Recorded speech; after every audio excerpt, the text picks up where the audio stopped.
Preface. In preparing this volume for the press, the author has followed very closely the plan adopted for The Boy Travelers in the Far East, and also for his more recent work, The Boy Travelers in South America. Accompanied by their versatile and accomplished mentor, Dr. Bronson, our young friends, Frank Bassett and Fred Bronson, journeyed from Vienna to Warsaw and St. Petersburg, and after an interesting sojourn in the latter city, proceeded to Moscow, the ancient capital of the Tsars. From Moscow, they went to Nizhny Novgorod to attend the great fair for which that city is famous, and thence descended the Volga to the Caspian Sea. On their way down the great river, they visited the principal towns and cities along its banks, saw many strange people, and listened to numerous tales and legends concerning the races which make up the population of the great Muscovite Empire. They visited the recently developed petroleum fields of the Caspian, and, after crossing that inland sea, made a journey in Central Asia to study certain phases of the Eastern Question, and learn something about the difficulties that have arisen between England and Russia. Afterwards, they traveled in the Caucasus, visited the Crimea, and bade farewell to the empire as they steamed away from Odessa. Concerning the parts of Russia that they were unable to visit, they gathered much information, and altogether their notes, letters, and memoranda would make a portly volume. The author has been 3 times in the Russian Empire, and much of the country described by The Boy Travelers was seen and traversed by him. In his first journey, he entered the Tsar's dominions at Petropavlovsk in Kamchatka, ascended the Amur River through its entire navigable length, traversed Siberia from the Pacific Ocean to the Ural Mountains, and continuing thence to Kazan, Moscow, St. Petersburg, and Warsaw, left the protection of the Russian flag 11,000 miles from where he first went beneath it. His second visit included the Crimea and other regions bordering the Black Sea, and his third was confined to Finland and other Baltic provinces. In addition to his personal observations in Russia, the author has drawn upon the works of others. Many books of Russian travel and history have been examined. Some of them have been mentioned in the text of the narrative, but it has not been practicable to refer to all. Indebtedness is hereby acknowledged to the following books: Free Russia by Hepworth Dixon, Turkestan and Life of Peter the Great by Hun.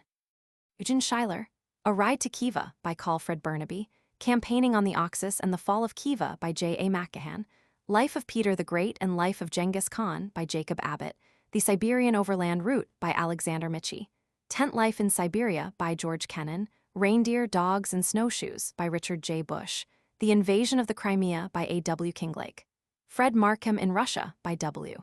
H.G. Kingston, The Knout and the Russians by G. de Lagny, The Russians at the Gates of Herat and the Region of the Eternal Fire by Charles Marvin, Travels in the Regions of the Upper and Lower Amur and Oriental and Western Siberia by Thomas W. Atkinson, and The Russians at Home by Sutherland Edwards. The author has also drawn upon several articles in Harper's Magazine, including his own series describing his journey through Siberia. The publishers have kindly permitted the use of illustrations from their previous publications on the Russian Empire, in addition to those specially prepared for this book. As a result of their courtesy, the author has been able to present a copiously illustrated book, which is always a delight to the youthful eye. TWK. Chapter 1. Departure from Vienna. Frank's Lettere Farewell Promenade, from Vienna to Cracow, the great salt mine of Wieliczka, and what was seen there, churches and palaces, underground voyage on a subterranean lake. Here are the passports at last. Are you sure they are quite in order for our journey? Yes, entirely so, was the reply. The Secretary of Legation examined them carefully and said we should have no trouble at the frontier. Well then, a cheery voice responded, we have nothing more to do until the departure of the train. 5 minutes will complete the packing of our baggage, and the hotel bill is all settled. I am going for a walk through the Graben and will be back in an hour. So saying, our old acquaintance, Dr. Bronson, left his room in the Grand Hotel in Vienna and disappeared down the stairway. He was followed, a few minutes later, by his nephew, Fred Bronson, who had just returned from a promenade, during which he had visited the American legation to obtain the passports which were the subject of the dialogue just recorded. At the door of the hotel, he was joined by his cousin, Frank Bassett, The latter proposed a farewell visit to the Church of St. Stephen and also a short stroll in the Graben, where he wished to make a trifling purchase. Fred assented, and they started at once. They had not gone far before Fred perceived at a window the face of a girl busily engaged in writing. He paused a moment, and then suggested to Frank that he wished to return to the hotel in time to write a letter to his sister before the closing of the mail. "I really believe," said he, "that I should have neglected Mary this week if I had not been reminded by that girl in the window and her occupation." Frank laughed as he rejoined that he had never yet known his cousin to forget his duty, and it would have been pretty sure to occur to him that he owed his sister a letter before it was too late for writing it. They made a hasty visit to the church, which is by far the finest religious edifice in Vienna and may be said to stand in the very heart of the city. Fred had previously made a note of the fact that the church is more than 700 years old and has been rebuilt, altered, and enlarged so many times that not much of the original structure remains. On the first day of their stay in Vienna, the youths had climbed to the top of the building and ascended the spire, from which they had a magnificent view of the city and the country which surrounds it. The windings of the Danube are visible for many miles, and there are guides ready at hand to point out the battlefields of Wagram, Lobau, and Essling. Our young friends had a good-natured discussion about the height of the spire of St. Stephen's. Frank claimed that his guidebook gave the distance from the ground to the top of the cross 453 feet, while Fred contended, on the authority of another guidebook, that it was 465 feet. Authorities differ considerably as to the exact height of this famous spire, which does not appear to have received a careful measurement for a good many years. From the church, the youths went to the Graben, the famous street where idlers love to congregate on pleasant afternoons, and then they returned to the hotel. Fred devoted himself to the promised letter to his sister. With his permission, we will look over his shoulder as he writes, and from the closing paragraph, learn the present destination of our old friends with whom we have traveled in other lands. The Boy Travelers in the Far East, 5 volumes, and The Boy Travelers in South America, 1 volume. Adventures of 2 youths in a journey to and through Japan, China, Siam, Java, Ceylon, India, Egypt, Palestine, Central Africa, Peru, Bolivia, Chile, Brazil, and the Argentine Republic. New York, Harper and Brothers. We have been here a week and like Vienna very much, but are quite willing to leave the city for the interesting tour we have planned. We start this evening by the Northern Railway for a journey to and through Russia. Our first stopping place will be at the nearest point on the railway for reaching the famous salt mines of Wieliczka. You must pronounce it Wieliczka, with the accent on the second syllable. I'll write you from there, or, if I don't have time to do so at the mines, we'll send you a letter from the first city where we stop for more than a single day. We have just had our passports endorsed by the Russian Minister for Austria, very necessary proceeding, as it is impossible to get into Russia without these documents. Until I next write you, goodbye. The travelers arrived at the Great Northern Railway Station of Vienna in ample season to take their tickets and attend to the registration of their baggage. The train carried them swiftly to Cracow city, which has had a prominent place in Polish annals. It was the scene of several battles, and was for a long time the capital of the ancient Kingdom of Poland. Frank made the following memoranda in his notebook. Cracow is a city of about 50,000 inhabitants, of whom nearly 1/3 are Israelites. It stands on the left bank of the Vistula, on a beautiful plain surrounded by hills which rise in the form of an amphitheater. In the old part of the city, the streets are narrow and dark and cannot be praised for their cleanliness, but the new part, which lies outside the ancient defenses, is quite attractive. The palace is on the bank of the river and was once very pretty. The Austrians have converted it into a military barrack after stripping it of all its ornaments, so that it is now hardly worth seeing. There are many fine churches in Cracow, but we have only had time to visit one of them, the cathedral. In the cathedral, we saw the tombs of many of the men whose names are famous in Polish history. Polish kings and queens almost by the dozen are buried here, and there is a fine monument to the memory of Saint Stanislaus. His remains are preserved in a silver coffin, and are the object of reverence on the part of those who still dream of the ultimate liberation of Poland, and its restoration to its old place among the kingdoms of the world. We drove around the principal streets of Cracow, and then out to the tumulus erected to the memory of the Polish patriot, Kosciuszko. You remember the lines in our school reader. Hope for a season bade the world farewell, and freedom shrieked as Kosciuszko fell. We were particularly desirous to see this mound. It was made of earth brought from all the patriotic battlefields of Poland at an enormous expense, which was largely borne by the people of Cracow. The monument is altogether 150 feet high and is just inside the line of fortifications which have been erected around the city. The Austrians say these fortifications are intended to keep out the Russians, but it is just as likely that they are intended to keep the Poles from making one of the insurrections for which they have shown so great an inclination during the past 2 or 3 centuries. As we contemplated the monument to the famous soldier of Poland, we remembered his services during our Revolutionary War. Kosciuszko entered the American Army in 1776 as an officer of engineers and remained with General Washington until the close of the war. He planned the fortified camp near Saratoga and also the works at West Point. When our independence was achieved, he returned to Poland, and after fighting for several years in the cause of his country, he made a brief visit to America, where he received much distinction. Then he returned again to Europe, lived for a time in France, and afterwards in Switzerland, where he died in 1817. The monument we have just visited does not cover his grave, as he was buried with much ceremony in the Cathedral of Cracow. "Why don't you say something about the Jewish quarter of Cracow?" said Fred, when Frank read what he had written and which we have given above. "I'll leave that for you," was the reply. "You may write the description while I make some sketches." "I'm agreed," responded Fred. "Let's go over the ground together and pick out what is the most interesting."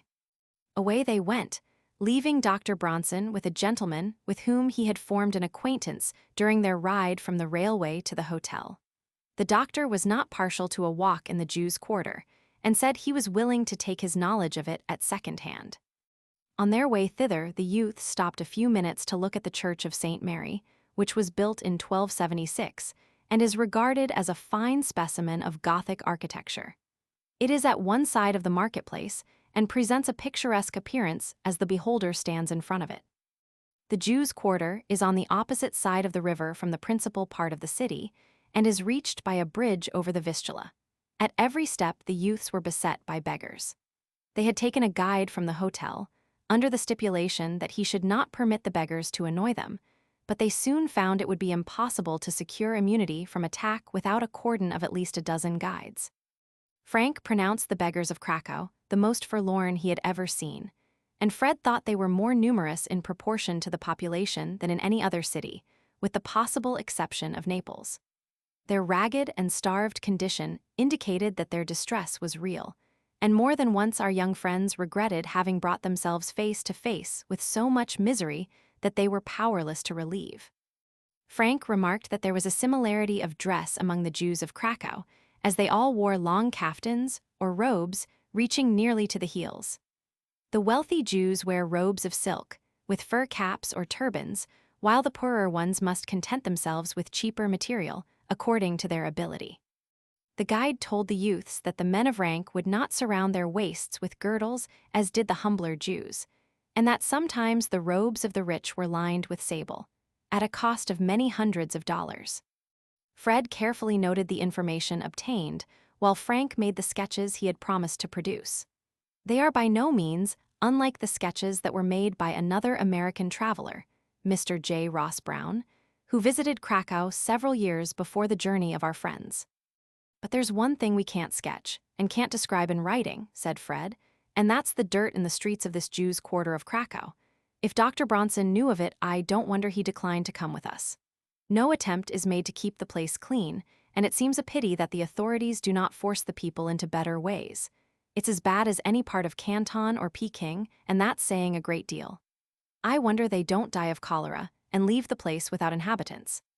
In spite of all sorts of oppression, the Jews of Cracow preserve their distinctiveness, and there are no more devout religionists in the world than this people.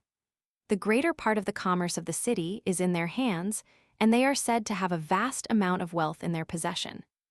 That they have a large share of business was noticed by Fred, who said that from the moment they alighted from the train at the railway station, they were pestered by peddlers, guides, money changers, runners for shops, beggars, and all sorts of importunate people from the quarter of the city over the Vistula. An hour in the Jews' quarter gratified their curiosity, and they returned to the hotel.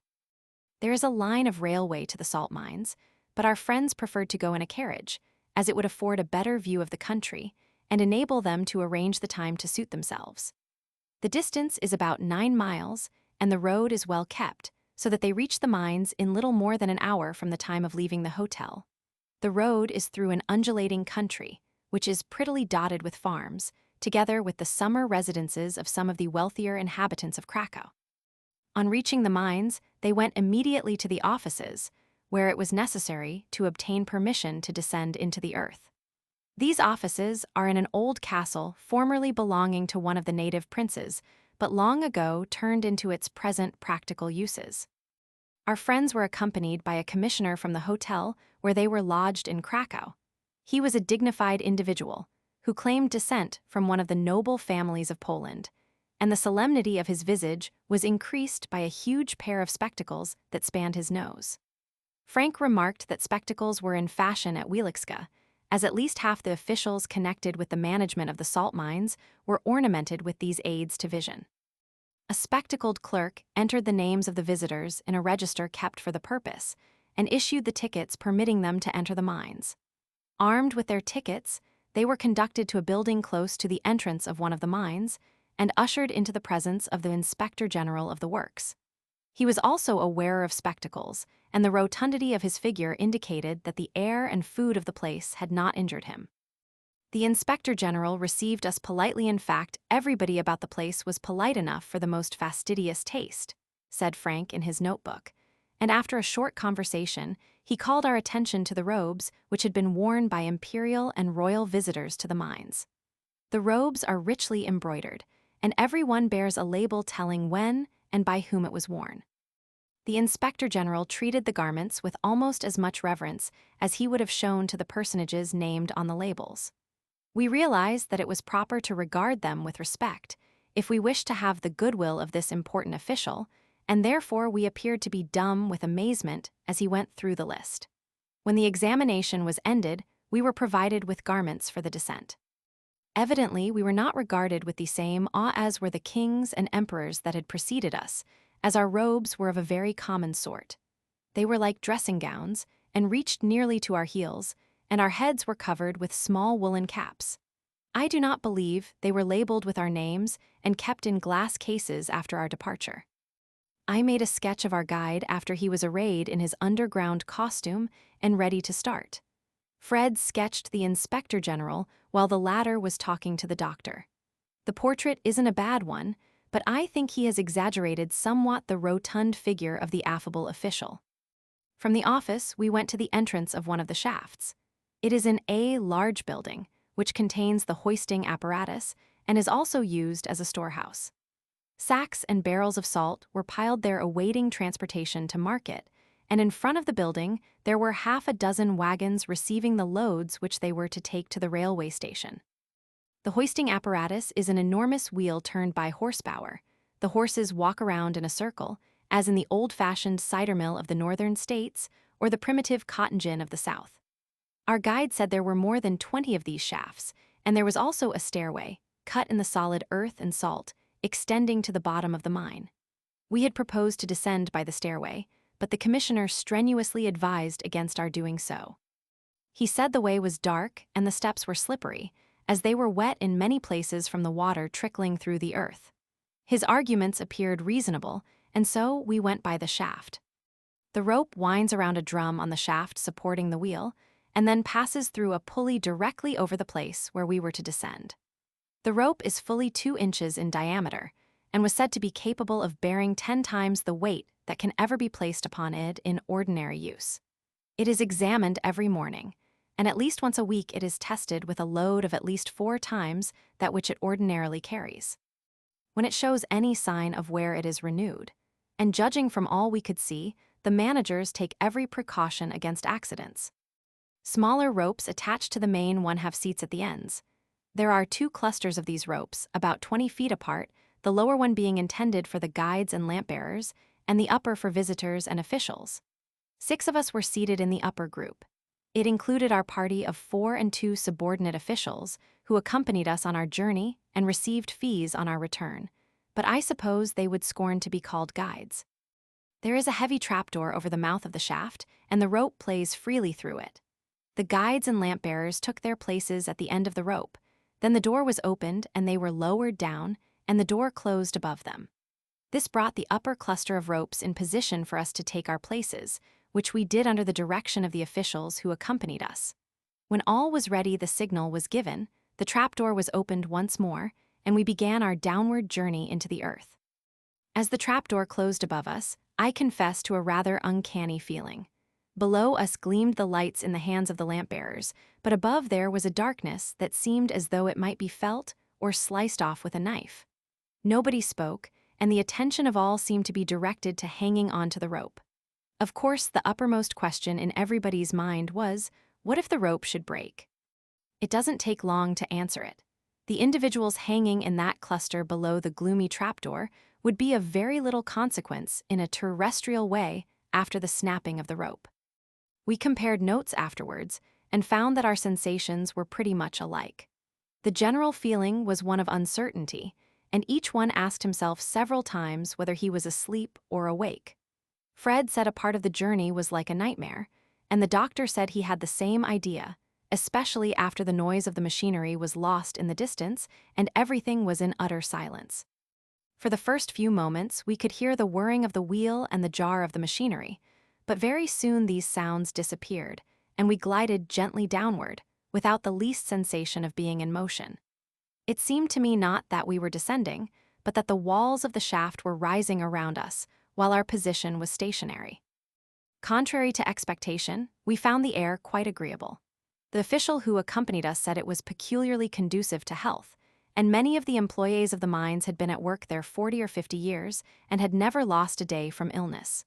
We had supposed it would be damp and cold, but on the contrary, found it dry and of an agreeable temperature, which remains nearly the same all through the year. No doubt, the salt has much to do with this healthy condition. Occasionally, hydrogen gas collects in some of the shafts which are not properly ventilated, and there have been explosions of fire damp which destroyed a good many lives.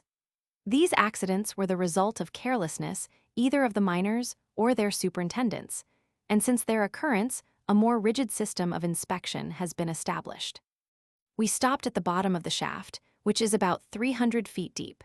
There we were released from our fastenings and allowed to use our feet again. Then we were guided through a perfect labyrinth of passages, up and down ladders, along narrow paths, into halls spacious enough for the reception of an emperor, and again into little nooks where men were occupied in excavating the salt. For several hours we wandered there, losing all knowledge of the points of compass, and if we had been left to ourselves, our chances of emerging again into daylight would have been utterly hopeless. And here let me give you a few figures about the salt mines of Wieliczka.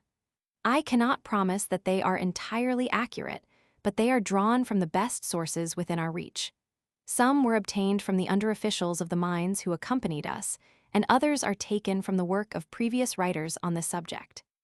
The salt mine may be fairly regarded as a city under the surface of the earth, as it shelters about 1,000 workmen and contains chapels, churches, railways, stables, and other appurtenances of a place where men dwell. In fact, it is a series of cities, one above the other, as there are 4 tiers of excavations, the first being about 200 feet below the surface, and the lowest nearly 2,000. The subterranean passages and halls are named after various kings and emperors who have visited them, or who were famous at the time the passages were opened, and altogether they cover an area of several square miles. In a general way, the salt mines of Wieliczka may be said to be nearly 2 miles square, but the ends of some of the passages are more than 2 miles from the entrance of the nearest shaft. The entire town of Wieliczka lies above the mines, which give occupation to its inhabitants. There is probably more timber beneath the surface at Wieliczka than above it, as the roofs of the numerous passages are supported by heavy beams, and the same is the case with the smaller halls. In the larger halls, such support would be insufficient, and immense columns of salt are left in position. In several instances, these pillars of salt have been replaced by columns of brick or stone, as they would be liable to be melted away during any accidental flooding of the mine and allow the entire upper strata to tumble in. This has actually happened on one occasion, when a part of the mine was flooded and serious damage resulted. Our guide said the length of the passages, galleries, and halls was nearly 400 English miles, and the greatest depth reached was 2,400 feet. If we should visit all the galleries and passages and examine every object of interest in the mines, we should be detained there at least 3 weeks. Not a single one of all the workmen had been in every part of all the galleries of the mine, and he doubted if there was any officer attached to the concern who would not be liable to be lost if left to himself. Nobody knows when these mines were discovered. They were worked in the 11th century, when they belonged to the Kingdom of Poland, and an important revenue was derived from them. In the 14th century, Casimir the Great established elaborate regulations for working the mines, and his regulations are the basis of those which are still in force, in spite of numerous changes. In 1656, they were pledged to Austria, but were redeemed by John Sobieski in 1683. When the first partition of Poland took place, in 1772, they were handed over to Austria, which has had possession of them ever since, with the exception of the short period from 1809 to 1815. While the mines belonged to Poland, the kings of that country obtained a large revenue from them. For 2 or 3 centuries, this revenue was sufficiently large to serve for the endowment of convents and the dowries of the members of the royal family. The Austrian government has obtained a considerable revenue from these mines, but owing to the modern competition with salt from other sources, it does not equal the profit of the Polish kings. Except when reduced by accidents or other causes, the annual production of salt in these mines is about 200 millions of pounds, or 100,000 tons. The deposit is known to extend a long distance, and the government might, if it wished, increase the production to any desired amount. But it does not consider it judicious to do so, and is content to keep the figures about where they have been since the beginning of the century. The salt supplies a considerable area of country. A large amount, usually of the lower grades, is sent into Russia, and the finer qualities are shipped to various parts of the Austrian Empire. We asked if the workmen lived in the mines, as was currently reported, and were told they did not. They would not be allowed to do so, even if they wished it, said our guide. By the rules of the direction, the men are divided into gangs, working 8 hours each, and all are required to go to the surface when not on duty. In ancient times, it was doubtless the case that men lived here with their families. At one time, the mines were worked by prisoners, who did not see daylight for months together, but nothing of the kind has occurred for more than a century at least. Several times in our walk we came upon little groups of men working in the galleries, and certainly they were not to be envied. Sometimes they were cutting with picks against perpendicular walls, and at others they were lying flat on their backs, digging away at the roof not more than a foot or 2 above their heads. The shaggy lamp-bearers, generally old men, unable to perform heavy work, stood close at hand, and the glare of the light falling upon the flashing crystals of salt that flew in the air and covered the half-naked bodies of the perspiring workmen made a picture which I cannot adequately describe. I do not know that I ever looked upon a spectacle more weird than this. We had expected to see the men in large gangs, but found that they were nearly always divided into little groups. One would think they would prefer any other kind of occupation than this, but our guide told us that the laborers were perfectly free to leave at any time, just as though they were in the employ of a private establishment. There were plenty of men who would gladly fill their places, and frequently they had applications for years in advance. As prices go in Austria, the pay is very good, the men averaging from 20 to 50 cents a day. As far as possible, they are paid by the piece, and not by time, the same as in the great majority of mines all over the world. But the horses which draw the cars on the subterranean railways are not regarded with the same care as the men. They never return to the light of day after once being lowered into the mine. In a few weeks after arriving there, a cataract covers their eyes and the sight disappears. By some, this result is attributed to the perpetual darkness, and by others to the effect of the salt. It is probably due to the former, as the workmen do not appear to suffer in the same way. Whether they would become blind if continually kept there is not known, and it is to be hoped that no cruel overseer will endeavor to ascertain by a practical trial. Every time we came upon a group of workmen, they paused in their labors and begged for money. We had provided ourselves with an abundance of copper coins before descending into the mine, and it was well we did so, as they generally became clamorous until obtaining what they wanted. Fortunately, they were satisfied with a small coin and did not annoy us after once being paid. I cannot begin to give the names of all the halls, galleries, and passages we went through, and if I did, it would be tedious. We wandered up and down and up, forward and backward, until it seemed as if there was no end to the journey. And to think we might have been there 3 weeks without once repeating our steps. I will mention at random some of the most interesting of the things we saw. To tell the whole story, and give a full description of this most wonderful salt mine in the world, would require a volume. The chamber of Wieliczka was the first of the large halls that we entered, and was reached after a long journey through winding passages and along footpaths that sometimes overhung places where it was impossible for the eye, aided only by the light of the lamps, to ascertain the depth of the openings below. In some of the dangerous places, there was a rail to prevent one from falling over.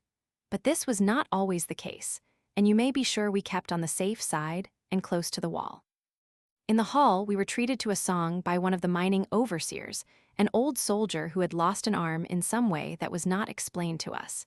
He had an excellent voice that ought to have secured him a good place in the chorus of an opera troupe. He sang a mining song in quite a melodramatic style, and as he did so the notes echoed and re-echoed through the hall till it seemed they would never cease. In the center of the hall is a chandelier cut from the solid salt, and on grand occasions this chandelier is lighted and a band of music is stationed at one end of the vast space. Its effect is said to be something beyond description, and, judging from the effect of the overseer's voice, I can well believe it. From this hall we went through a series of chambers and galleries named after the royal and imperial families of Poland and Austria, passing chapels, shrines, altars, and other things indicating the religious character of the people employed in the mines, or controlling them, together with many niches containing statues of kings, saints, and martyrs, all hewn from the solid salt. Some of the statues are rudely made, but the most of them are well designed and executed. In some of the chapels, worshippers were kneeling before the altars, and it was difficult to realize that we were hundreds of feet below the surface of the earth. By and by our guide said we were coming to the infernal lake. The lamp-bearers held their lights high in the air, and we could see the reflection from a sheet of water, but how great might be its extent was impossible to guess. As we approached the edge of the water, a boat emerged from the gloom and came towards us. It was a sort of rope ferry, and we immediately thought of the ferry boat which the ancients believed was employed to carry departed spirits across the river Styx. Certainly the darkness all around was Stygian, and the men on the boat might have been Charon's attendants. We passed down a few steps, entered the boat, and were pulled away from shore. In less than a minute nothing but the little circle of water around us was visible. The sides of the cavern echoed our voices and every other sound that came from our boat. In the middle of the lake, we paused to observe the effect of the sound caused by the waves created by the rocking of the boat. It reverberated through the cavern and away into the galleries, and seemed as though it would last forever. When this sensation was exhausted, we moved on again. Dr. Bronson asked the guide how far it was to the other end of the lake, but before the answer was spoken, we had a fresh surprise. There was a flash of light from a point high above us, and almost at the same instant another a little distance ahead. The latter assumed the form of an arch in red fire, displaying the greeting Glukhof, or good luck, though this is not the literal translation. We passed under this arch of red fire, and as we did so the words Glukhof, Glukhof were shouted from all around, and at the same time flashes of fire burst from a dozen places above the lake. We shouted Glukhof in reply, and then the voices from the mysterious recesses seemed to be quadrupled in number and volume. The air was filled with flashes of light, and was everywhere resonant with the words of the miners' welcome. At the other end of the lake, there was a considerable party waiting to receive us, and of course there was a liberal distribution of coin to everybody. I ought to have said at the outset that we arranged to pay for the illumination of the lake and also of certain specified halls, in addition to the compensation of the guides. The illuminations are entirely proportioned to the amount that the visitors are willing to give for them. It is a good plan to unite with other visitors, and then the individual cost will not be heavy. $20 will pay for a very good illumination, and $50 will secure something worthy of a prince, though not a first-class one. They showed us next through more winding passages and came at length to the grand saloon of entertainment, which is of immense extent and has no less than 6 large chandeliers hanging from the roof. It is lighted on the occasion of the visit of a king or emperor. Of course, he has to pay the bills, and the effect is said to be wonderful. There is an alcove at one end, with a throne of green and ruby-colored salt, whereon the emperor is seated. A blaze of light all through the hall is reflected from the myriad crystals of salt which form the roof and sides. The floor is strewn with sparkling salt. The columns are decorated with evergreens. Festoons of flags abound through the place, and a band of music plays the airs appropriate to the hall and the guest. The workmen and their families assemble in their holiday dress, and when the music begins, the whole party indulges in the Polish national dance. It is a strange spectacle, this scene of revelry 500 feet below the surface of the earth, and probably among the sights that do not come often before the imperial eyes. These spectacles must be arranged to order, and for weeks before an imperial or royal visit, a great many hands are engaged in making the necessary preparations. From all I heard of these festivals, I would willingly travel many hundred miles to see one of them.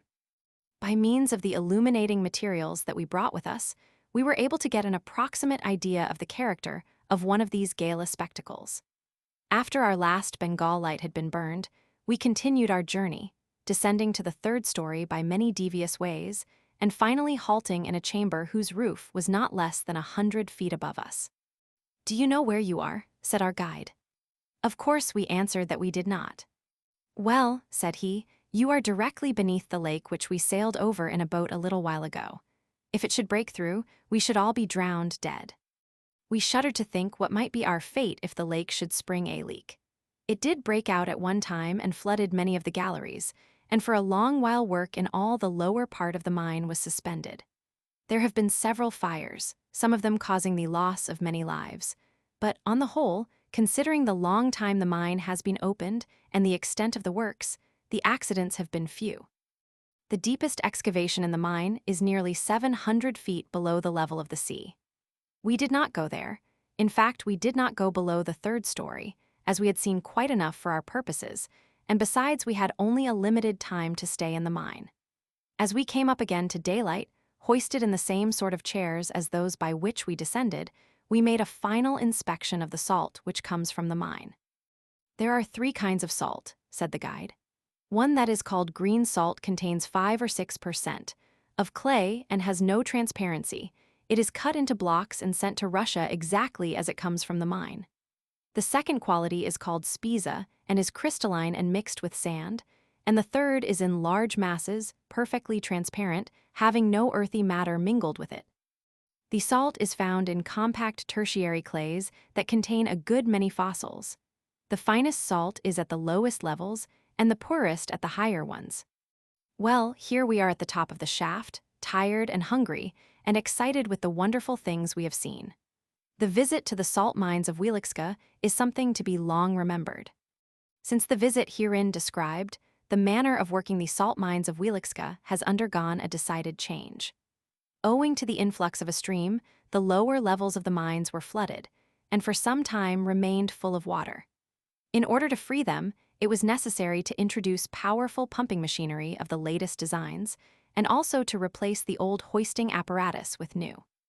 Horsepower was abandoned in favor of steam, both for hoisting and pumping. New precautions were taken against fire. All improved systems of mine working were tested, and those which proved useful were adopted. And today the mines of Wieliczka may be considered, in every respect, the foremost salt mines in the world. Chapter 2. Leaving Cracow. The Russian frontier, the police, and the custom house. Russian censorship of books and papers catching a smuggler. From the frontier to Warsaw sites, and incidents in the capital of Poland from Warsaw to St. Petersburg. The sun was setting as our friends reached Cracow, on their return from Wieliczka. The walls of the city were gilded by the rays of light that streamed over the hills which formed the western horizon. In all its features, the scene was well calculated to impress the youthful travelers. Frank wished to make a sketch of the gateway through which they passed on their entrance within the walls, but the hour was late and delay inadvisable. The commissioner said he would bring them a photograph of the spot, and with this consolation, the young man dismissed from his mind the idea of the sketch.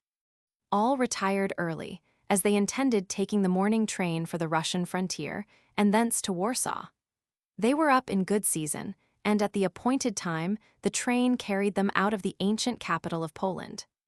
At Granica, the frontier station, they had a halt of nearly 2 hours. Their passports were carefully examined by the Russian officials, while their trunks underwent a vigorous overhauling. The passports proved to be entirely in order, and there was no trouble with them. The officials were particularly polite to the American trio, and said they were always pleased to welcome Americans to the empire. They were less courteous to an Englishman who arrived by the same train, and the doctor said it was evident that the Crimean War had not been entirely forgotten. Several passengers had neglected the precautions which our friends observed at Vienna in securing the proper endorsement to their passports, and were told that they could not pass the frontier. They were compelled to wait until the passports could be sent to Cracow for approval by the Russian consul at that point, or else to Vienna. A commissioner attached to the railway station offered to attend to the matter for all who required his aid. Formerly, it was necessary for the careless traveler to return in person to the point designated, but of late years this has not been required. "This passport business is an outrageous humbug," said the Englishman with whom our friends had fallen into conversation while they were waiting in the anteroom of the passport office. "Its object is to keep improper persons out of Russia, but it does nothing of the kind. Any nihilist, revolutionist, or other objectionable individual can always obtain a passport under a fictitious name and secure the necessary approval of consuls or ambassadors. Ivan Karlovich, for whom the police are on the watch, comes here with a passport in the name of Joseph Cassini, a native of Malta and subject of Great Britain. His English passport is obtained easily enough by a little false swearing. It is approved by the Russian minister at Vienna, and the fellow enters Russia with perfect ease. The honest traveler who has neglected the formality through ignorance is detained, while the revolutionist goes on his way contented. The revolutionist always knows the technicalities of the law and is careful to observe them, and it is safe to say that the passport system never prevented any political offender from getting into Russia when he wanted to go there. "I have been in Russia before," he continued, "and know what I am saying. The first time I went there was from Berlin, and on reaching the frontier I was stopped because my passport was not properly endorsed. I supposed I would have to go back to Berlin, but the station master said I need not take that trouble. I could stop at the hotel, and he would arrange the whole matter so that I might proceed exactly 24 hours later. I did as he told me, and it was all right." "How was it accomplished?" "Why, he took my passport and a dozen others whose owners were in the same fix as myself, and sent them by the conductor of the train to Königsberg, where there is a Russian consul. For a fee of 2 English shillings, 50 cents of your money, the consul approved each passport. Another fee of 50 cents paid the conductor for his trouble, and he brought back the passports on his return run to the frontier. Then the station master wanted 4 shillings, $1 for his share of the work, and we were all en règle to enter the Russian Empire. We got our baggage ready, and were at the station when the train arrived. The station master delivered our passports and collected his fee along with the fees of the conductor and consul, and that ended the whole business. The consul knew nothing about any of the persons named in the passports, and we might have been conspirators or anything else that was objectionable, and nobody would have been the wiser. Russia is the only country in Europe that keeps up the passport system with any severity, and it only results in putting honest people to trouble and expense, and never stops those whom it is intended to reach. There, they've opened the door, and we can now go before the representatives of the autocrat of all the Russias." One by one, they approach the desk, with the result already stated. At the examination of the baggage in the custom house, the clothing and personal effects of our friends were passed without question, but there was some difficulty over a few books which the boys had bought before leaving Vienna. One volume, pronounced objectionable, was seized as contraband, but the others were not taken. Every book written by a foreigner about Russia is carefully examined by the official censor as soon as it is published, and upon his decision depends the question of its circulation being allowed in the empire. Anything calculated to throw disrespect upon the imperial family, or upon the government in general, is prohibited, as well as everything which can be considered to have a revolutionary tendency. "They are not so rigid as they used to be," growled the Englishman, as he closed and locked his trunk after the examination was completed.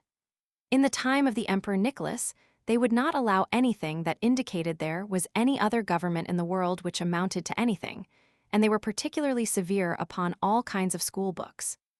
Now they rarely object to school books unless they contain too many teachings of liberty, and they are getting over their squeamishness about criticisms, even if they are abusive and untruthful. The worst case I ever heard of was of an inspector at one of the frontier stations, who seized a book on astronomy because it contained a chapter on the revolutions of the earth. He said nothing revolutionary could be allowed to enter the empire, and confiscated the volume in spite of its owner's explanations. Under Nicholas, continued the Englishman, Macaulay's History of England was prohibited, though it could be bought without much trouble, after Alexander Roman II.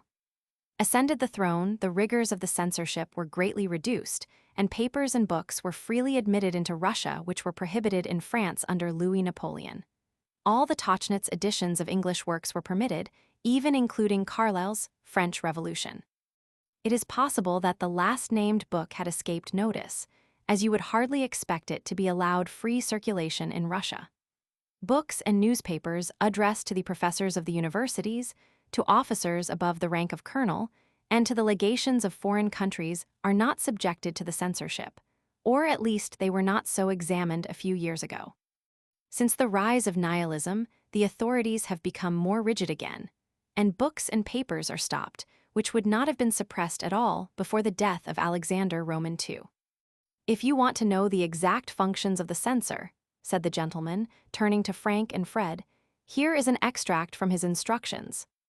With these words, he gave to one of the youths a printed slip, which stated that it was the censor's duty to prohibit and suppress all works written in a spirit hostile to the Orthodox Greek Church, or containing anything that is contrary to the truths of the Christian religion, or subversive of good manners or morality.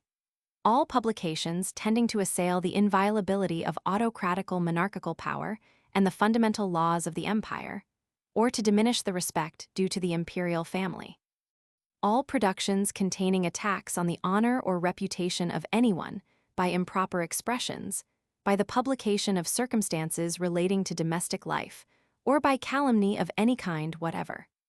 The boys thanked the gentleman for the information he had given them on a subject about which they were curious, and as the examination of the custom house was completed, they proceeded to the restaurant, which was in a large hall at the end of the station. Near the door of the restaurant was the office of a money changer, its character being indicated by signs in at least half a dozen languages. Passengers were exchanging their Austrian money for Russian, and the office seemed to be doing an active business. "That fellow has about as good a trade as one could wish," said the Englishman, as he nodded in the direction of the man at the little window. "2 trains arrive here daily each way. For people going north, he changes Austrian into Russian money, and for those going south, he changes Russian into Austrian. He receives 1% commission on each transaction, which amounts to 4%, daily, as he handles the money 4 times. I have often envied these frontier bankers, who run no risk whatever, provided they are not swindled with counterfeits, and can make 1,200% annually on their capital. But perhaps they have to pay so dearly for the privilege that they are unable to get rich by their business. By the way," said he, changing the subject abruptly, "did you observe the stout lady that stood near us in the anteroom of the passport office?" "Yes," answered the doctor, and she seemed quite uneasy, as though she feared trouble. "Doubtless she did," was the reply, "but it was not on account of her passport. She was probably laden with goods which she intended smuggling into Russia and feared detection. I noticed that she was called aside by the custom house officials and ushered into the room devoted to suspected persons. She isn't here yet, and perhaps they'll keep her till the train has gone. Ah, here she comes." Frank and Fred looked in the direction indicated, but could not see any stout lady. Neither could the doctor, but he thought he recognized a face he had seen before. It belonged to a woman who was comparatively slight in figure and who took her seat very demurely at one of the tables near the door. "That is the stout lady of the anteroom," said the Englishman, "and her form has been reduced more rapidly than any advocate of the Banting or any other anti-fat system ever dreamed of. She was probably detected by her uneasy manner and consequently was subjected to an examination at the hands of the female searchers. They've removed dry goods enough from her to set up a small shop, and she won't undertake smuggling again in a hurry. Import duties are high in Russia, and the temptation to smuggle is great. She was an inexperienced smuggler, or she would not have been caught so easily. Probably she is of some other nationality than Russian, or they would not have liberated her after confiscating her contraband goods." The incident led to a conversation upon the Russian tariff system, which is based upon the most emphatic ideas in favor of protection to home industries. As it is no part of our intention to discuss the tariff in this volume, we will omit what was said upon the subject, particularly as no notes were taken by either Frank or Fred. In due time, the train on the Russian side of the station was ready to receive the travelers, and they took their places in one of the carriages. It needed only a glance to show they had crossed the frontier. The Austrian uniform disappeared, and the Russian took its place. The Russian language was spoken instead of German. The carriages were lettered in Russian, posts painted in alternate stripes of white and black, the invention of the Emperor Paul about the beginning of the present century, denoted the sovereignty of the Tsar, and the dress of many of the passengers indicated a change of nationality. The train rolled away from Granitza in the direction of Warsaw, which was the next point of destination of our friends. The country through which they traveled was not particularly interesting. It was fairly though not thickly settled, and contained no important towns on the line of the railway or any other object of especial interest. Their English acquaintance said there were mines of coal, iron, and zinc in the neighborhood of Zombkowitzy, where the railway from Austria unites with that from eastern Germany. It is about 180 miles from Warsaw. About 40 miles farther on, there was a town with an unpronounceable name, with about 10,000 inhabitants, and a convent, which is an object of pilgrimage to many pious Catholics of Poland and Silesia. 100 miles from Warsaw, they passed Cracow, which was the seat of the ancient tribunals of Poland. And then, if the truth must be told, they slept for the greater part of the way till the train stopped at the station in the Praga suburb of Warsaw, on the opposite bank of the Vistula. As they neared the station, they had a good view of Warsaw, on the heights above the river, and commanded by a fortress which occupies the center of the city itself. Alighting from the train, they surrendered their passports to an official, who said the documents would be returned to them at the Hotel de l'Europe, where they proposed to stop during their sojourn within the gates of Warsaw. Tickets permitting them to go into the city were given in exchange for the passports, and then they entered a rickety omnibus and were driven to the hotel. It was late in the afternoon when they climbed the sloping road leading into Warsaw and looked down upon the Vistula and the stretch of low land on the Praga side. Fred repeated the lines of the old verse from which we have already quoted, and observed how well the scene is described in a single couplet. Warsaw's last champion from her heights surveyed, wide o'er the fields a waste of ruin laid. Laid desolate by many wars and subjected to despotic rule, the country around Warsaw bears little evidence of prosperity. Many houses are without tenants, and many farms are either half-tilled or wholly without cultivation. The spirit of revolution springs eternal in the Polish breast, and the spirit of suppression must be equally enduring in the breast of the Russian. It is only by the severest measures that the Russians can maintain their control of Poland. A Polish writer has well described the situation when he says, "Under a cruel government, it is Poland's duty to rebel against oppression. Under a liberal government, it is her duty to rebel because she has the opportunity."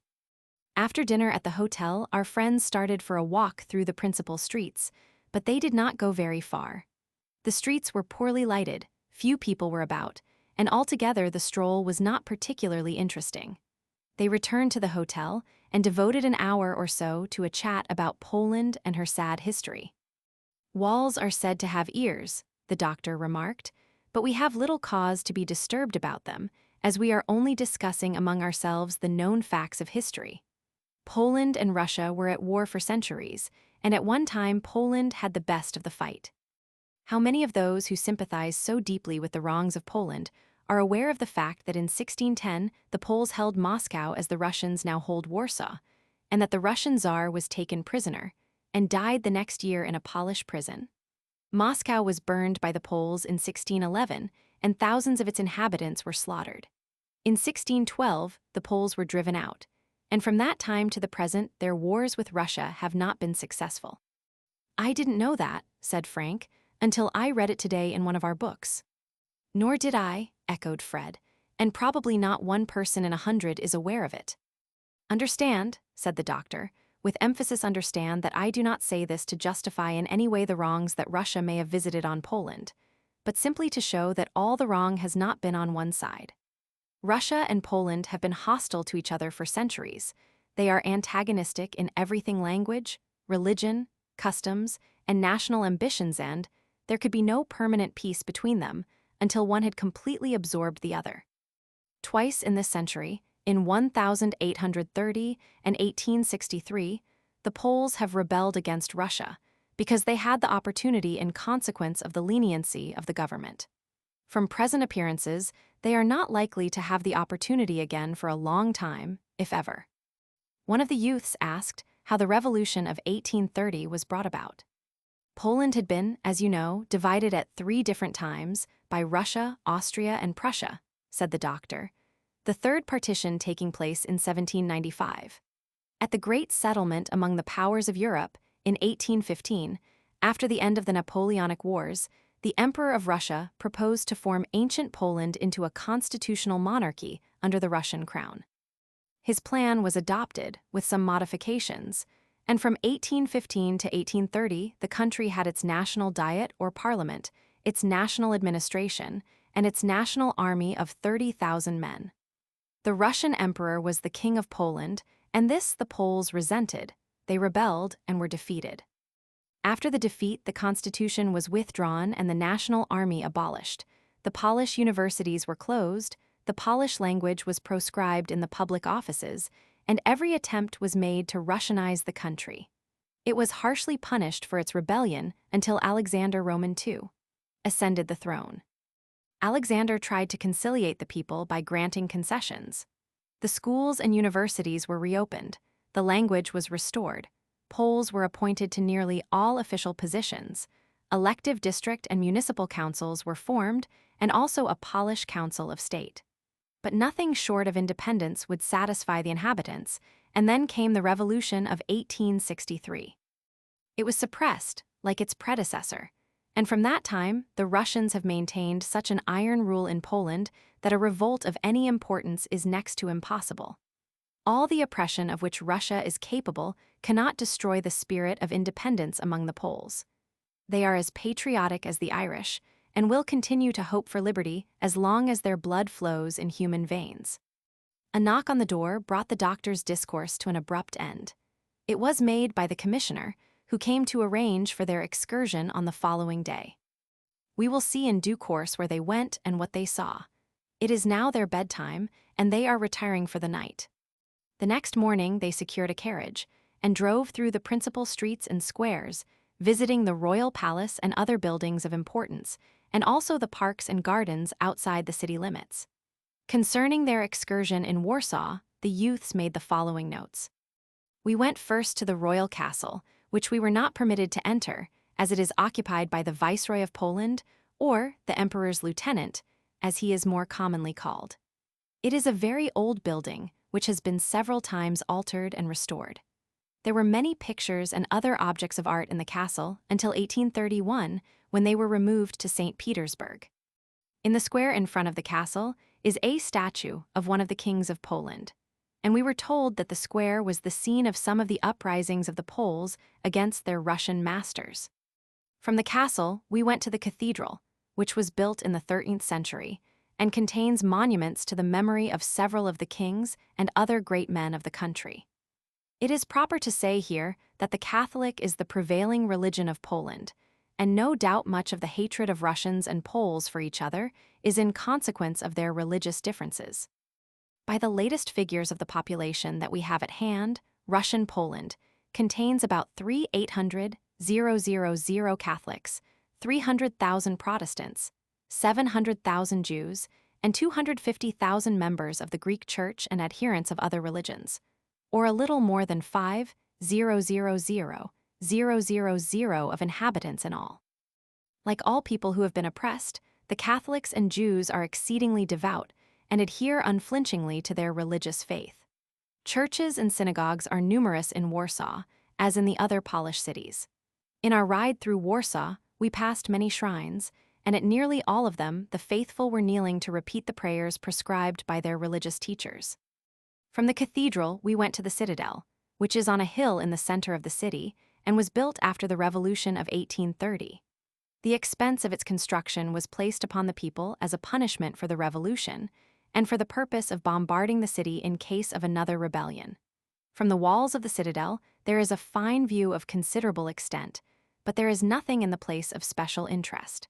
The fort is constantly occupied by a garrison of Russian soldiers. It contains a prison for political offenders and a military courthouse, where they are tried for their alleged offenses. There are 10 or 12 squares, or open places, in Warsaw, of which the finest is said to be the Saxon Square. It contains a handsome monument to the Poles who adhered to the Russian cause in the Revolution of 1830. Some writers say it was all a mistake, and that the Poles whose memory is here preserved were really on their way to join the regiments which had declared in favor of the insurrection. There are several handsome streets and avenues, and as for the public palaces and fine residences which once belonged to noble families of Poland, but are now mostly in government hands, the list alone would be long and tedious. One of the finest palaces is in the Łazienki Park and was built by King Stanislaus Poniatowski. It is the residence of the Emperor of Russia when he comes to Warsaw, but as his visits are rare, it is almost always accessible to travelers. We stopped a few minutes in front of the statue of King John Sobieski. There is an anecdote about this statue which the students of Russian and Polish history will appreciate. During a visit in 1850, the Emperor Nicholas paused in front of the statue and remarked to those around him, "The two kings of Poland who committed the greatest errors were John Sobieski and myself, for we both saved the Austrian monarchy." Inside the palace there are many fine paintings and other works of art. There are portraits of Polish kings and queens and other rare pictures, but not as many as in the castle of Wilanów, which we afterwards visited. In the latter, which was the residence of John Sobieski and now belongs to Count Potocki, there are paintings by Rubens and other celebrated masters, and there is a fine collection of armor, including the suit which was presented to Sobieski by the Pope, after the former had driven the Turks away from Vienna. It is beautifully inlaid with ivory and mother-of-pearl, and covered with arabesques of astonishing delicacy. We could have spent hours in studying it, and you may be sure we left it with great reluctance. Warsaw has a population of nearly 300,000, and there are a good many factories for the manufacture of carriages, pianos, cloth, carpets, and machines of various kinds. The city is the center of a large trade in grain, cattle, horses, and wool, and altogether it may be considered prosperous. Much of the business is in the hands of the Jews, who have managed to have and hold a great deal of wealth in spite of the oppression they have undergone by both Poles and Russians. The women of Warsaw are famous for their beauty, and we are all agreed that we have seen more pretty faces here than in any other city of Europe in the same time.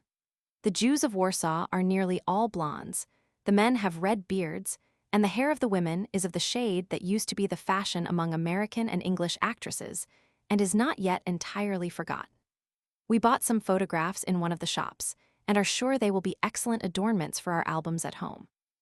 In the evening, we went to the opera in the hope of seeing the national costumes of the Poles, but in this we were disappointed. The operas are sung in Italian. The principal singers are French, Italian, English, or any other nationality, like those of opera companies elsewhere, and only the members of the chorus and ballet are Poles.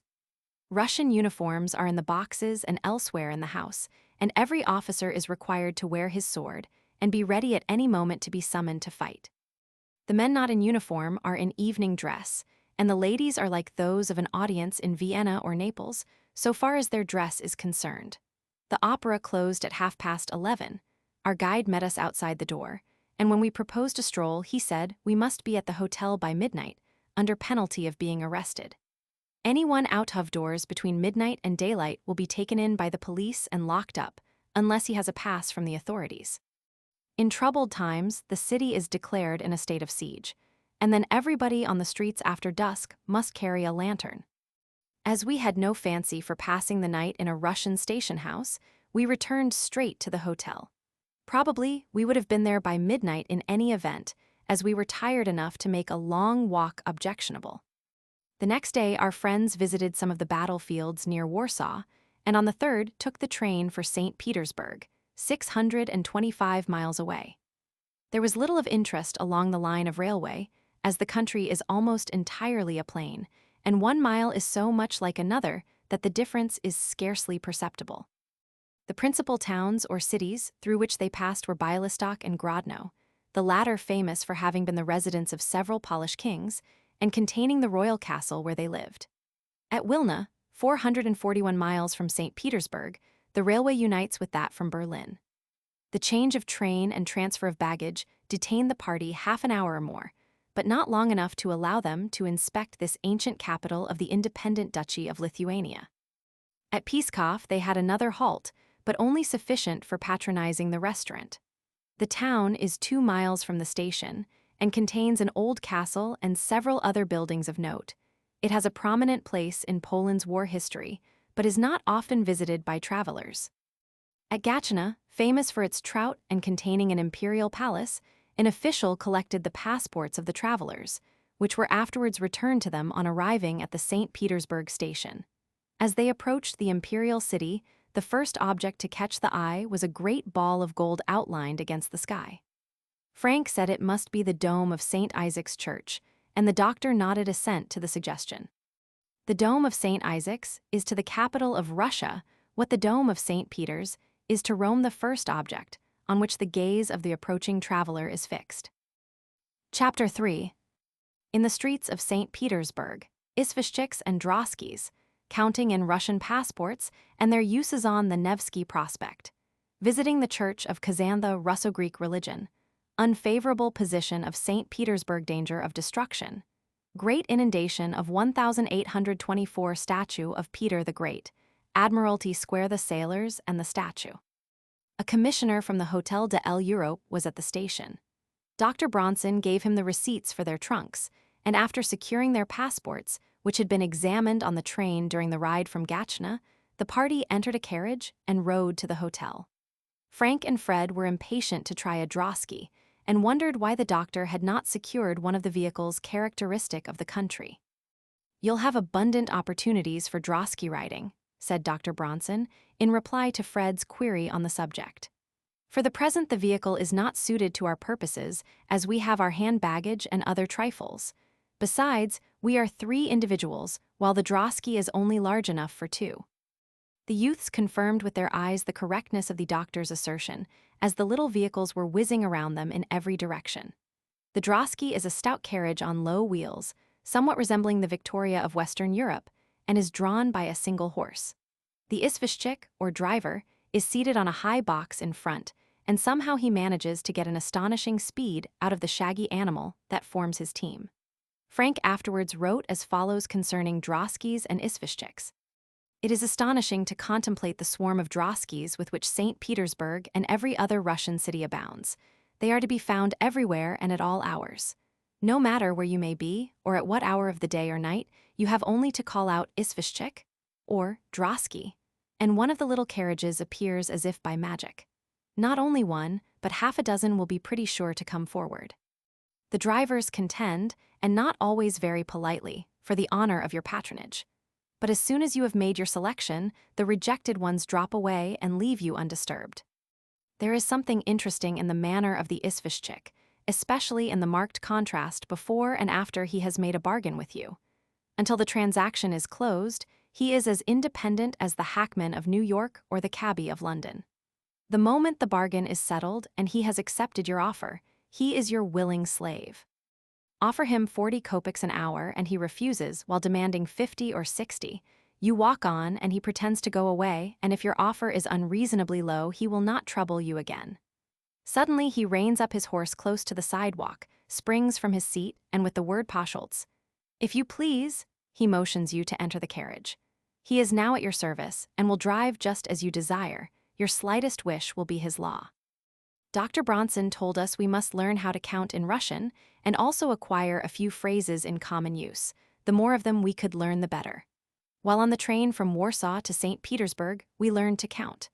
I think we did it in about 2 hours, as it was really very simple after we had gone through the numerals up to 10 and fixed them in mind. Perhaps you would like to know how it is done. Well, here it is. The numerals from 1 to 12 are Odin, dva, tri, chi, tirai, piet, shast, sem, vosum, deviat, desiat, odi natsat, dva natsat. For 13, 14, and so on, you add natsat to the single numerals till you get to 20, which is dva desiat, or 2 tens. 21 is dva desiat odin, or 2 tens and 1, and so on. You go up to 30, which is tri desiat, or 3 tens, but generally shortened in pronunciation to tritset, or tritset.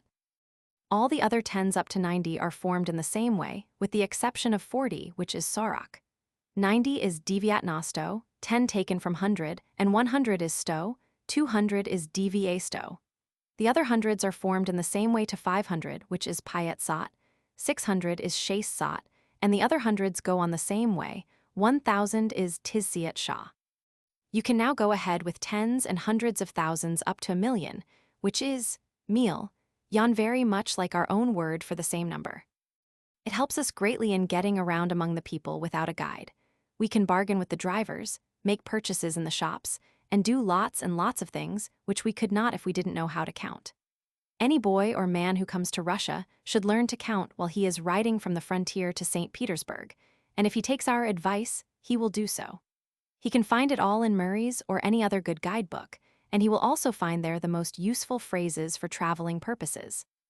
In driving with the Izvoshchiks, we have found them very obliging, and both Fred and I have been many times surprised at their intelligence when we remembered that very few of them were able to read or write their own language. When they find we are foreigners and do not speak Russian, they do not jabber away like French or German drivers or London cabbies, but confine themselves to a very few words. Take one we had today, for example. As he drove along, he called our attention to the churches and other public buildings that we passed by, pronouncing the name of the building and nothing more. In this way, we understood him, but if he had involved the name with a dozen or 20 other words, we should have been in a perfect fog about it. In winter, the drosky makes way for the sledge, which is the tiniest vehicle of the kind you can imagine. 2 persons can crowd into a sledge, though there is really room for only one. Whether you are 1 or 2, you sit with your face within 10 or 12 inches of the driver's back, which forms almost the entire feature of your landscape. The sledges in winter are even more numerous than are the droskys in summer, as many persons ride then who do not do so when the weather is warm. Everybody rides in a Russian city in winter, at least everybody who claims to have much respect for himself. And in fact, riding is so cheap that it must be a very shallow purse that cannot afford it. For a drive of a mile or less, you pay 8 or 10 kopecks. 10 kopecks equal 8 cents, and you can ride a couple of miles for 15 kopecks, and sometimes for 10. By the hour, you pay 40 or 50 kopecks. And if you make a bargain, you can have the vehicle all to yourself a whole day for $1.50, and sometimes less. They go very fast, and if your time is limited, and you want to see a good deal in a little while, it is the best kind of economy to hire an izvoshchik to take you about. We left our friends on the way to the hotel when we wandered off to hear what Frank had to say about the droskys and their drivers. The ride along the streets was full of interest to the youths, to whom it was all new, but it was less so to Dr. Bronson, who had been in St. Petersburg before. They drove up the Vosnesensky Prospect, a broad avenue which carried them past the Church of the Holy Trinity, one of the interesting churches out of the many in the city, and then by a cross street passed into the Nevsky Prospect, which may be called the Broadway of the Russian capital. We shall hear more of the Nevsky Prospect later on. At the hotel, they surrendered their passports to the clerk as soon as they had selected their rooms. The doctor told the youths they would not again see those important documents until they had settled their bill and prepared to leave. Frank and Fred were surprised at this announcement, and the doctor explained. The passports must go at once to the Central Bureau of the Police, and we shall be registered as stopping in this hotel. When the register has been made, the passports will be returned to the hotel and locked up in the manager's safe, according to the custom of the country." "Why doesn't he give them back to us instead of locking them in the safe?" one of the youths inquired. "It has long been the custom for the house owner to keep the passport of anyone lodging with him, as he is in a certain sense responsible for his conduct. Besides, it enables him to be sure that nobody leaves without paying his bill, for the simple reason that he can't get away. When we are ready to go, we must give a few hours' notice. The passports will be sent to the police office again, with a statement as to our destination. After we have paid our bills and are ready to go, the passports will be handed to us along with the receipt for our money." "That makes hotel keeping a great deal more certain than it is in American cities, does it not?" said Fred. "And you never hear in Russia of a man running away from a hotel where he has contracted a large bill and leaving nothing but a trunk filled with straw and stovewood as security, do you?" Frank inquired. "Such a thing is unknown," the doctor answered. "I once told some Russian acquaintances about the way hotel keepers were defrauded in America by unprincipled persons. One of them exclaimed, 'What a happy country, and how cheaply a man could live there with no police officers to stop his enterprise.' When you go from one city to another," said the doctor, "the formality to be observed is slight, and the hotel people will attend to it for you without charge. When you are going to leave Russia, a few days' notice must be given at the police office, and if any creditors have filed their claims against you with the police, you must settle them before you can have your passport. If anyone owes you money, and you have reason to believe he intends leaving the country, you can stop him or get your money by leaving your account with the police for collection. Absconding debtors are nearly as rare in Russia as absconding hotel patrons, for the simple reason that the law restricts their movements. In spite of what our English friend said of the passport system, there are some excellent features about it. Another thing is—" They were interrupted by a servant who came to ask if there were any friends in St. Petersburg whom they wished to find. The commissioner was going to the police bureau with the passports and would make any inquiries they desired. The doctor answered in the negative, and the servant went away. "That is what I was about to mention," said Dr. Bronson, as soon as the door was closed. "The first time I came to St. Petersburg I was riding along the Nevsky Prospect and saw an old acquaintance going in the other direction. He did not see me, and before I could turn to follow him, he was lost in the crowd of vehicles. But in 2 hours I found him, and we had a delightful afternoon together. How do you suppose I did it? Why, I sent to the police bureau, paid 2 cents, and obtained a memorandum of his address. For a fee of 2 cents you can get the address of anyone you name, and for 2 cents each any number of addresses. In numerous instances I found it a great convenience, and so have other travelers. If you wanted to find a friend in New York or London and didn't know his address, you would have a nice time about it. But in Moscow or St. Petersburg there would be no trouble whatever." As soon as they had removed the dust of the journey, our friends went out for a stroll before dinner. The Hotel de l'Europe is on the corner of the Nevsky Prospect and one of the smaller streets, and only a short distance from the Kazansky Sobor, or Church of Kazan. But before they enter this celebrated edifice, we will look with them at the Grand Avenue, the Nevsky Prospect. "It is straight as a sunbeam for 3 miles, said Fred in his notebook, "with the Admiralty buildings at one end and the Church of St. Alexander Nevsky at the other, though the latter is a little way from the line. It is perfectly level from end to end, like a street of New Orleans or Sacramento. St. Petersburg is built on a marsh, and through its whole extent there isn't a hill other than an artificial one. It is a broad avenue, 130 feet in width, reminding us of the boulevards of Paris, and the crowd of vehicles coming and going at all hours of the day and far into the night makes the scene a picturesque one. All classes and kinds of Russians are to be seen here, from the mujik with his rough coat of sheepskin up to the officer of the army, whose breast is covered with decorations by the dozen or even more.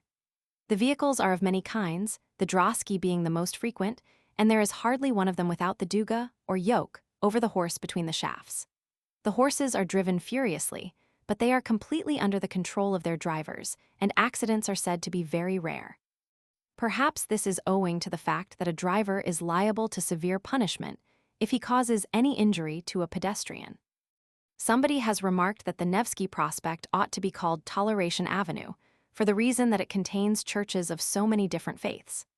There are, of course, the Russo-Greek churches, representing the religion of the country, and there are Catholic, Lutheran, Dutch, and Armenian churches, standing peacefully in the same line. It is a pity that the adherents of these diverse religions do not always agree as well as do the inanimate edifices that represent them. The buildings are very substantial in appearance, and many of them are literally palaces. The military headquarters are on the Nevsky, and so is the palace of one of the Grand Dukes. Then there are several palaces belonging to noble families. There is the institution of St. Catherine and the Gostiny Dvor, or Great Marketplace, with 10,000 merchants, more or less, transacting business there. We'll go there to make some purchases and tell you about it. At present, we will cross the Nevsky to the Church of Kazan. It reminds us of the Church of St. Peter at Rome, as it has a colonnade in imitation of the one which attracts the eye of every visitor to the Eternal City and takes its name from Our Lady of Kazan, to whom it is dedicated. Kazan was once a Tartar city and the capital of the Tartar kingdom of the same name. It was fortified and stoutly defended and gave the Russians a great deal of trouble. In the 16th century, John the Terrible conquered the kingdom and annexed it to Russia. The last act in the war was the capture of the city of Kazan. The Russians were several times repulsed, but finally the Kremlin was carried, and the Tartar power came to an end. A picture of the Virgin was carried in front of the attacking column, and this picture, all devout Russians believe, gave the victory over the Moslem. The church was built in memory of the event, and the sacred picture from Kazan is preserved and worshipped here. It is a beautiful church, in the form of a cross, 238 feet long and 182 feet wide. From the ground to the top of the cross above the cupola is more than 230 feet, and the cupola is so large that it is visible from a long distance. As we entered the church, we were struck by the absence of seats. We were told by the doctor that Russian churches contain no seats, and all worshippers must stand or kneel while at their devotions. To this, there are no exceptions, the same requirement being made of the emperor as of the most obscure peasant. There is no instrumental music in the Greek church, and church choirs composed of male and female voices are unknown here. All the singers in the churches are men, the prayers are mostly intoned, and all the congregation joins in the responses. There are no pews or reserved places of any kind, except a standing place for the emperor, all worshippers being considered equal. Neither are there any fees to be paid by those who come to worship. The picture of Our Lady of Kazan, which has such a miraculous legend connected with it, is richly covered with precious stones, said to be worth nearly $100,000. There are other costly pictures in the church, but none to equal this one. There are a good many flags and other trophies of war along the walls and around the pillars, and, to tell the truth, it has almost as much the appearance of a military museum as of a cathedral. There are the keys of Hamburg, Leipzig, and other cities which at various times have been captured by Russia. And the church contains the tombs of several Russian generals who were killed in the war with France in 1812. We observed a curious effect in the pictures in this church, which we found afterwards in a great many holy pictures in Russia. The hands and face, and any other flesh, are painted on a flat surface, but the dress and ornaments are often raised in gold, silver, or other metal, and studded with precious stones, according to the will or financial ability of the owner. The church rejects all massive images of the Savior or saints as idolatrous, and says they violate the commandment, "Thou shalt not make unto thyself any graven image."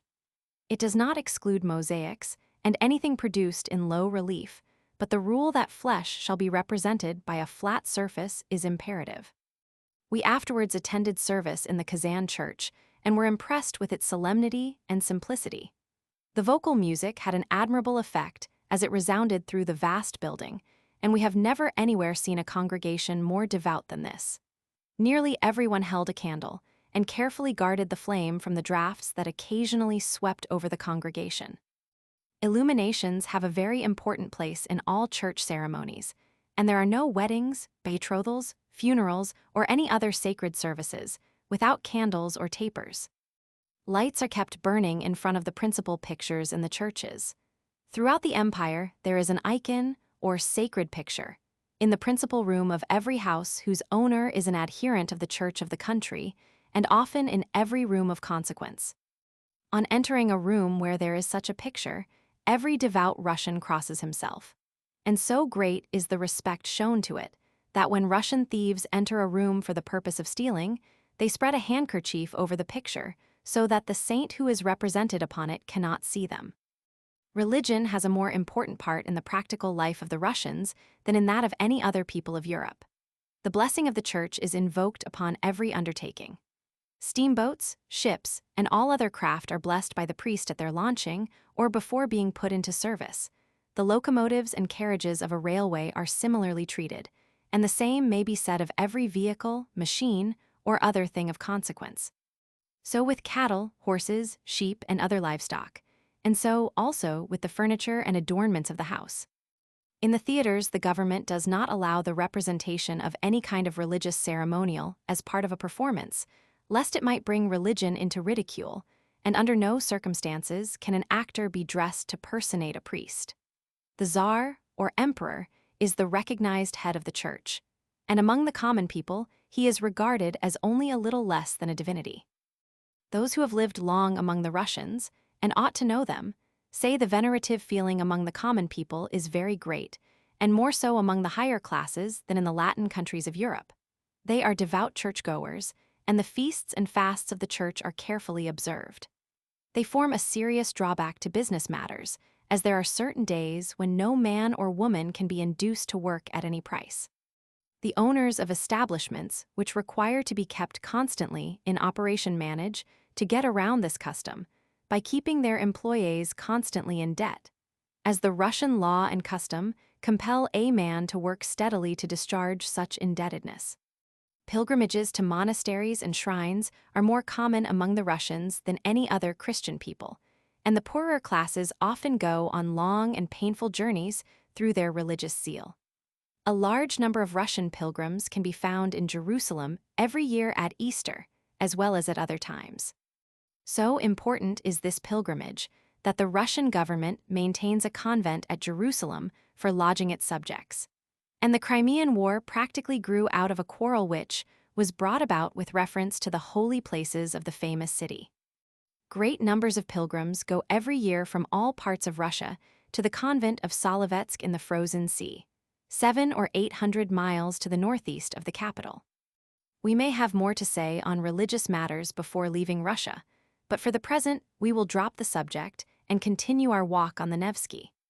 As they strolled in the direction of the Neva, the river that gives its name to the long avenue, Fred asked how it happened that St. Petersburg was built on a marsh instead of upon elevated ground. It was because Peter the Great wanted a capital city that could be a seaport, and this was the best site that could be found. Moscow was inland. It is 400 miles from here to that city, and Peter realized that no country could be great and important without communication over the sea to other lands. So he came here and founded the city which bears his name. It was a forbidding place, but his will was law, and the city grew and lived though 100,000 men perished in the first year of its construction. The first house was built in 1703. In 1712, Peter declared it his capital, and the imperial court was moved here from Moscow. For a long time the place was very unhealthy, and even down to the present day, it is not by any means the best location in the world for a city. The drainage is defective, the drinking water is not good, especially in the summer season, and the city has several times suffered from inundations.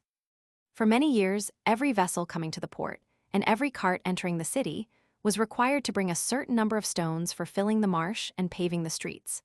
Where the large buildings stand, fabulous amounts have been expended in making foundations, and many of them have cost more than the buildings that stand upon them. The foundations of the Church of St. Isaac are said to have cost $4 millions, and 25 years were spent in their construction. Frank asked about the inundations mentioned by the doctor. There have been some 8 or 10 of them, the doctor answered. The most serious inundation of this century was in 1824, when the water of the Neva rose 13 feet and 4 inches above its ordinary level. Observe that line, said he, as he pointed to a mark upon a building. That is the point to which the waters rose in the inundation of 1824. The mark was nearly 4 feet above the level of the sidewalk where they stood. Frank and Fred regarded it with astonishment, while the doctor continued. In a single night, November 17th, property to the value of $20 million was destroyed, and it was estimated that not less than 8,000 people lost their lives. The flood was caused by a strong westerly wind which combined with the tide and forced the waters in from the Gulf of Finland, which is here formed like a funnel. Now suppose the flood had occurred in April, at the time when Lake Ladoga breaks up and pours its accumulated ice and water through the Neva. What would have been the result? Would the city have been destroyed? Queried one of the youths. So it is said, by many who have studied its position. They aver that when a high tide, a westerly wind, and the breaking up of the ice in Lake Ladoga shall all come together, the streets of St. Petersburg will be not less than 20 feet underwater, and Russia will be obliged to select another site for her capital. But as it is not likely that all these things will happen during our visit, we won't borrow any trouble about the matter. I have read, said Fred, that in that inundation the prisoners in the fort were drowned in their cells. The lower part of the fort was flooded, was it not? Yes, the doctor answered, but so many romances have been written on the subject that it is difficult to get at the exact truth. It is very likely that the prisoners in the lower cells of the fort were drowned, and I believe the authorities admit that such was the case. In the Paris exhibition of 1867, there was a startling picture representing the death of a Russian princess who was imprisoned there at the time. She is represented standing on her little bed, surrounded by rats that have been driven from their holes by the flood. The water is nearly up to the level of the bed and is pouring in at the grated window. The picture haunted me for years after I saw it, and even now it occasionally comes up in my dreams. I haven't thought of it for some time, but this question of yours has revived it. They continued their walk towards the Neva, with an occasional glance at the needle-like spire that rises above the Admiralty buildings. They came out into Admiralty Square, a large open space, which gave them a view of the Admiralty buildings, the Church of St. Isaac, the equestrian statue of Peter the Great, and the Winter Palace, together with one of the bridges spanning the Neva to the islands opposite. Which shall we see first? Queried the doctor of his young companions. Whichever you think best, answered Frank, to which Fred nodded approval. Our time just now is limited, said the doctor, and perhaps we will satisfy ourselves with the statue of Peter the Great. But as we walk about, we must not fail to take in the general view, which is of unusual interest. The statue is well known through its frequent representation in engravings and is one of the most remarkable monuments of the imperial city. It was ordered by the Empress Catherine and was cast by Falconet, a Frenchman. The inscription upon it reads, Petru Pervamu, Ekaterina Vittoria. To Peter I by Catherine Roman II, MDC Silexexi. Evidently, Catherine had a sufficient idea of her consequence, as the letters which make her name are considerably larger than those of her illustrious sires. The horse, said Fred in his notebook, is on the brink of a precipice, where he is being reined in by his rider. Peter's face is towards the Neva, while his right hand is directed to the city which he built. Under the horse's feet is a serpent, which typifies the difficulties the Tsar has overcome. The horse is balanced on his hind legs and tail, his forefeet being clear from the rock. It is said that the weight of the statue is about 10,000 pounds. The statue stands on a block of granite that originally weighed 1,500 tons and was brought from Finland. The block is 14 feet high, 20 feet broad, and 43 feet long. It consists of two pieces that have been carefully joined together, and the operation of moving it was a triumph of engineering skill. I have read a good story apropos of this monument about two boys who belonged to an English ship that was lying at the quay beyond the statue. They had wandered off into the city and lost their way, and in order to get back, they engaged a carriage. But after engaging it, they were in trouble, as they could not tell the driver where to go. Two sailors from the same ship happened along, and to them, the boys told the story of their perplexity. The sailors were in the same predicament, as they wanted to get back to the ship and didn't know which way to go. If we only knew what the Russian is for that statue, said one of the boys, we could make him understand. They tried all the words they knew, but to no purpose. Suddenly, an idea occurred to one of the sailors. He asked the other to get down on all fours, which he did, wondering what was the matter with his comrade. Jack mounted his friend's back as though he were a steed and took the attitude of Peter the Great as nearly as he could remember it. The other sailor caught at the idea and reared slightly on his feet in the position of Peter's horse. The isvostchiks comprehended what was wanted and roared with delight. The two sailors jumped into a drosky, which followed the carriage containing the boys, and in due time the party arrived safely at its destination.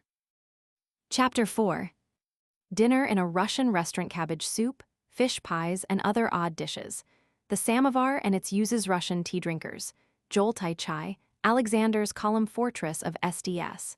Peter and Paul, imperial assassinations, sketches of the people: Russian police and their ways. Instead of returning to the hotel for dinner, our friends went to a traktir, or Russian restaurant, in a little street running out of Admiralty Square.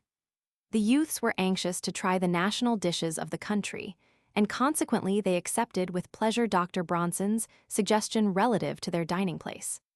The finest and most characteristic restaurants of Russia are in Moscow rather than in St. Petersburg, said the doctor, as he led the way to the establishment they had decided to patronize. St. Petersburg has a great many French and German features that you do not find in Moscow, and when we get to the latter city, we must not fail to go to the Moskovsky Traktir, which is one of the most celebrated feeding places of the old capital. There the waiters are clad in silk shirts, or frocks, extending nearly to the knee, over loose trousers of the same material. At the establishment where we are now going, the dress is that of the ordinary French restaurant, and we shall have no difficulty in finding someone who speaks either French or German. They found the lower room of the restaurant filled with men solacing themselves with tea, which they drank from glasses filled and refilled from pots standing before them. On each table was a steaming samovar to supply boiling water to the teapots as fast as they were emptied. The boys had seen the samovar at railway stations and other places since their entrance into the empire, but had not thus far enjoyed the opportunity of examining it. "We will have a samovar to ourselves," said the doctor, as they mounted the stairs to an upper room, "and then you can study it as closely as you like." The Russian bill of fare was too much for the reading abilities of any one of the trio. The doctor could spell out some of the words, but found they would get along better by appealing to one of the waiters. Under his guidance, they succeeded very well, as we learn from Frank's account of the dinner. Dr. Bronson told us that cabbage soup was the national dish of the country, and so we ordered it under the mysterious name of tishi e karsha. The cabbage is chopped and then boiled till it falls into shreds. A piece of meat is cooked with it. The soup is seasoned with pepper and salt, and altogether the tishi soup is decidedly palatable. Karsha is barley thoroughly boiled and then dried over the fire until the grains fall apart. A saucerful of this cooked barley is supplied to you along with the soup, and you eat them together. You may mingle the karsha with the tishi as you would mix rice with milk, but the orthodox way of eating is to take a small quantity of the karsha into your spoon each time before dipping it into the soup. A substantial meal can be made of these articles alone, and there are millions of the subjects of His Imperial Majesty, the Tsar who dined today, and many other days in the year on nothing else. The emperor eats tishi, and so does the peasant. Probably the emperor has it less often in the year than does his poor subject. But the soup is of the same kind, except that very often the peasant cannot afford the important addition of meat. "Don't forget," Fred interposed, when the foregoing description was read to him, "don't forget to say that they served us a little cup or mug of sour cream along with the tishi." "Yes, that's so," responded Frank, "but I didn't like it particularly and therefore came near forgetting it. We remember best the things that please us." "Then perhaps you didn't like the zakushka, or appetizer, before dinner," said the doctor, "as I see you haven't mentioned it." "I hadn't forgotten it," said the youth, "but was going to say something about it at the end. You know the preface of a book is always written after the rest of the volume has been completed, but as you've called attention to it, I'll dispose of it now. Here it is." There was a side table, on which were several plates containing relishes of different kinds, such as caviar, raw herring, dried beef, smoked salmon cut in little strips or squares, radishes, cheese, butter, and tiny sandwiches about the size of a $50. A glass of cordial, of which several kinds were offered, goes with the zakushka for those who like it. The cordial and a few morsels of the solid things are supposed to sharpen the appetite and prepare it for the dinner which is to be eaten at the table. The zakushka is inseparable from a dinner in Russia and belongs to it just as much as do any of the dishes that are served after the seats are taken. While we were standing around the side table, where it was served at our first dinner in St. Petersburg, Dr. Bronson told us a story that is too good to be lost. I'll try to give it in his words. There was once a Russian soldier who had a phenomenal appetite. He could eat an incredible quantity of food at a sitting, and the officers of his regiment used to make wagers with strangers about his feeding abilities. They generally won, and as the soldier always received a present when he had gained a bet, he exerted himself to the best of his ability. One day the colonel made a wager for a large amount that his man could eat an entire sheep at a sitting. The sheep was selected, slaughtered, and sent to a restaurant, and at the appointed time, the colonel appeared with the soldier. In order to help the man along, the keeper of the restaurant had cooked the different parts of the sheep in various ways. There were broiled and fried cutlets, roasted and boiled quarters, and some stews and hashes made from the rest. Dish after dish disappeared. When almost the entire sheep had been devoured, the soldier turned to the colonel and said, "If you give me so much zakushka, I'm afraid I shan't be able to eat all of the sheep when they bring it." But to return to soups. In addition to tishi, the Russians have uka or fish soup made of any kind of fish that is in season. The most expensive is made from sterlet, a fish that is found only in the Volga and sometimes sells for its weight in silver. We tried it one day and liked it very much, but it costs too much for frequent eating except by the wealthy. A very good fish soup is made from trout and another from perch.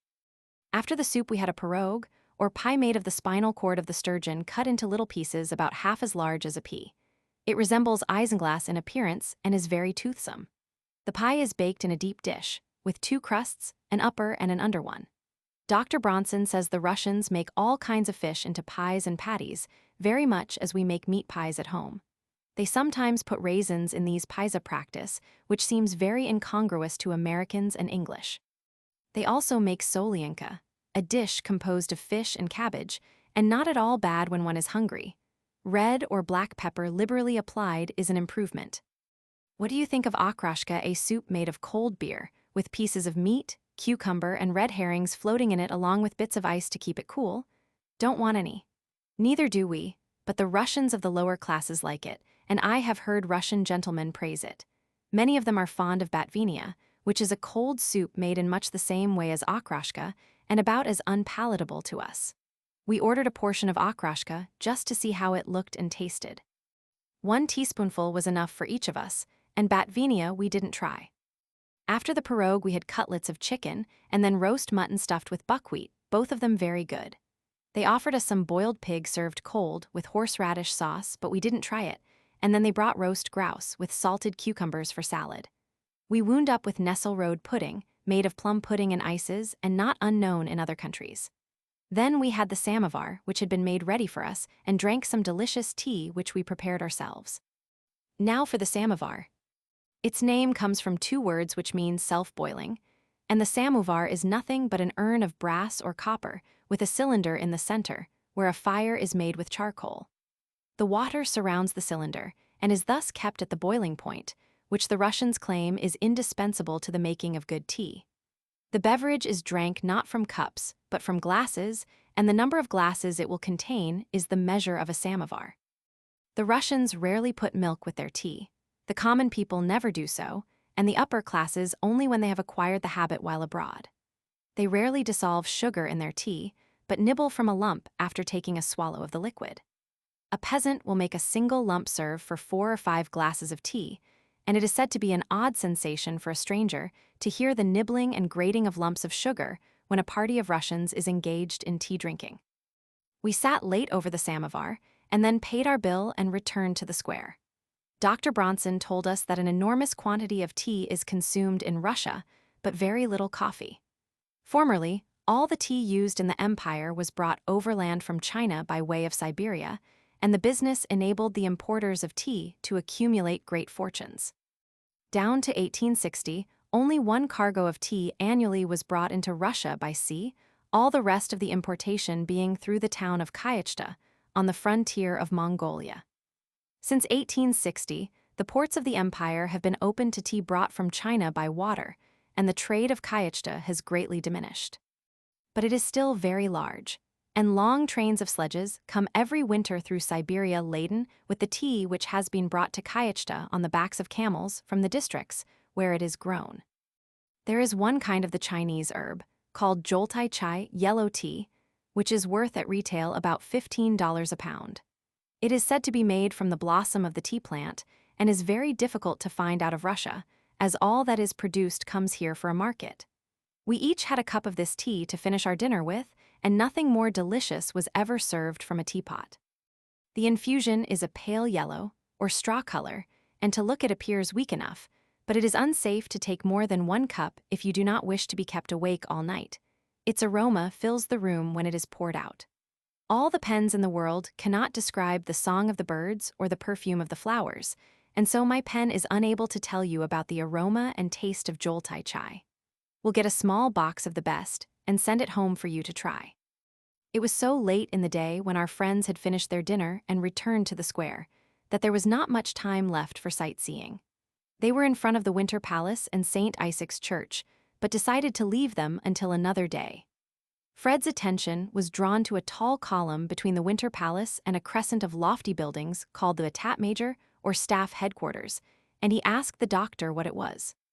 "That is the Alexander Column," was the reply to the question. "It is one of the largest monoliths or single shafts of modern times, and was erected in 1832 in memory of Alexander I." "What a splendid column," said Frank. "I wonder how high it is." Thereupon the youths fell to guessing at the height of the column.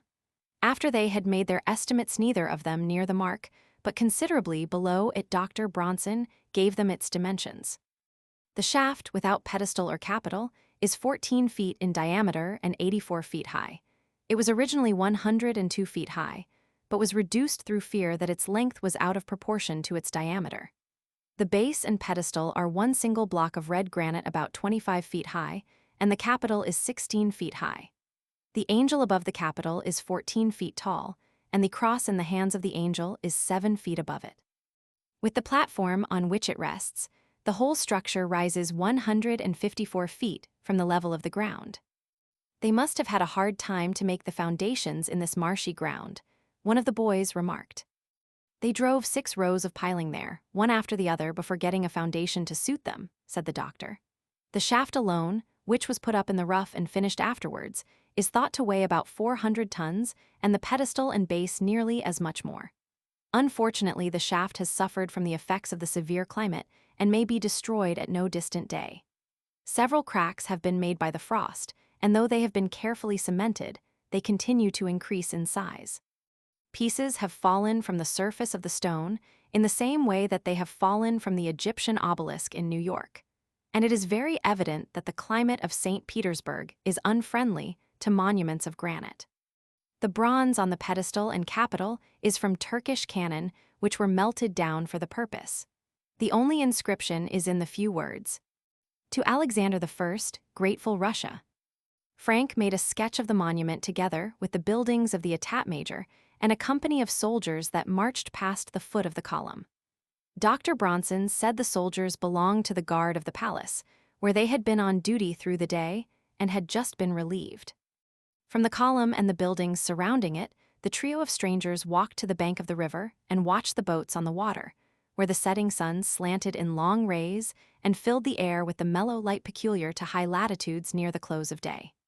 It was early in September, and already the evening air had a touch of coolness about it.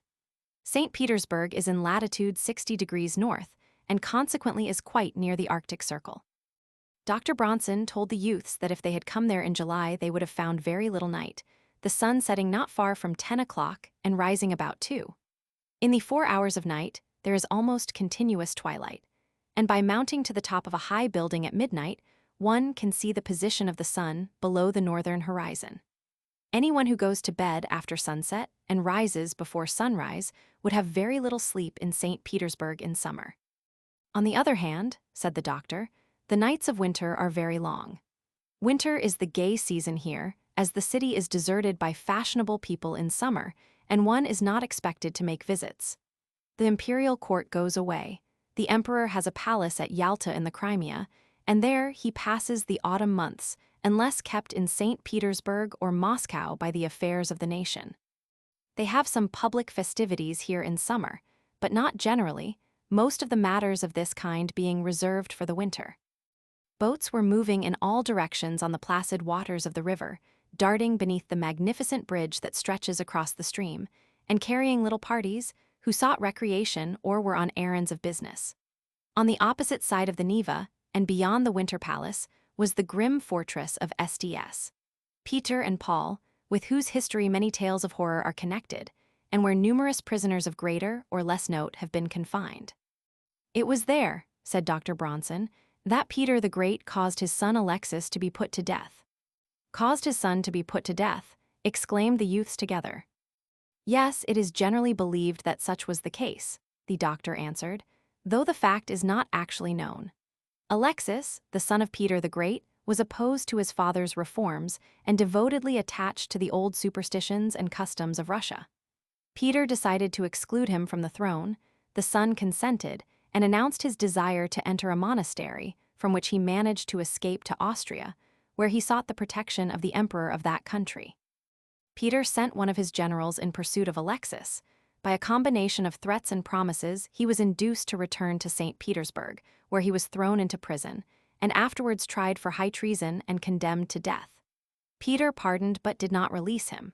On the 7th of July, 1718, he died suddenly, and it was and is now generally believed that he was poisoned or beheaded by his father's order. And was he really guilty of high treason? Fred asked.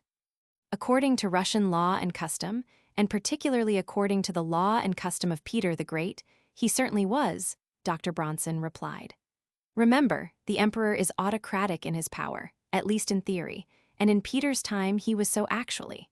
The will of the founder of the Russian Empire was law. Alexis was opposed to that will and consequently opposed to the imperial law. The progress of Russia was more in the eyes of Peter than the life of any human being, not even excepting his own son and the legitimate heir to the throne. The proceedings of the trial were published by Peter as a justification of his act. Peter Roman II, the son of Alexis and grandson of the great Peter, died suddenly at the age of 15. Peter Roman III, grandchild of Peter the Great through his daughter Anna, was the husband of the Empress Catherine Roman II. But his reign was very short.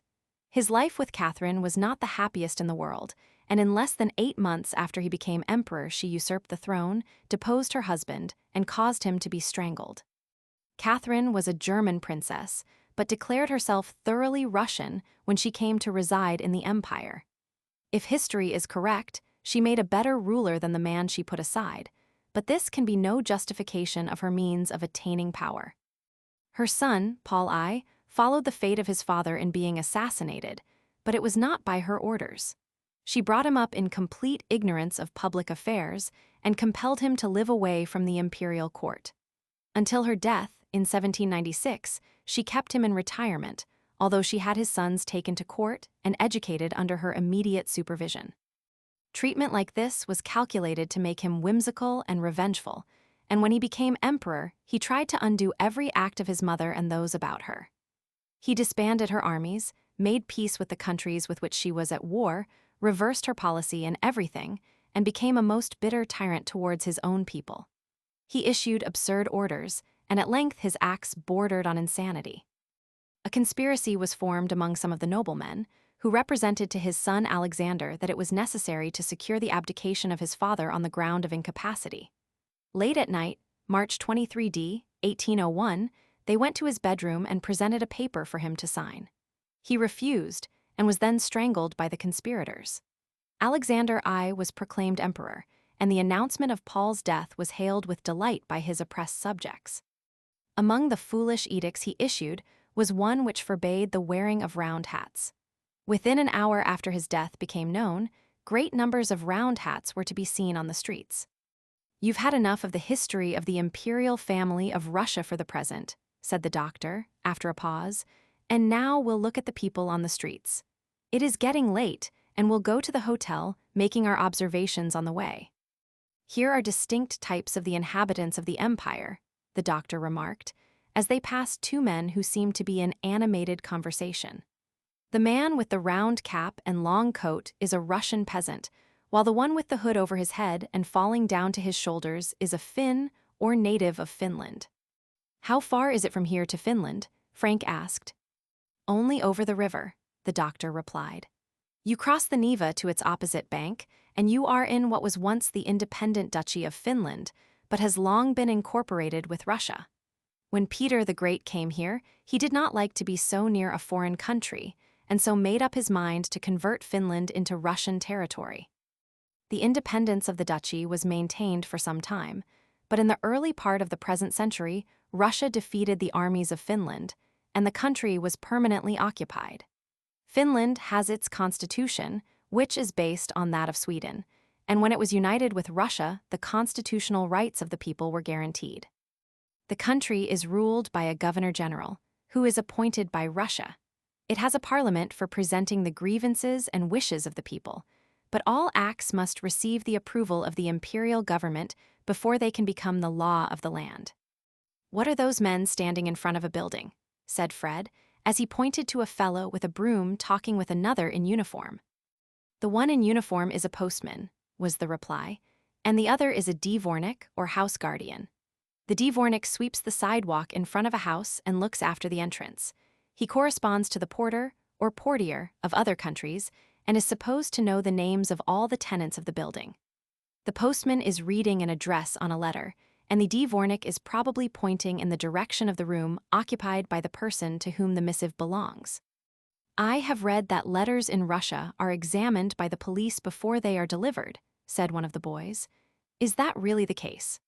"Formerly it was, or at least they were liable to examination, and it probably happens often enough at the present time. If a man is suspected of treasonable practices, his correspondence is liable to be seized. Unless there is a serious charge against him, it is not detained after examination, provided it contains nothing objectionable. The post office, like everything else in Russia, is a part of the military system, and if the government wishes to do anything with the letters of its subjects, it generally does it. The correspondence of foreigners is rarely meddled with. Writers for the foreign newspapers sometimes complain that their letters are lost in the mails or show signs of having been opened, but I fancy that these cases are rare. For one, I haven't the least fear that our letters will be troubled, as we have no designs upon Russia other than to see it. If we were plotting treason, or had communications with Russian and Polish revolutionists in France or Switzerland, it is probable that the government would not be long in finding it out."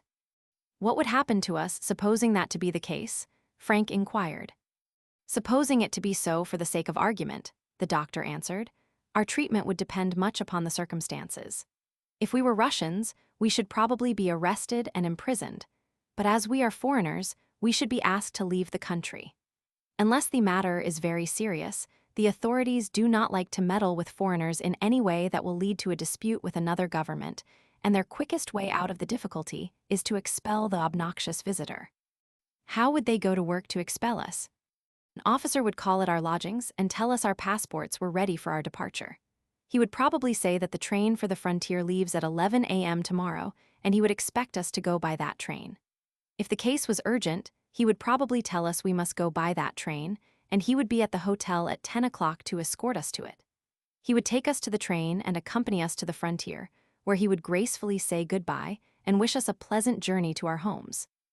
If matters were less serious, he would allow us 2 or 3 days, perhaps a week, to close our affairs. All would depend upon his orders, and whatever they were, they would be carried out. Before the days of the railways, objectionable parties were taken to the frontier in carriages or sleighs, the government paying the expense of the posting, and no matter what the hour of arrival at the boundary, they were set down and left to take care of themselves. An Englishman who had got himself into trouble with the government in the time of the Emperor Nicholas tells how he was dropped just over the boundary in Prussia in the middle of a dark and rainy night and left standing in the road with his baggage, fully a mile from any house. The officer who accompanied him was ordered to escort him over the frontier, and did it exactly. Probably his passenger was a trifle obstinate, or he would not have been left in such a plight. A little politeness, and possibly a few shillings in money, would have induced the officer to bring him to the boundary in the daytime and in the neighborhood of a habitation. Expelled foreigners have rarely any cause to complain of the incivility of their escorts. I know a Frenchman who was thus taken to the frontier after a notice of 2 days, and he told me that he could not have received greater civility if he had been the guest of the emperor, and going to St. Petersburg instead of from it. He added that he tried to outdo his guardians in politeness, and further admitted that he richly deserved expulsion, as he had gone to the empire on a revolutionary mission. On the whole, he considered himself fortunate to have escaped so easily. The conversation led to anecdotes about the police system of Russia, and at their termination, our friends found themselves at the door of the hotel. Naturally, they shifted to other topics as soon as they were in the presence of others. It was an invariable rule of our friends not to discuss in the hearing of anyone else the politics of the countries they were visiting. Chapter 5. Number and Character of the Russian People Pan-Slavic Union. St. Isaac's Church. Its history and description. The Winter Palace and the Hermitage. Sites in the palace. Catherine's rules for her receptions. John Paul Jones in Russia. The Crown Jewels and the Orloff Diamond. Anecdotes of the Emperor Nicholas. Relics of Peter the Great. From palace to prison. Tombs of Russia's Emperor's Monument and an anecdote. When the subject of the police was dropped by our friends, Frank asked a question about the Russian people and their origin. The doctor answered that the topic was a broad one, as the empire contained more than 100 different nations and tribes of people, and that they spoke 40 distinct languages. Many of the smaller tribes were assimilating with the Russians and losing their distinctiveness, even though they preserved their language, but this was by no means the case throughout the empire. "Not in Poland, I think," said Frank, "judging by what we saw and heard, and probably not in Finland." "Quite right," added Dr. Bronson. "And the same is the case with the German population in the Baltic provinces. Though they have long been an integral part of the empire, there are thousands of the inhabitants who cannot speak Russian and refuse to teach it to their children. They are less revolutionary in their ways than the Poles, but none the less desirous of preserving their national characteristics. The population of Russia is about 100 millions, he continued, and it is spread over an area of nearly, if not quite 7 million square miles of land. Russia occupies about 1/8 of the land surface of the globe, but is very thinly inhabited. European Russia, including Poland, Finland, and other provinces, covers 2 millions of square miles, while Siberia, or European Asia, extends over at least 5 millions. This does not include the disputed territory of the last few years in Central Asia. It is pretty certain to come under the rule of the emperor, and will add another 500,000, if not more, to his dominions. The inhabitants are very unevenly distributed, as they average 127 to the square mile in Poland, and less than 2 to the mile in Asiatic Russia. About 60 millions belong to the Slavic race, which includes the Russians and Poles, and also a few colonies of Servians and Bulgarians, which amount in all to less than 100,000. The identity of the Servians and Bulgarians with the Slavic race has been the excuse, if not the reason, for the repeated attempts of Russia to unite Servia, Bulgaria, and the other Danubian principalities with the Grand Empire. The union of the Slavic people under one government has been the dream of the emperors of Russia for a long time, and what could be a better union, they argue, than their absorption into our own nation? Fred asked who the Slavs were and whence they came.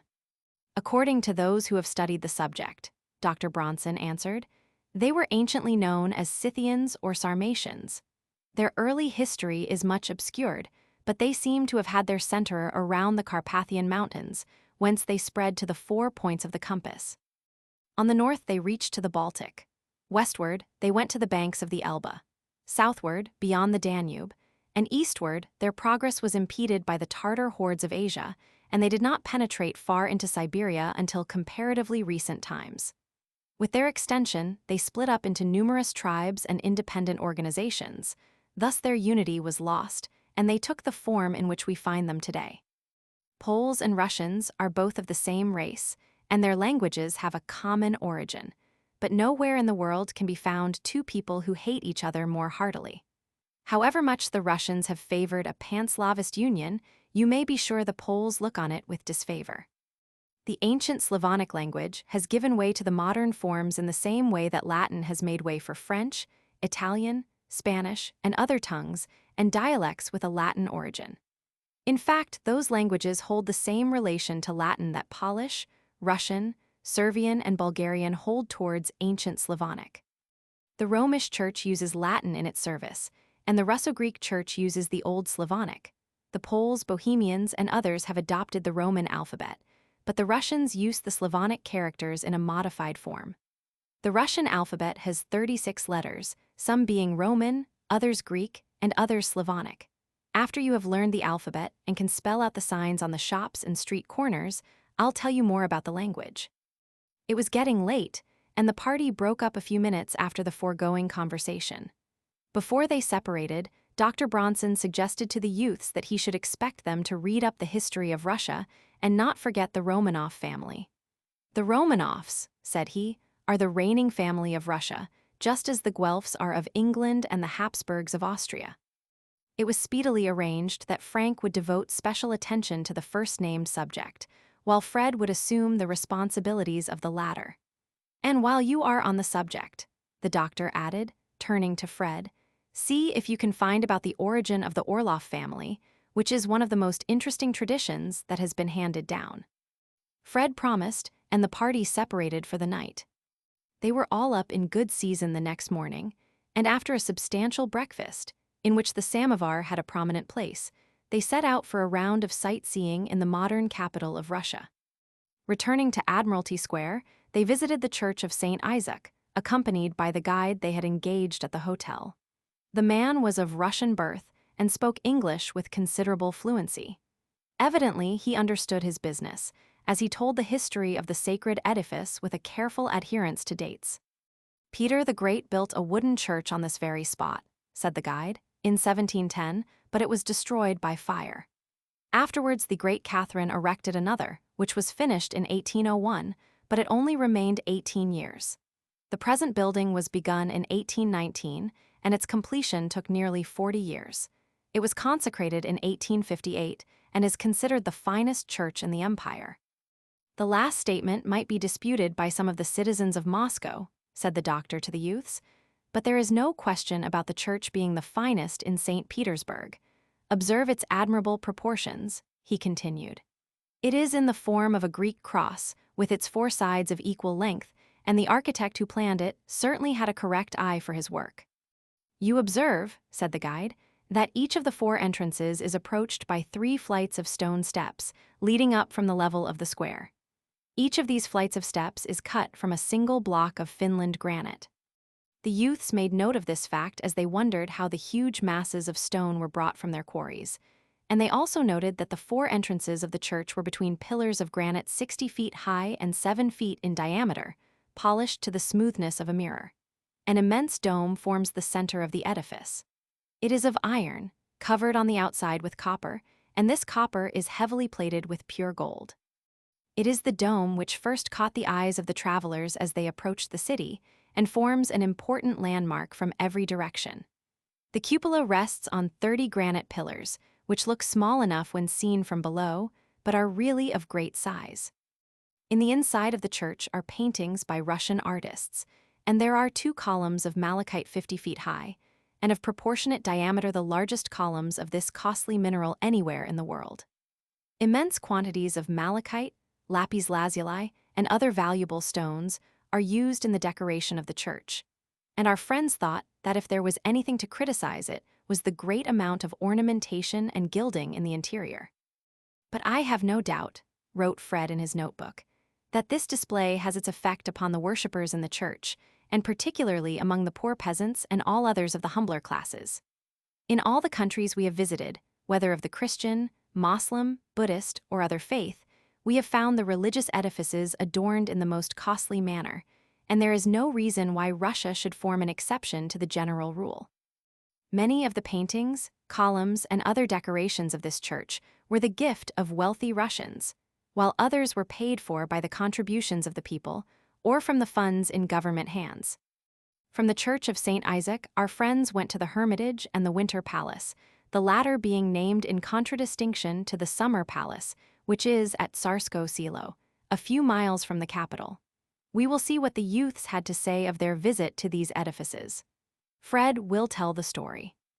To describe all we saw there would take a fair-sized volume, said Fred, and we will only tell what impressed us most. The palace was built in a great hurry, to take the place of the one that was burned in 1837. It was ready for occupation in 1839, and when you know that it is 450 feet long by 350 wide and rises to a height of 80 feet, you will agree with us that the Russians are to be praised for their energy. Our guide had procured the necessary ticket for admittance, and we passed in through an enormous gateway opposite the Column of Alexander. 2 servants in livery showed us through the halls and galleries, and for hours we wandered among pictures which represent the victories of Russia over its enemies, and amid costly furniture and adornments, till our feet and eyes were weary. The throne room of Peter the Great is one of the finest of the apartments, and the Hall of St. George is the largest. It measures 140 feet by 60, and is the scene of the grand balls and receptions which the emperor gives on state occasions. There is a beautiful apartment, known as the drawing room of the empress. Its walls and ceiling are gilded, and the whole work about it seems to have been done without regard to expense. One of the halls contains portraits of the rulers of Russia from Peter the Great down to the present time. Another, the portraits of the generals who fought against the French in 1812. Another, the portraits of all the field marshals of the armies by which Napoleon was conquered. And others, the battle scenes before mentioned. I observed that Russia was not unlike France, Germany, and other countries in representing very prominently the battles where she triumphed, and ignoring those where she was defeated. The guide told us that at the state balls in the palace sit-down suppers are provided for all the guests, even if there are 2,000 or 3,000 of them. Sometimes the supper hall is converted into a garden by means of trees brought from greenhouses. The guests sit at table beneath the foliage and can easily forget that they are in the middle of a Russian winter. Dr. Bronson says the Russians are very fond of plants in their dwellings, the wealthy expending large sums on greenhouses and conservatories, and the poorer people indulging in flower pots, which they place in all available spots. The wealthy frequently pay enormous prices for rare exotics. We have seen a good many flower stores along the Nevsky Prospect and in other streets, and are ready to believe that the Russians are great admirers of floral products. Their long, cold, and cheerless winters lead them to prize anything that can remind them of the summer season. At the entrance of one of the halls, there is a tablet on which are the rules which Catherine Roman II established for the informal parties she used to have at the Hermitage. Catherine had literary aspirations, and her parties were in imitation of the salons of Paris, which have a wide celebrity. Here is a translation of the rules, which I take from Murray's handbook. 1. Leave your rank outside, as well as your hat, and especially your sword. 2. Leave your right of precedence, your pride, and any similar feeling outside the door. 3. Be gay, but do not spoil anything. Do not break or gnaw anything. 4. Sit, stand, walk as you will, without reference to anybody. 5. Talk moderately and not very loud, so as not to make the ears and heads of others ache. 6. Argue without anger and without excitement. 7. Neither sigh nor yawn, nor make anybody dull or heavy. 8. In all innocent games, whatever one proposes, let all join. 9. Eat whatever is sweet and savory, but drink with moderation, so that each may find his legs on leaving the room. 10. Tell no tales out of school. Whatever goes in at one ear must go out at the other before leaving the room. A transgressor against these rules shall, on the testimony of 2 witnesses, for every offense drink a glass of cold water, not excepting the ladies, and further read a page of the Telemachid, aloud. Whoever breaks any 3 of these rules during the same evening shall commit 6 lines of the Telemachid to memory. And whoever offends against the 10th rule shall not again be admitted. The Telemachid, which is prescribed as a penance, was the work of a Russian poet of Catherine's time, who does not seem to have enjoyed the imperial favor. It is said that invitations to these parties were much sought, but in spite of all her efforts, the empress could not induce her guests to forget entirely that she was their sovereign. However, she managed to make her parties much less formal than anything ever known before at the imperial palace, and this was a great deal to accomplish in such a time and in such a country. I may remark, by the way, that the Empress Catherine was the first sovereign of Russia to invite an American officer into the imperial service. That officer was the celebrated John Paul Jones, a Scotchman by birth, but an American citizen at the time of the Revolutionary War. The havoc he wrought upon the British fleets attracted the attention of the Russian government, and after our war was over, he received an intimation that he could find employment with the armies of the Empress. He went to St. Petersburg, was received by Catherine at a special audience, and accorded the rank of admiral in the Imperial Navy. Russia was then at war with Turkey. Admiral Jones was sent to command the Russian fleet in the Black Sea and operate against the Turkish fleet, which he did in his old way. The Russians were besieging a town which was held by the Turks, who had a fleet of ships supporting their land forces. Jones dashed in among the Turkish vessels with a boarding party in small boats, backed by the guns of his ships and those of the besieging army. He captured 2 of the Turkish galleys, one of them belonging to the commander of the fleet, and made such havoc among the enemy that the latter was thoroughly frightened. Unfortunately, Jones incurred the displeasure of Potemkin, the prime minister and favorite of the Empress, and shortly after the defeat of the fleet, he was removed from command and sent to the Baltic, where there was no enemy to operate against. But I am neglecting the palace in following the career of an American in the service of Russia. We asked to see the crown jewels of Russia, and the guide took us to the room where they are kept.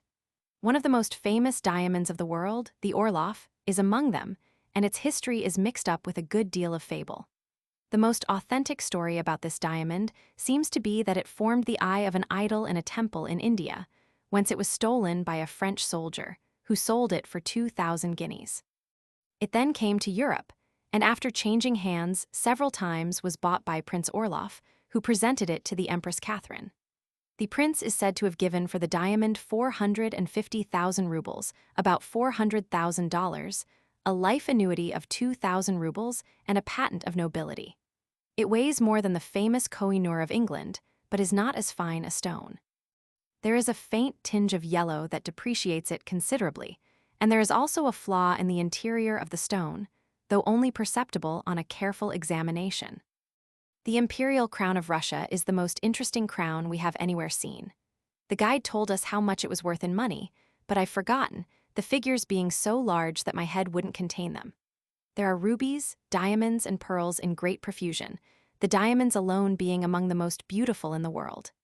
There are nearly, if not quite, 100 large diamonds in the crown, not to mention the smaller ones that fill the spaces where large ones could not go. The coronet of the Empress is another mass of precious stones worth a long journey to see. There are other jewels here of great value, among them a plume or aigrette, which was presented to General Suwarov by the Sultan of Turkey. It is covered with diamonds mounted on wires that bend with each movement of the wearer. What a sensation Suwarov must have made when he walked or rode with this plume in his hat. From the crown jewels, we went to a room whose history is connected with a scene of sadness, the death of the Emperor Nicholas. It is the smallest and plainest room of the palace, without any adornment, and containing an iron bedstead such as we find in a military barrack. His cloak, sword, and helmet are where he left them, and on the table is the report of the quartermaster of the household troops, which had been delivered to the emperor on the morning of March 2, 1855, the date of his death. Everything is just as he left it, and a soldier of the Grenadier Guards is constantly on duty over the relics of the Iron Tsar. If what we read of him is true, he possessed one characteristic of Peter the Great, that of having his own way, more than any other emperor of modern times. He ascended the throne in the midst of a revolution which resulted in the defeat of the insurgents. They assembled in Admiralty Square, and after a brief resistance were fired upon by the loyal soldiers of the empire. 5 of the principal conspirators were hanged after a long and searching trial, during which Nicholas was concealed behind a screen in the courtroom and listened to all that was said. 200 of the others were sent to Siberia for life, and the soldiers who had simply obeyed the orders of their leaders were distributed among other regiments than those in which they had served. Through his whole reign, Nicholas was an enemy to free speech or free writing, and his rule was severe to the last degree. What he ordered it was necessary to perform, no matter what the difficulties were in the way, and a failure was, in his eyes, little short of a crime. He decided questions very rapidly and often with a lack of common sense. When the engineers showed him the plans of the Moscow and St. Petersburg Railway and asked where the line should run, he took a ruler, drew on the map a line from one city to the other, and said that should be the route. As a consequence, the railway is very nearly straight for the whole 400 miles of its course, and does not pass any large towns like the railways in other countries. A more sensible anecdote about him relates an incident of the Crimean War, when the governor of Moscow ordered the pastor of the English church in that city to omit the portion of the service which prays for the success of British arms. The pastor appealed the case to the emperor, who asked if those words were in the regular service of the English church. On being answered in the affirmative, he told the pastor to continue to read the service just as it was, and ordered the governor to make no further interference. His disappointment at the defeat of his armies in the Crimean War was the cause of his death, quite as much as the influenza to which it is attributed. On the morning of his last day, he received news of the repulse of the Russians at Eupatoria, and he is said to have died while in a fit of anger over this reverse. Though opposed to the freedom of the press and people, he advised the liberation of the serfs, and before he died, he urged his son and successor to begin immediately the work of emancipation. The hermitage is close to the palace, and is large enough of itself for the residence of an emperor of medium importance, and certainly for a good-sized king. The present building is the successor of one which was built for the Empress Catherine as a refuge from the cares of state, and hence was called the Hermitage. It is virtually a picture gallery and museum, as the walls of the interior are covered with pictures, and there are collections of coins, gems, Egyptian antiquities, and other things distributed through the rooms. The room of greatest interest to us in the Hermitage was that containing the relics of Peter the Great. There were the turning lathes whereon he worked, the knives and chisels with which he carved wood into various forms, together with specimens of his wood carving. His telescopes, drawing instruments, walking stick, saddle, and other things are all here, and in the center of the room is an effigy which shows him to have been a man of giant stature, as does also a wooden rod which is said to be the one with which he was actually measured. There is a carriage in which he drove about the city, the horse he rode at the Battle of Pultowa, and several of his favorite dogs, all stuffed and preserved, but not in the highest style of the taxidermist. There are casts taken after Peter's death, several portraits in oil and one in mosaic, and a cast taken during life, and presented by Peter to his friend Cardinal Valenti at Rome. It was missing for a long time, but was finally discovered about the middle of this century by a patriotic Russian, who bought it and presented it to the gallery. There is a clock in the same room which is said to have contained at one time the draft of a constitution which Catherine the Great intended giving to her people. Immediately after her death, her son and successor, Paul, rushed to the clock in her bedroom, drew out the paper, and destroyed it. At least this is the tradition, and whether true or not, it is worth knowing, as it illustrates the character of Paul I. Our friends imitated the course of many an imperial favorite, not only in Russia, but in other countries, by going from a palace to a prison, but with the difference in their case that the step was voluntary. As they crossed the bridge leading from the Winter Palace in the direction of the grim fortress of Sts. Peter and Paul, Dr. Bronson told the youths that Peter the Great shut up his sister in a convent and exiled her minister, Prince Galitzin. Since his time, the doctor continued, his example has been followed by nearly every sovereign of Russia, and a great many persons, men and women, have ended their lives in prison or in exile who once stood high in favor at the imperial court. Catherine was accustomed to dispose of the friends of whom she had wearied by sending them to live amid Siberian snows, and the Emperor Paul used to condemn people to prison or to exile on the merest caprice. Even at the present day, the old custom is not unknown. "We were not admitted to the cells of the fortress," said Frank in his account of the visit to the place, "as it was contrary to orders, according to the guide's explanation. But we were shown through the cathedral where the rulers of Russia from the time of Peter the Great have been buried, with the exception of Peter Roman II, who was buried at Moscow, where he died. The tombs are less elaborate than we expected to find them, and the walls of the church are hung profusely with flags, weapons of war, and other trophies of battle. The tombs mark the positions of the graves, which are beneath the floor of the cathedral. Naturally, the tombs that most attracted our attention were those of the rulers who have been most famous in the history of Russia. We looked first at the burial place of the great Peter, then at that of Catherine Roman II, and afterwards at the tomb of Nicholas I. Then we sought the tomb of Alexander Roman II, who fell at the hands of nihilist assassins, and after a brief stay in the church returned to the open air. The building is more interesting for its associations than for the artistic merit of its interior. Its spire is the tallest in the empire, with the exception of the tower of the church at Revel, on the Baltic coast. From the level of the ground to the top of the cross is 387 feet, which is 26 feet higher than St. Paul's in London. The spire alone is 128 feet high and very slender in shape. It was erected more than 100 years ago, and the church itself dates almost from the time of the foundation of the city. 50 or more years ago, the angel and cross on the top of the spire threatened to fall, and a Russian peasant offered to repair them for 200 rubles. By means of a rope and a few nails, he climbed to the top of the spire and performed the work, and nobody will say he did not earn his money. A single misstep or the slightest accident would have dashed him to certain death. When we left the church and fortress, continued Frank, we felt that we had had enough for the day of that kind of sightseeing, so we drove through some of the principal streets and went to the Gostinna Dvor, where we wished to see the curiosities of the place and make a few purchases.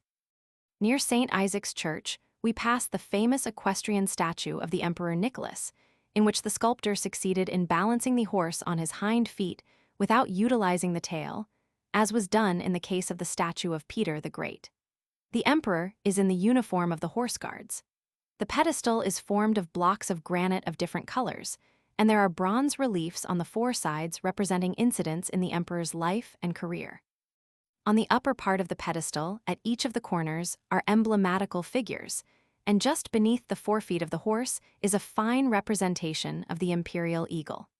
The whole work is surrounded with an iron fence to preserve it from injury, and altogether the statue is one of which the city may well be proud. While the party were looking at the imperial arms just mentioned, Fred asked why the eagle of Russia is represented with two heads.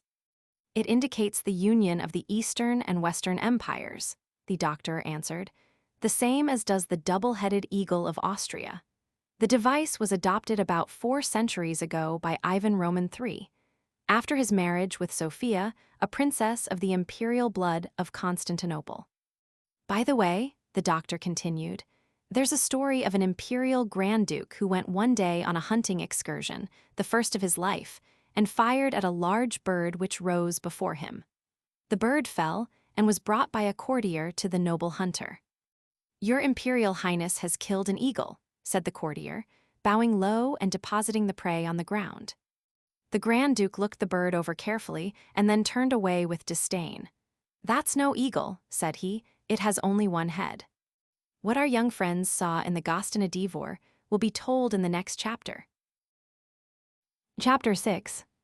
The Gostinna Dvor, its extent and character peculiarity of Russian shopping, curious customs old clothes market, Haymarket, pigeons in Russian cities, frozen animals church and monastery of St. Alexander Nevsky, a Persian traînée coffin of solid silver, the summer garden speaking to the emperor, Krylov and his fables, visit to a Russian theater, a Life for the Tsar, a Russian comedy. Before I describe the Gostinna Dvor of St. Petersburg, said Fred in his notebook, let me premise by saying that every Russian city or town has an establishment of the same kind. It is a good deal more than the marketplace with us, and seems to combine the bazaars of the East with the shops of the West. In an ordinary town, the Gostinna Dvor occupies a single large building at or near the center of population. The larger the town or city, the greater will be the commercial needs of the people. And consequently a city like Moscow or St. Petersburg will have a Gostinna Dvor that dwarfs all ordinary markets into insignificance. The one at St. Petersburg occupies an enormous building, which might almost be called a series of buildings, fronting on the Nevsky Prospect, but entered also from other streets. There are said to be 10,000 merchants and their employees in the building, and certainly the number is little if any exaggerated. We walked among the rows of shops till our feet ached with weariness, and still there were many other rows of shops to be visited. Sometimes the shopmen were importunate, but usually they did not disturb us unless we stopped to look at something. The building is 2 stories high, the lower floor being used for retail purposes and the upper for the storage of goods. Owing to the danger of a conflagration and the great destruction that would ensue, we were told that no fire is allowed here in winter. Then the merchants and their clerks wear furs and thick clothing when at their business, and shoppers are not expected to lay aside their wraps while making purchases. What do you buy in the Gostină Dvor? I hear someone asking. Everything that one could wear or use in Russia. I should reply together with a great many things whose use it would be impossible to imagine. Someone writing on this subject says you may come naked into the Gostină Dvor, bringing only a pocketbook stuffed with money, and leave it in an hour dressed in whatever garments you choose, wear all the jewelry your tastes may dictate, and ride away in a coach drawn by 4 horses, with driver and footmen in livery, all obtained in the building we are now visiting or in one of its annexes. Nay, more, you can engage a residence of palatial character from accommodating house agents stationed here, and furnish it completely from the stock on hand in the Gostină Dvor. Pictures, chairs, sofas, curtains, tapestry, kitchen utensils, library, anything and everything you want are all ready for sale and only await purchasers. Your wife and children, sisters, cousins, and aunts can here be provided with wardrobes, elaborate or economical, as your purse will justify, and so with all the servants of the household, regardless of their number. Officers of every grade, rank, and arm of the service can be uniformed here, and their garments may be brand new, second-hand, or so old that they will subject the wearer to punishment on account of his shabbiness. Decorations are to be bought, at least the insignia thereof, and the seller will ask no questions. The purchaser wears them at his peril if he does not possess the proper diplomas, since the unauthorized wearing of decorations is as serious a matter in Russia as in other continental countries. The Emperor Nicholas was fond of visiting the Gostină Dvor accompanied by a single orderly. One day, he saw a young officer wistfully eyeing a decoration in one of the windows and told the orderly to ascertain his name. Inquiry showed that the officer stood well with his superiors, was faithful in the performance of his duties, and the result was he received the coveted bauble directly from the hand of the emperor. Perhaps you wonder why the Russian market is so extensive, and what must be the habits of the people to sustain such a commerce. This is the way it is explained. A Russian rarely buys anything till just as he wants it, and then he cannot wait to have it made. In England or America, a man desiring to furnish a fine house would be weeks or months collecting his furniture, ordering some to be made, and buying the rest from time to time when he found what suited him. Under similar circumstances, a Russian drives to the Gostină Dvor and makes his selections from what he finds there. The Russians are said to be more capricious than people of other nationalities in the matter of their movements from place to place. A wealthy Russian will fit up a house at great expense, buying his furniture in the manner described. In a few months, he decides to travel for his health or go to the country, and the whole equipment is sent to the Gostină Dvor and sold for what it will bring. It may be so little used that it can be sold again by the dealer as new, and of course the dealer makes a large profit on the transaction. When the man comes back to the city, he furnishes anew, and thus the business of the bazaar is maintained. Fortunes come and go very quickly in Russia, and so the work of fitting and dismantling is continuous. The best goods are in the Gostină Dvor proper, while the inferior ones are in the annexes. Some of the shops have fixed prices, but in most of them there is a system of bargaining which is not agreeable to the traveler from the Occident. He is never certain that he has paid the proper price, even when he has brought the merchant down to what appears to be his lowest figure. We bought a few articles of Russian manufacture to send home to our friends. Among them were samovars, inlaid goods from Tula, embroidered slippers and sashes from the Tartar provinces, malachite and lapis lazuli jewelry, and some Circassian ornaments of silver.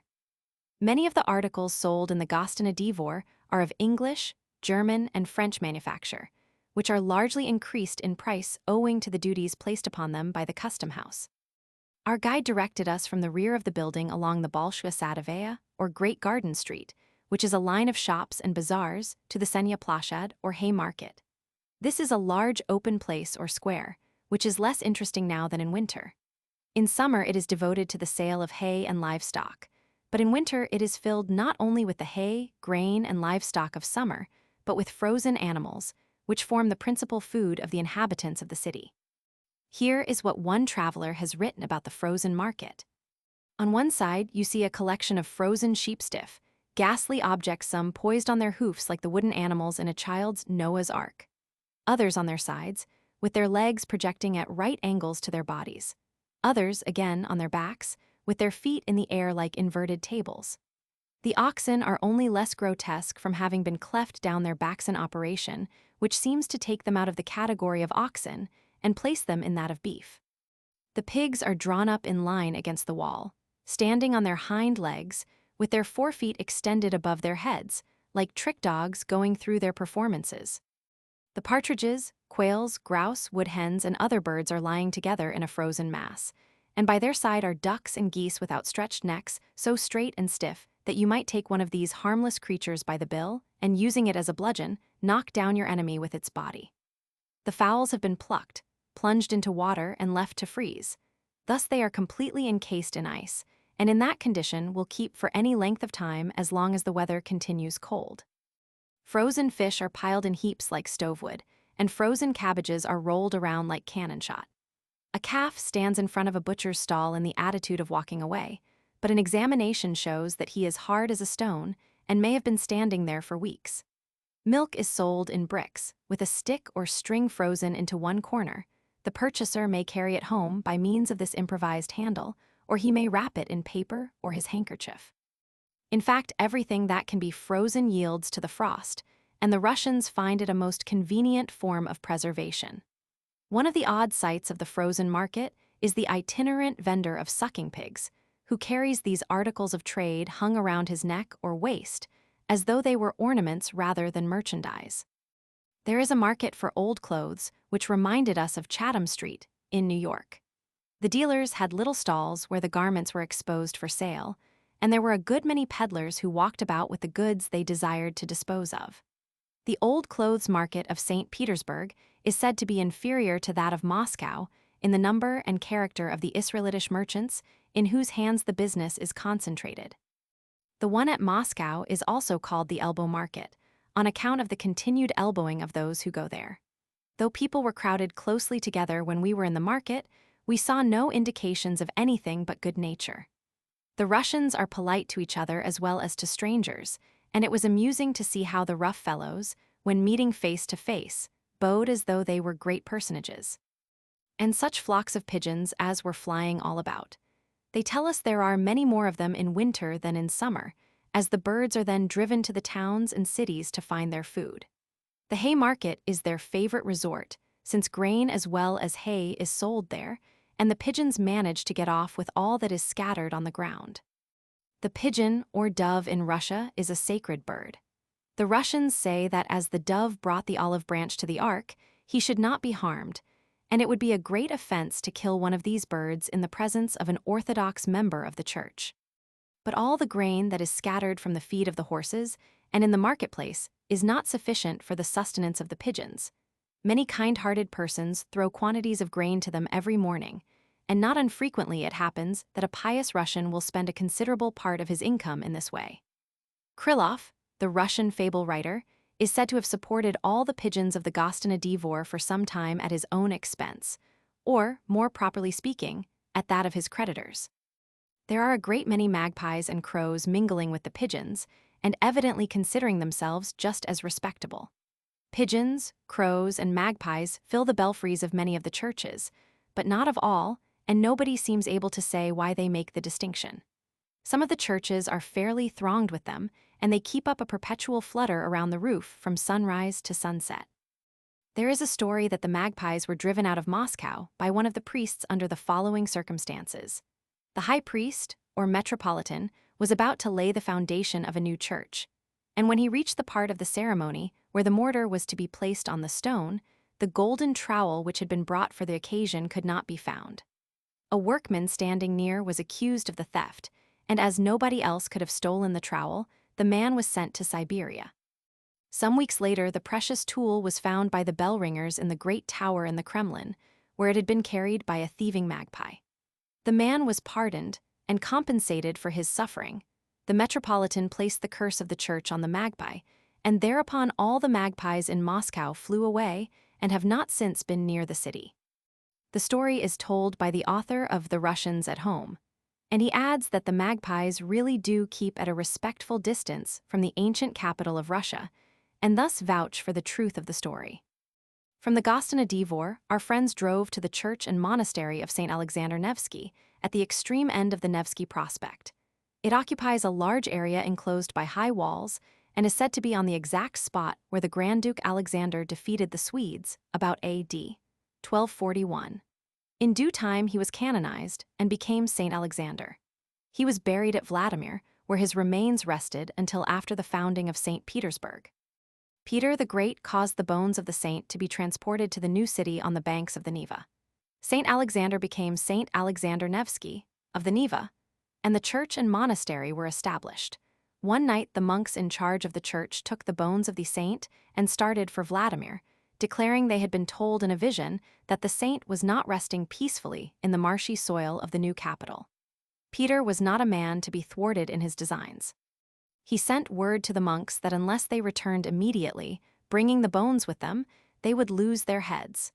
Knowing the man they had to deal with, they straightway had a new vision, which accorded with the wishes of the imperious Tsar. They took the road back to St. Petersburg without delay and sought and obtained the pardon of their august master. Hear what Fred has to say about the church and its surroundings. The original church was of wood, writes Fred, and was built about 1712. It was torn down a few years later and replaced with a church of stone. The sovereigns of Russia each added something to the building and its surroundings, and the present cathedral was built by Catherine the Great. The work was done at great expense. Marble was brought from Italy for the interior decorations, and the malachite, lapis lazuli, and other costly minerals were brought from Siberia and Persia. Some of the paintings are by Russian artists, and the rest by celebrated masters of Italy and other countries. An object of great interest is the shrine of St. Alexander Nevsky. The coffin is of solid silver, and, with the surrounding ornaments of the same pure metal, is estimated to weigh more than 1.5 tons. The crown of the saint is preserved here, and also the bed on which Peter the Great died, and there are many interesting objects associated with the memory of nearly all the rulers of Russia. There is a library of 10,000 or 12,000 volumes, together with a large number of manuscripts relating to the history of the empire. In the monastery are the cells of some 50 or 60 monks who reside here and have charge of a religious school, which is open to students preparing to enter the service of the church. The chapel contains the tombs of Suvorov and other generals, and also of many members of the imperial family. There are tombs of several noble families of Russia. That of the Narishkins bears the inscription, "From their race came Peter the Great." An occurrence of comparatively recent times is associated with this church. Alexander Griboyedov, born at Moscow about 1795, was a celebrated poet and dramatist, whose merits were acknowledged by his appointment as minister to Persia in 1828. In February of the following year, he and all the Russians who accompanied him were murdered in Tehran in consequence of a riotous outbreak of the populace. The Russian government demanded satisfaction, which was given in the shape of a long train of beasts of burden loaded with presents and accompanied by a prince of the Shah's household. There were also many fine horses for saddle purposes and a collection of wild animals peculiar to Asia. The train was months on its way and reached St. Petersburg in the winter. A procession was made to this church, and certainly it was the most remarkable that this northern city had ever seen. Pearls, embroideries in gold and silver, shawls, and other costly fabrics were carried on silver dishes in the hands of gorgeously dressed Persians. Elephants bearing towers filled with Persian warriors, or laden with the gifts of the Persian court, were protected from the cold by boots and wrappings of leather. And the cages of the lions, tigers, and leopards were shielded by double coverings of the skins of Arctic bears. The Persian prince rode in an imperial carriage drawn by 6 horses and was escorted by a regiment of Russian grenadiers. A portion of the presents was bestowed upon this church, and the remainder went to the families of Griboyedov and his companions. The emperor comes in person to attend the service of Mass in this church at least once a year. The choir is one of the best in the city, and the church is largely attended by the fashionable inhabitants of the capital. A service was going on as we entered the building, and we remained near the door until it ended. It was an impressive ceremonial, made doubly so by the historic interest of the surroundings. A drive to the summer gardens followed the visit to the church of St. Alexander Nevsky. Several theaters and other public buildings were passed on the way, but they concluded not to stop to examine them. One building is very much like another in St. Petersburg, said the doctor, and unless there is some special interest connected with it, or a peculiar feature of architecture, it is not worth while mixing it up with your recollections of the Winter Palace and the Hermitage. It was a pleasant afternoon, and the summer gardens were filled with people enjoying the open air. There were nursemaids with children, peasants alone, or in couples or groups, well-to-do persons of the middle classes, officers and soldiers, in fact, a fair representation of the whole population. The emperor sometimes comes here for a walk, but of late years his visits have been less frequent than formerly, on account of the fear of assassination. It is forbidden to speak to the emperor while he is on the promenade, and anyone violating the rule will be arrested immediately. It is said that one day while the emperor was walking in the summer gardens he met and recognized a French actor with whose performance he was greatly pleased. He spoke pleasantly to the actor, and the latter replied, expressing his satisfaction at this mark of the imperial favor. The emperor then went on his way. The police immediately pounced upon the performer and carried him away to prison for violating the rule. But the emperor spoke to me first. The man protested over and over again to no purpose. You spoke to the emperor, which is contrary to the law, was all the explanation he could obtain. Nicholas went that night to the theater to hear his favorite, but the latter did not appear. No one could tell where he was, and His Majesty returned disappointed to the palace. In the morning, the unfortunate actor was released, and the story somehow reached the imperial ears. Nicholas sent for the victim of the arrest, apologized for the action of the police, and asked what reparation he could make for the actor's night in prison. "Never speak to me again in the public garden," was the reply. The emperor laughed and made the required promise. Next day, he sent the equivalent of a month's salary to the actor, together with a diamond ring of no small value. In one corner of the garden is a monument to the memory of Krylov, the Russian fabulist. The youths asked the doctor to tell them about Krylov, which he did as follows. Krylov was the most famous writer in Russia in the first half of the present century, said the doctor, and he is probably better known today among all classes of the population than any other man of letters. 40,000 copies of his works were sold between 1830 and 1840, in editions of various kinds, and went to all parts of the empire.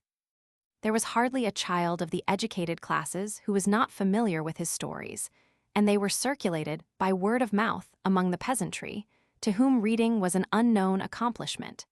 And before they were issued in books, his fables were published in newspapers and magazines, so that the aggregate circulation was very large. Fred asked what was the nature of the stories told by the famous man whose statue they were regarding.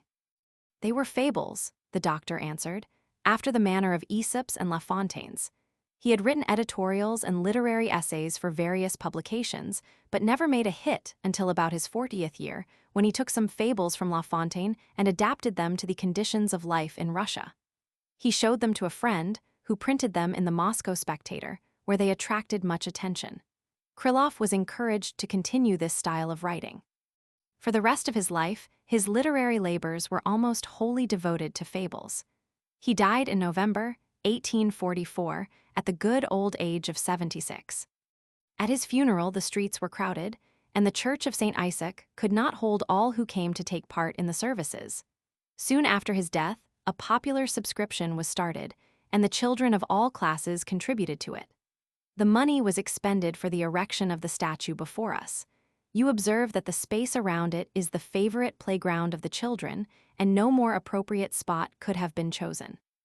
The statue represents Krylov in a dressing gown, seated in an armchair, with his head slightly inclined forward and looking pleasantly downward. The pedestal of the monument is adorned with reliefs of the animals that figured in his fables: oxen, horses, cows, sheep, donkeys, foxes, wolves, hens, lions, etc., and thereby hangs a story. The Emperor Nicholas was fond of choosing as his ministers and advisors men who were not likely to oppose any of his measures. The incompetency of his ministry was notorious both in Russia and other countries. When his successor, Alexander Roman II, ascended the throne, he was asked why he did not retain the ministry of Nicholas instead of choosing a new one. He replied, "My father was a man of such transcendent ability that he could afford to surround himself with incompetent men. I feel my weakness and must have the best talent in the empire to assist me." When the equestrian monument to the memory of Nicholas was under consideration, it was proposed to adorn its pedestal with the portraits of his ministers, but the proposal was vetoed when someone suggested that if the monument were so adorned, it might be mistaken for that of Krylov. Krylov's fables, the doctor continued, were aimed at official and social abuses and absurdities. Many that he wrote were never produced, as all had to receive the approval of the censor before they could be issued. I told you that in 10 years 40,000 copies of his works were sold, and it is probable that the present sale amounts to several thousand annually. Krylov is read not only by Russian children, but by people of all ages, and the fables have been translated into all the languages of Europe. On the way back to the hotel, our friends stopped at a bookstore and bought a copy, in English, of the book in which their interest had been aroused. Some of the fables were incomprehensible to them, on account of their ignorance of Russian manners and customs and of the system of government, but this was not the case with the greater number. They had a hearty laugh over several of the anecdotes and voted the book to be well worth preserving. Here are some of the fables with which they were amused. We will condense them, as they are sometimes rather long drawn out in the original. A donkey meets a nightingale in the woods and asks her to favor him with a song. She complies and sings her sweetest. The other birds come and listen, but the donkey shakes his head and says, "Your voice is very fair, but you should take lessons of the village cock." The moral may be thus rendered in English. What most the poet fears is the critic with long ears. Another fable tells how the swan, the crab, and the pike agreed to draw a load.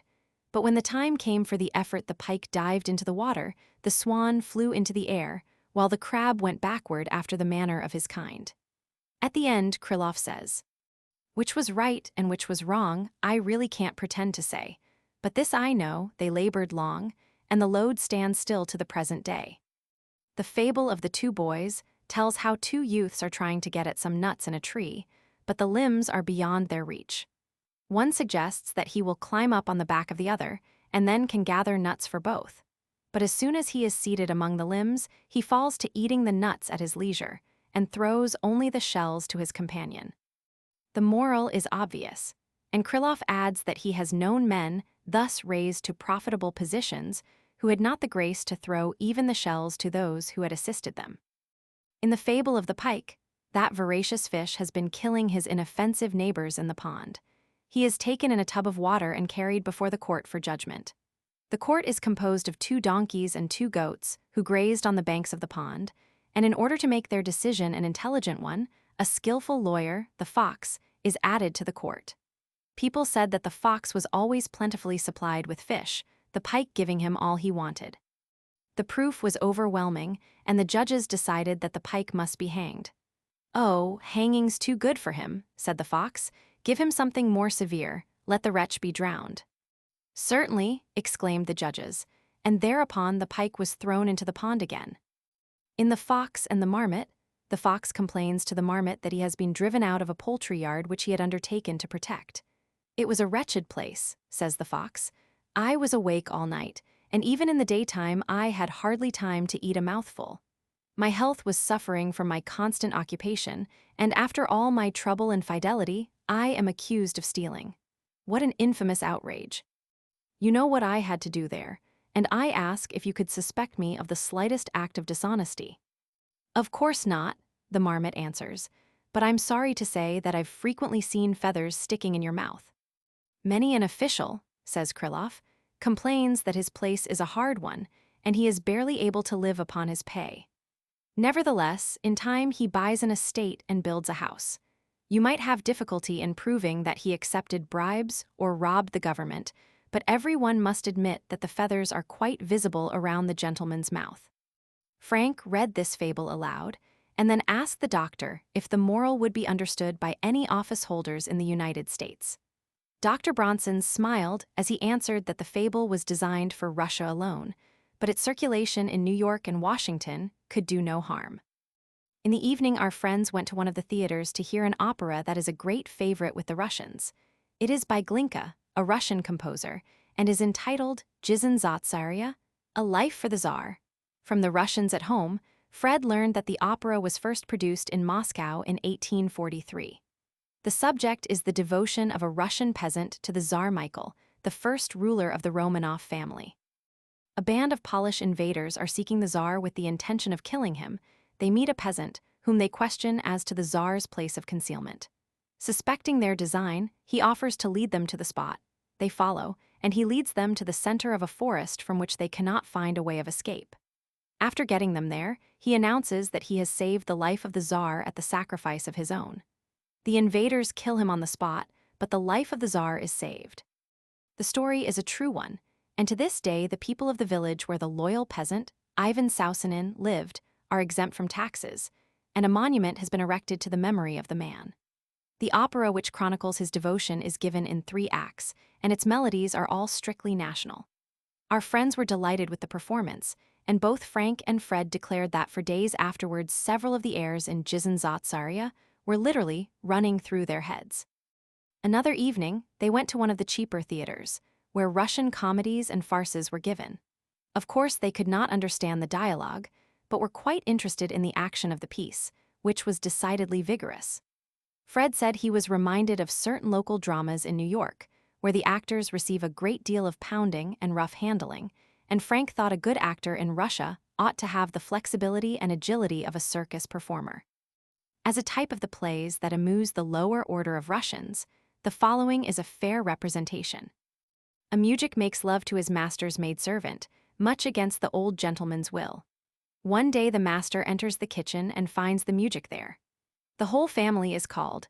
The bulldog is let loose upon the lover and seizes him by the coat, while all the members of the household proceed to pound him with saucepans, broomsticks, tongs, and other utensils that can be used for hostile purposes. Round and round goes the frightened mujik. The dog clings to the mujik's coat, the master seizes the dog by the tail, the mistress clutches the master by the coat, and so the whole trio is dragged by the victim. The rest of the party continue their pounding, which they alternate by throwing missiles in the shape of plates, potatoes, and anything else the kitchen affords. The audience is wild with delight, especially as the blows fall quite as often on the other characters as on the mujik. Finally, the maidservant comes to her lover's relief by throwing a bunch of firecrackers among his enemies and blowing them up.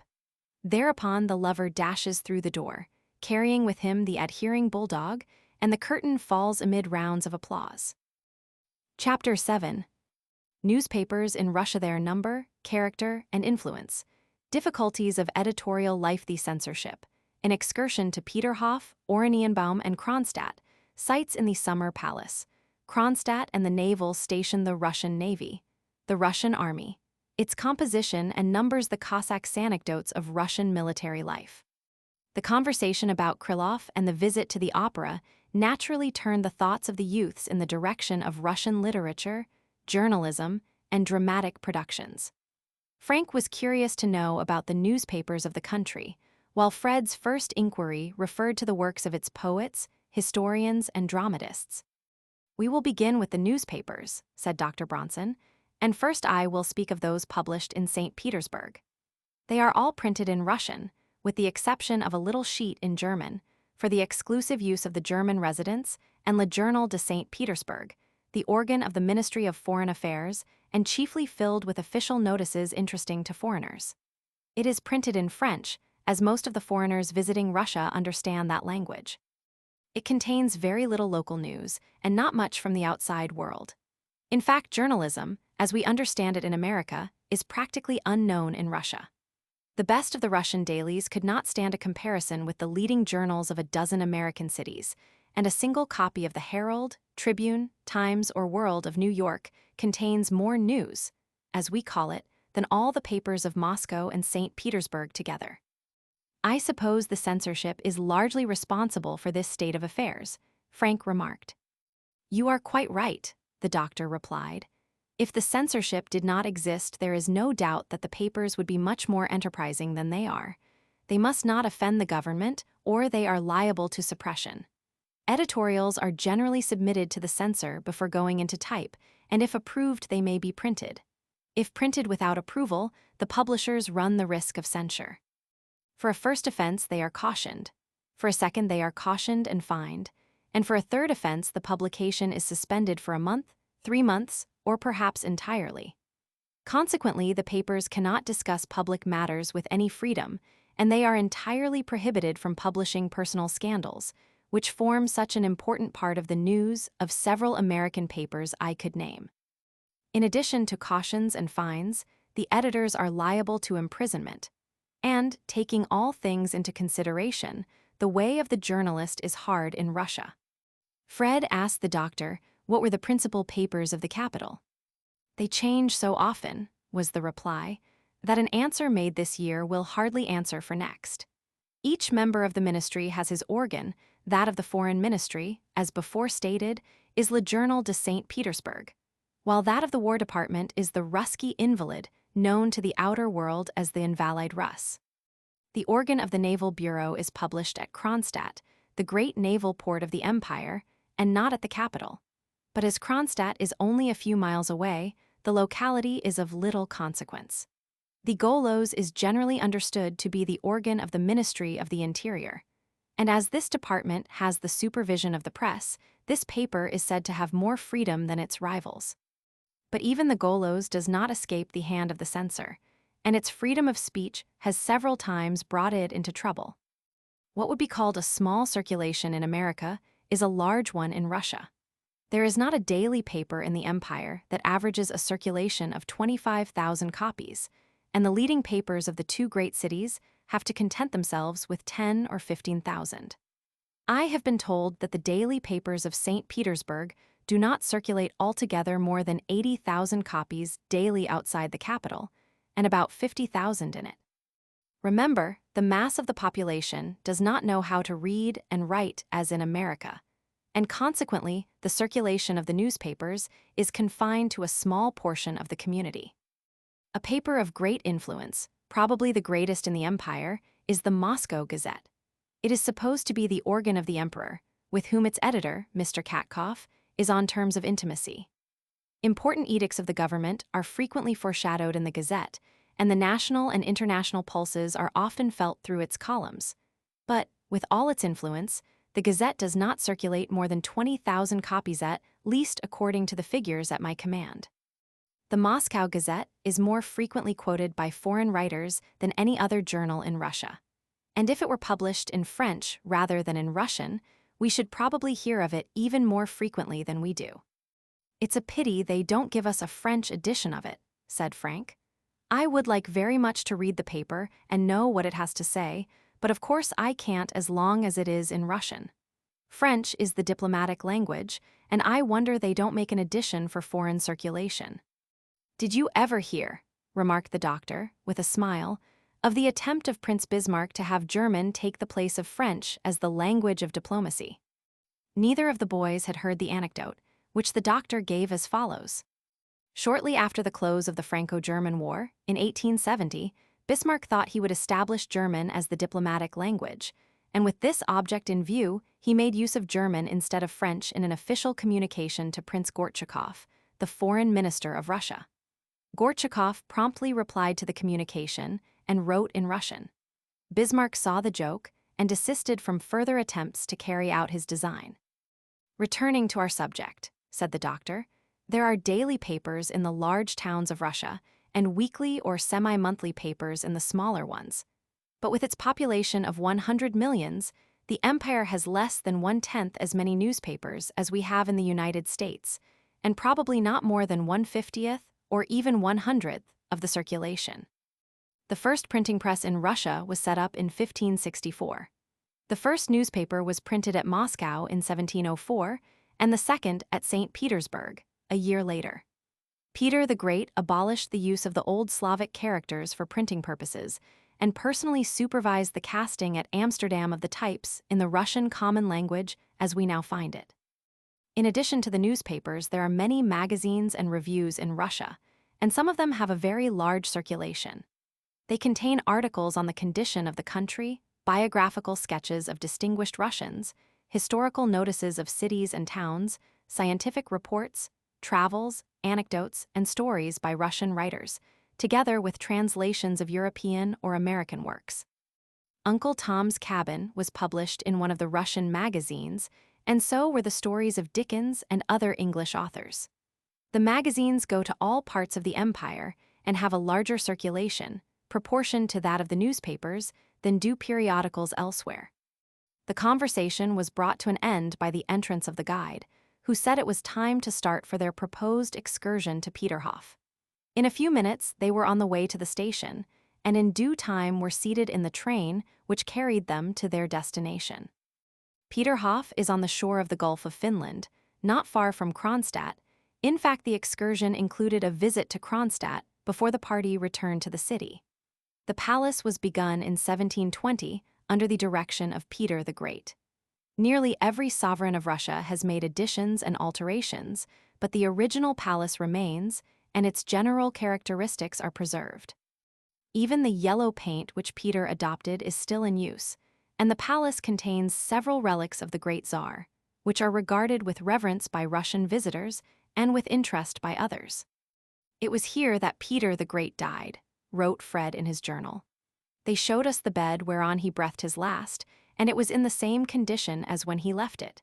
It is not in the palace, but in a small building in the grounds, and it is said that in the same building the Empress Elizabeth sometimes amused her courtiers by cooking her own dinner. From another building, called Marley, Peter used to watch his fleet of ships at anchor near Kronstadt, and in another, the Hermitage, there is a curious arrangement devised by Catherine Roman II, so that a party at dinner did not need the aid of servants.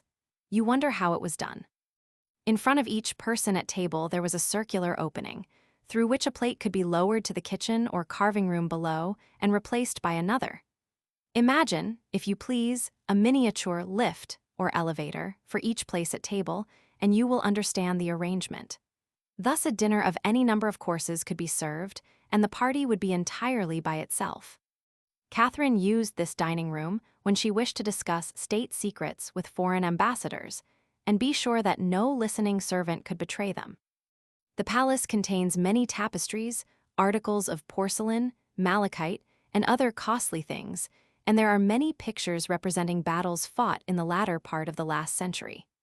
One room contains nearly 400 portraits of girls in all parts of European Russia, which were painted by a French count who traveled through the empire in Catherine's time.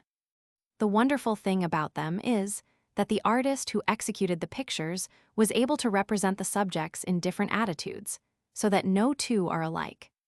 They showed us the tables and benches where several of the emperors played when they were children, and also the playthings that amused them. The grounds are quite as interesting as the palace. They are beautifully laid out in gardens, dotted with lakes, cascades, fountains, and little parks. No description in words could do justice to the spot, which must be seen in an elaborate picture to be appreciated. The waterworks are nearly as fine as the celebrated one at Versailles or St. Cloud in France, and of course the Russians claim that they are superior. Occasionally in summer, there is a festival given by the emperor to some of his foreign guests. The grounds and the lake are lighted up with Chinese lanterns, and the display closes with an exhibition of fireworks of no small importance. Sometimes, the emperor goes around the lake in a boat propelled by oarsmen, but usually contents himself by looking on from a pavilion near the edge of the water. From Peterhof, we drove to Oranienbaum, about 6 miles away, where we took the boat to Kronstadt. I can't begin to name all the palaces and chateaux on the road, as I was too busy with looking at them to remember what they were called. And besides, if I made a list, it might be too long to be interesting. We visited 2 or 3 of them, but had not time for all. Some were not open to strangers, as they were then occupied by their owners, and these Russian Grand Dukes and Duchesses are very exclusive in their ways. At Oranienbaum we found the little steamer which was to convey us to Kronstadt, 5 miles away. She puffed, as though conscious of her importance, but did not make very good speed, and we had plenty of time to study Kronstadt as we approached it. The city is not very large, nor is it particularly interesting. The chief objects of attraction are the tremendous fortifications, which are among the strongest in the world and very extensive. They were begun by Peter the Great in 1703, and there has hardly been a year since that time when labor on them has entirely ceased. The harbor was filled with ships belonging to the war fleet of Russia, and certainly they have a fleet to be proud of. There is a smaller port, called the Merchants' Harbor, where the commerce of the city is centered. It is an active place from May to November, when navigation is open. But when the Baltic is sealed with ice in the winter months, it must be the perfection of dreariness. Until quite recently, ships drawing more than 10 feet of water could not pass the bar of the Neva and ascend to St. Petersburg, but were compelled to anchor at Kronstadt. Recently, a canal has been made, with a depth of 20 feet, so that a great many vessels which were formerly excluded on account of their size can ascend to the capital. During the Crimean War, Kronstadt was blockaded by a French and English fleet. An attack was made on the forts of Kronstadt, but it was easily repulsed, and after that time, the Allies did nothing more than regard the forts from a safe distance. At Oranienbaum is a palace, from whose top the Emperor Nicholas used to watch the movements of the hostile fleet. The telescope he employed is still in the position where he left it on his last trip to St. Petersburg. While our friends were looking at the naval harbor of Kronstadt and the splendid fleet at anchor there, Dr. Bronson reminded the youths that when Peter the Great ascended the throne, Russia had no navy, and none of her people knew anything about building ships. "I have read about it," said Frank, "and it was to learn the art of shipbuilding that he went to England and Holland." "That is what history tells us," the doctor answered. "He realized the inferior condition of a country without a navy and sent intelligent young Russians to study the art of building and navigating ships. Not satisfied with what they learned, he left Russia for about a year and a half, which he spent in acquiring useful knowledge.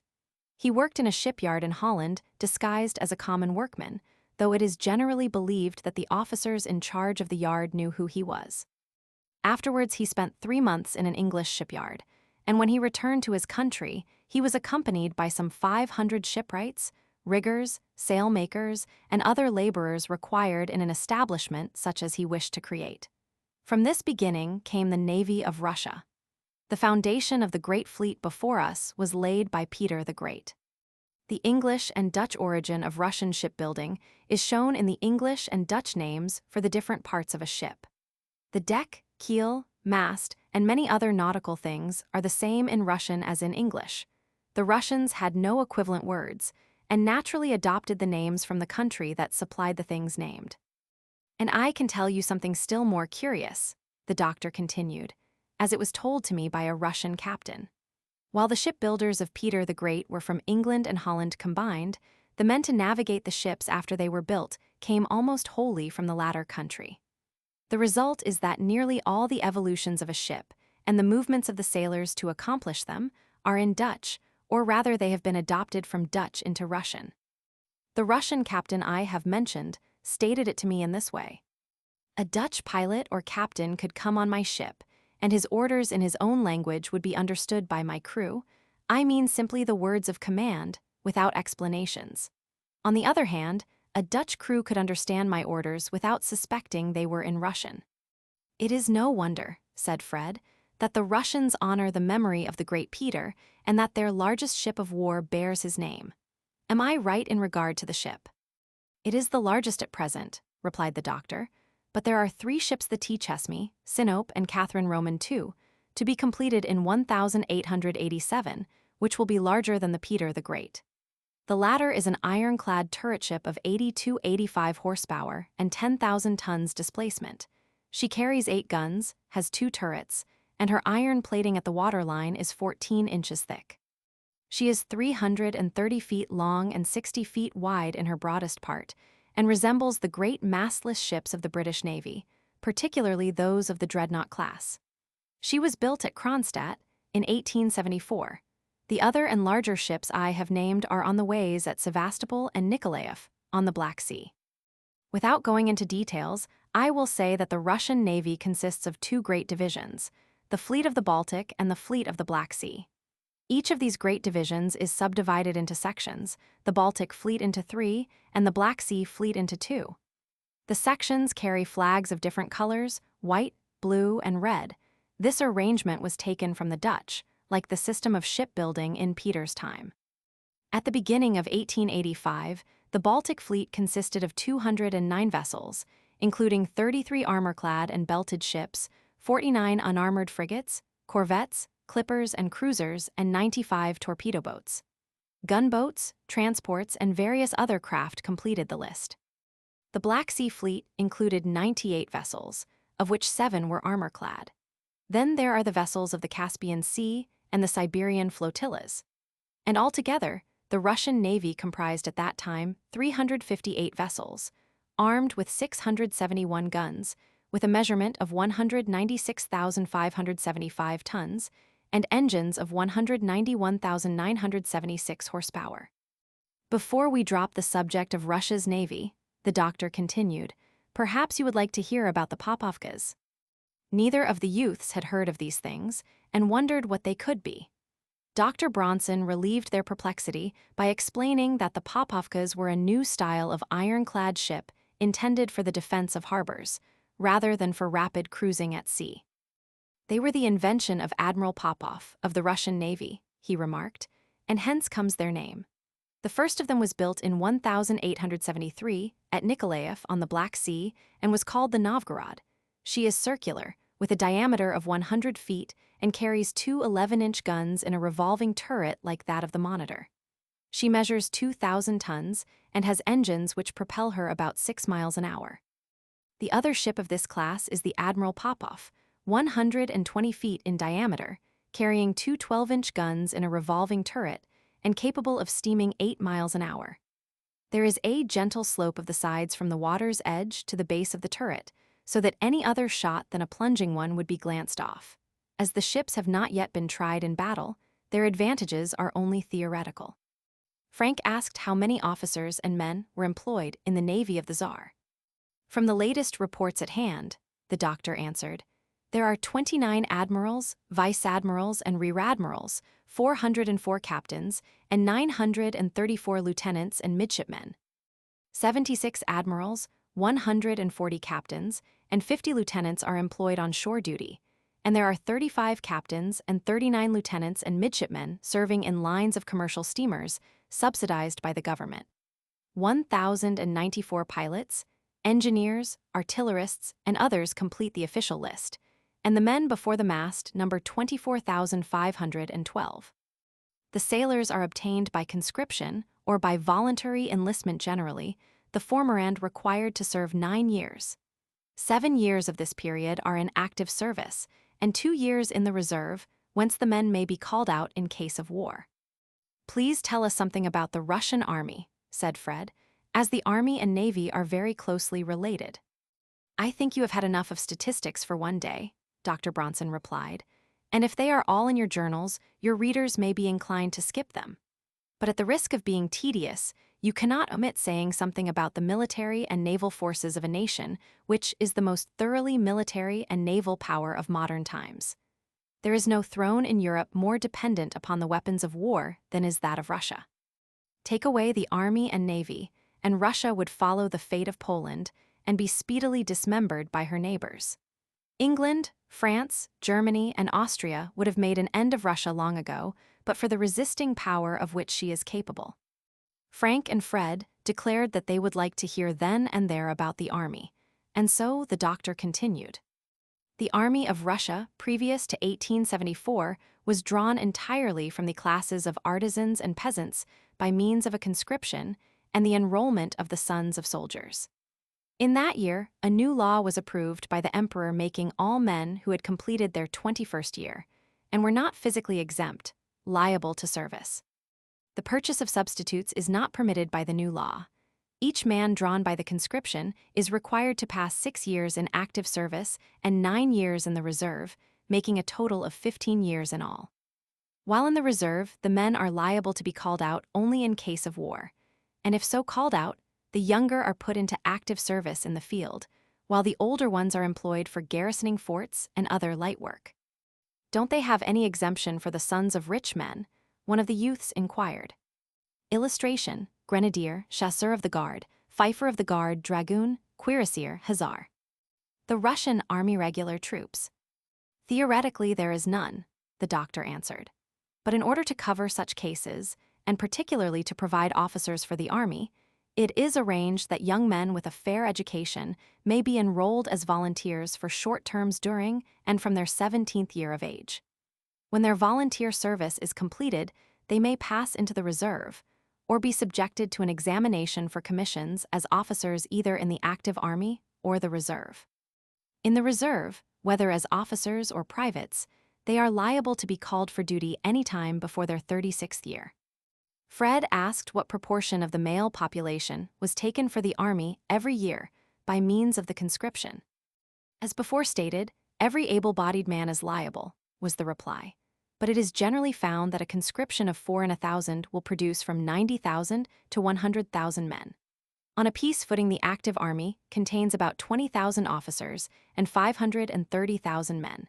The reserve adds 8,000 and 100,000 to these figures respectively, so that the total peace footing is 28,000 officers and 630,000 men.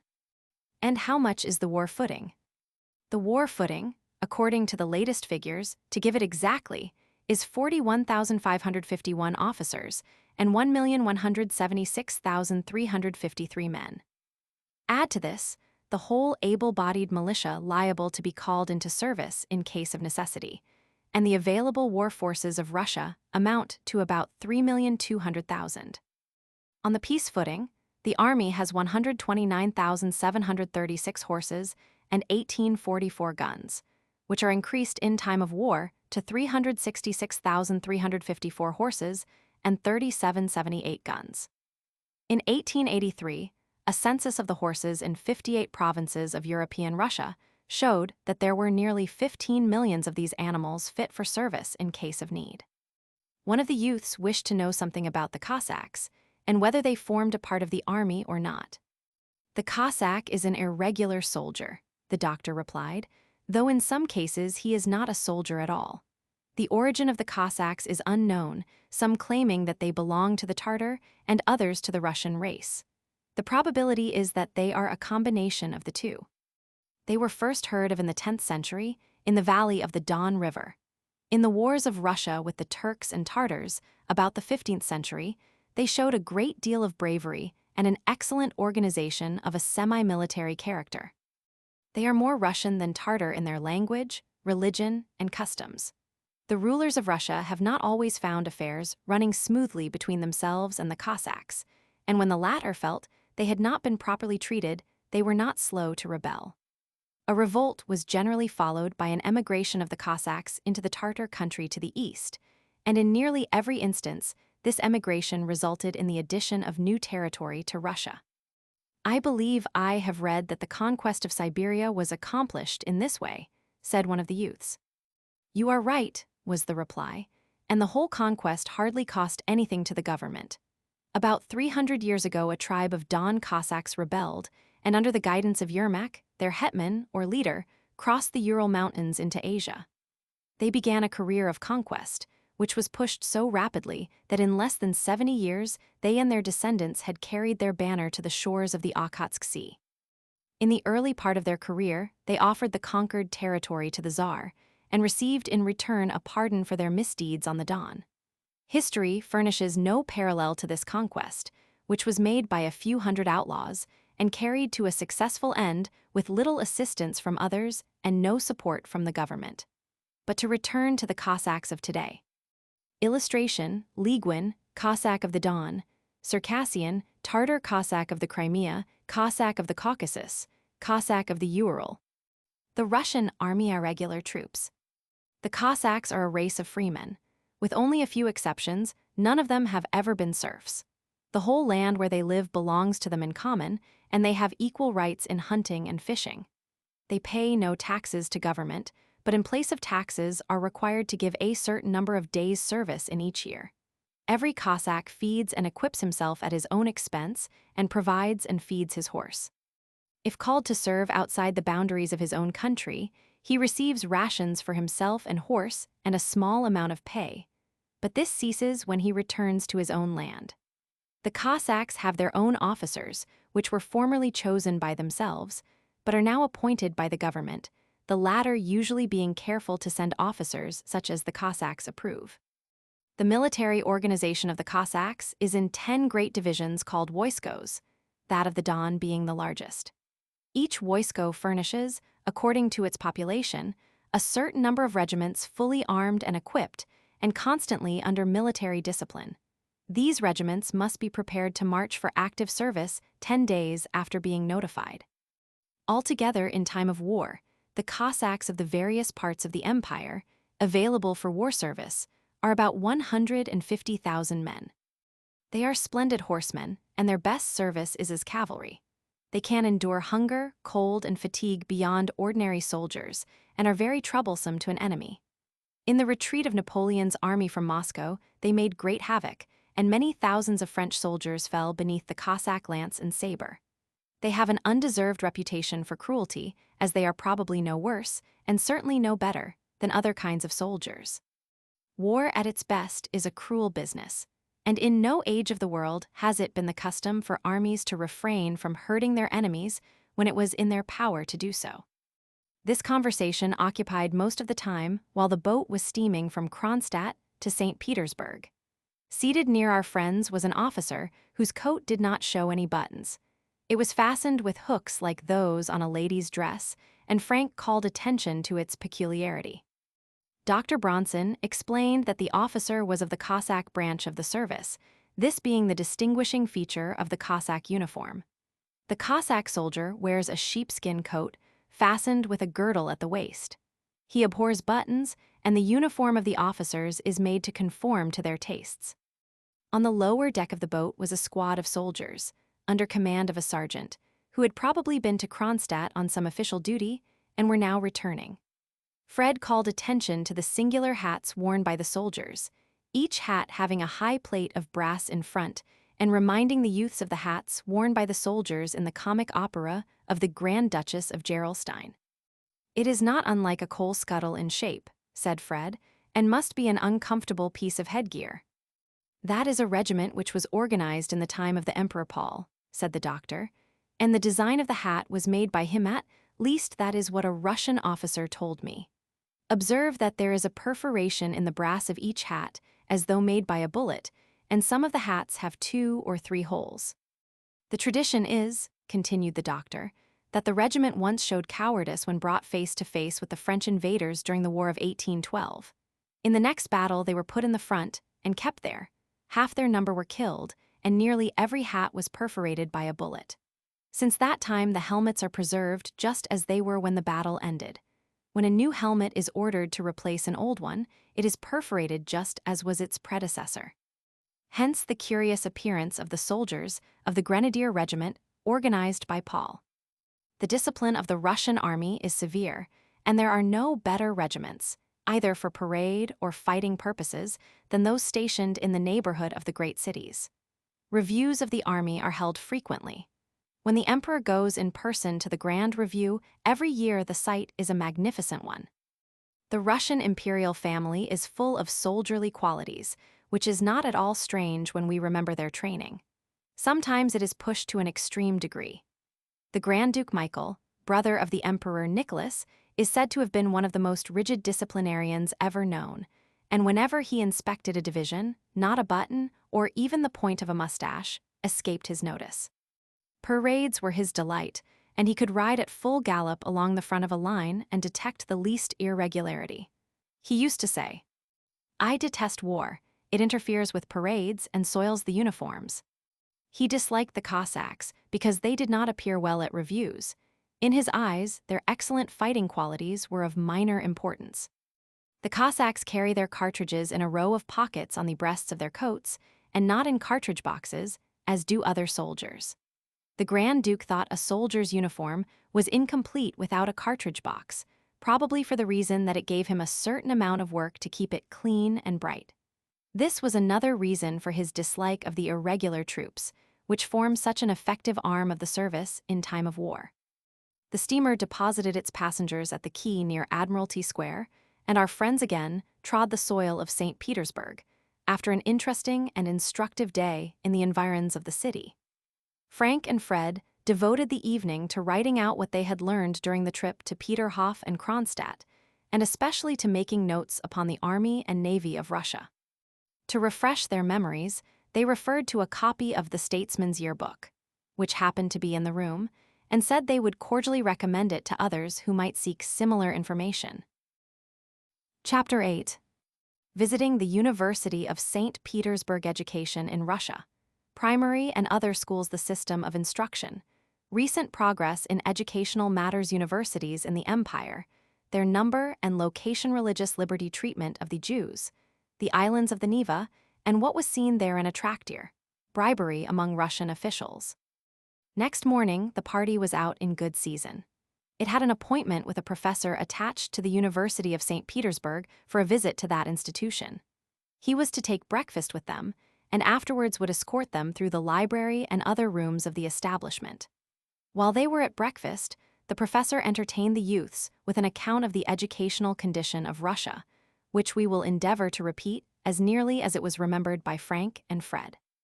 "On behalf of my country," said the professor, "I am sorry to say that we are behind England, Germany, Austria, and most other nations of Europe in the matter of general education, but not nearly as backward as we were in past years. We have no system of common schools such as you have in the United States, and the mass of the population is practically without instruction beyond what they receive from the village priests, down to the time of Alexander Roman II. The village schools were controlled by the priests, and no one else could be a teacher in them. That progressive monarch issued an order requiring the schools to be given to the most capable applicants, whether priests or not. This was a great step in advance, as the priests were not unfrequently nearly as illiterate as the people they were set to instruct. To show how we are progressing, let me say that in 1860 only 2 out of every 100 recruits levied for the army were able to read and write. In 1870, the proportion had increased to 11 in 100, and in 1882 to 19 in 100. In 1880, there were 22,770 primary schools in the villages, with 1,140,915 pupils, 904,918 boys, and 235,997 girls. The teachers were 19,511 men and 4,878 women.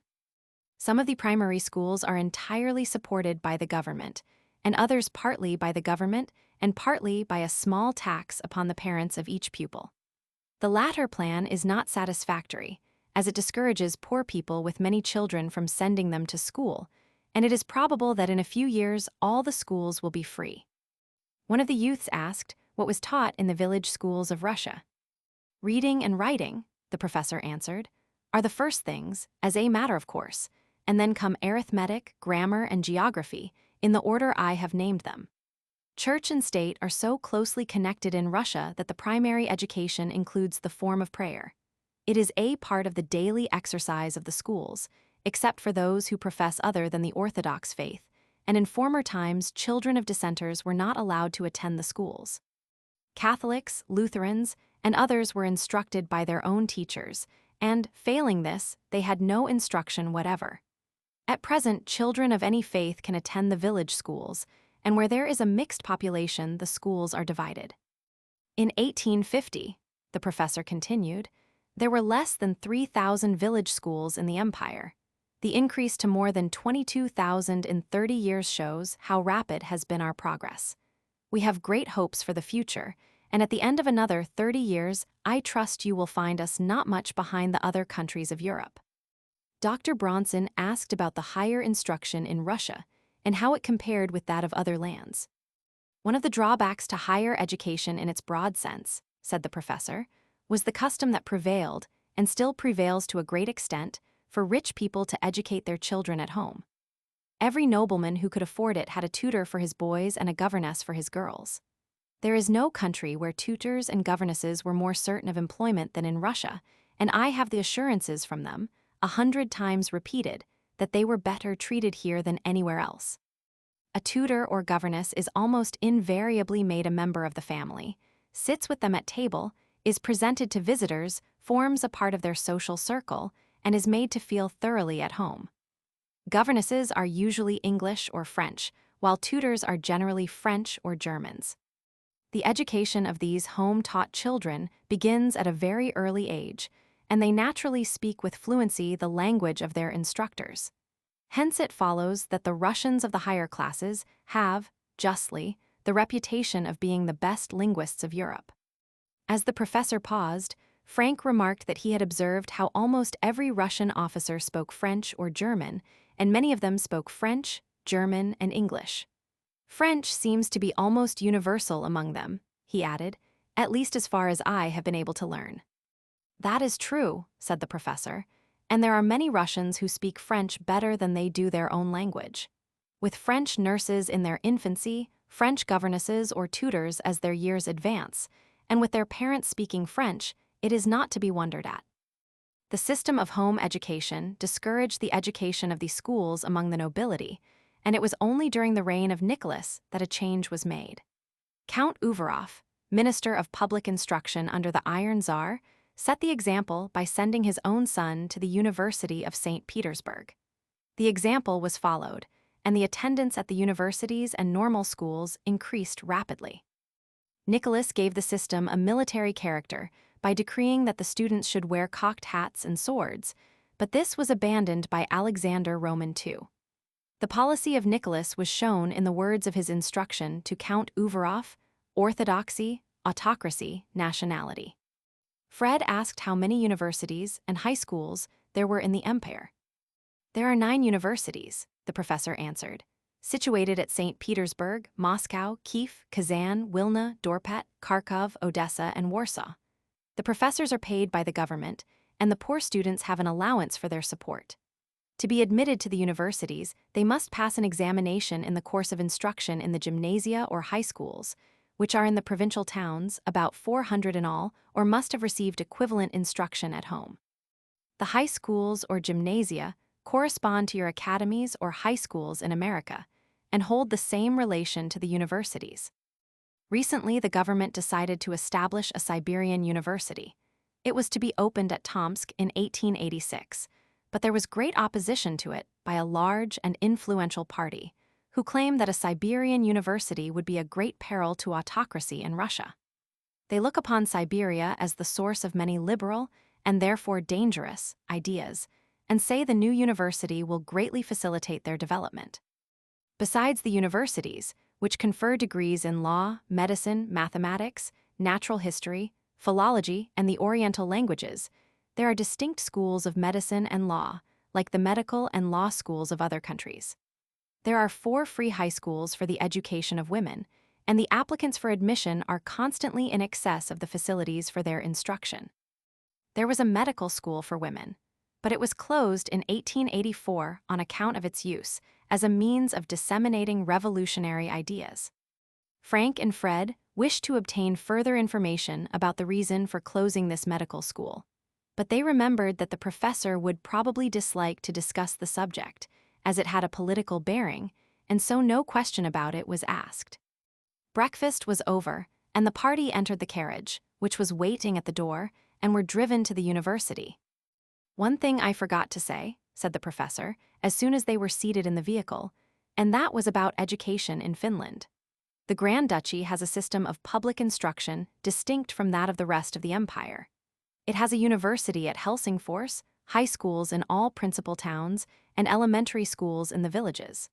Almost the entire population can read, and nearly every youth can write during his school days, though he often forgets this accomplishment in later years. To return to Russia, all through the empire there are agricultural, mining, engineering, and other industrial schools, and there are also numerous military schools, which have a separate system of instruction. The cadets are transferred from the military gymnasia to the military schools, in which they are educated to qualify them for commissions as officers. There are 3 academies for the staff, engineers, and artillery, and in these academies, the higher branches of military science are taught. The religious schools are attached to the church, and the instruction is managed by the clergy. Here we are at the university, just as my impromptu lecture upon education in Russia has reached its end. Our friends were introduced by their companion to several others of the faculty, and passed an hour at the university very pleasantly. They learned that the usual attendance was about 400, and the professors and lecturers numbered nearly 30. In addition to what is usually taught in universities, there were lecturers upon the Oriental languages. A goodly number of students give their attention to the Asiatic tongues, with a view to qualifying themselves for future usefulness in that direction. The professor of Chinese was among those to whom our friends were introduced. "He is an accomplished gentleman," said Frank in his notebook. "He speaks French and Russian as fluently as he does his native language, and his questions about America showed that he was well acquainted with the history of our country." The rest of the Oriental professors were in European dress, but the Chinese one was not.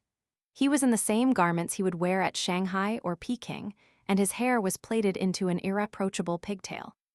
"The halls were pleasant and spacious," continued Frank, "and the students that we saw had intelligent faces. They appeared much like the students at an English university, but we thought there was an expression of more earnestness in their faces.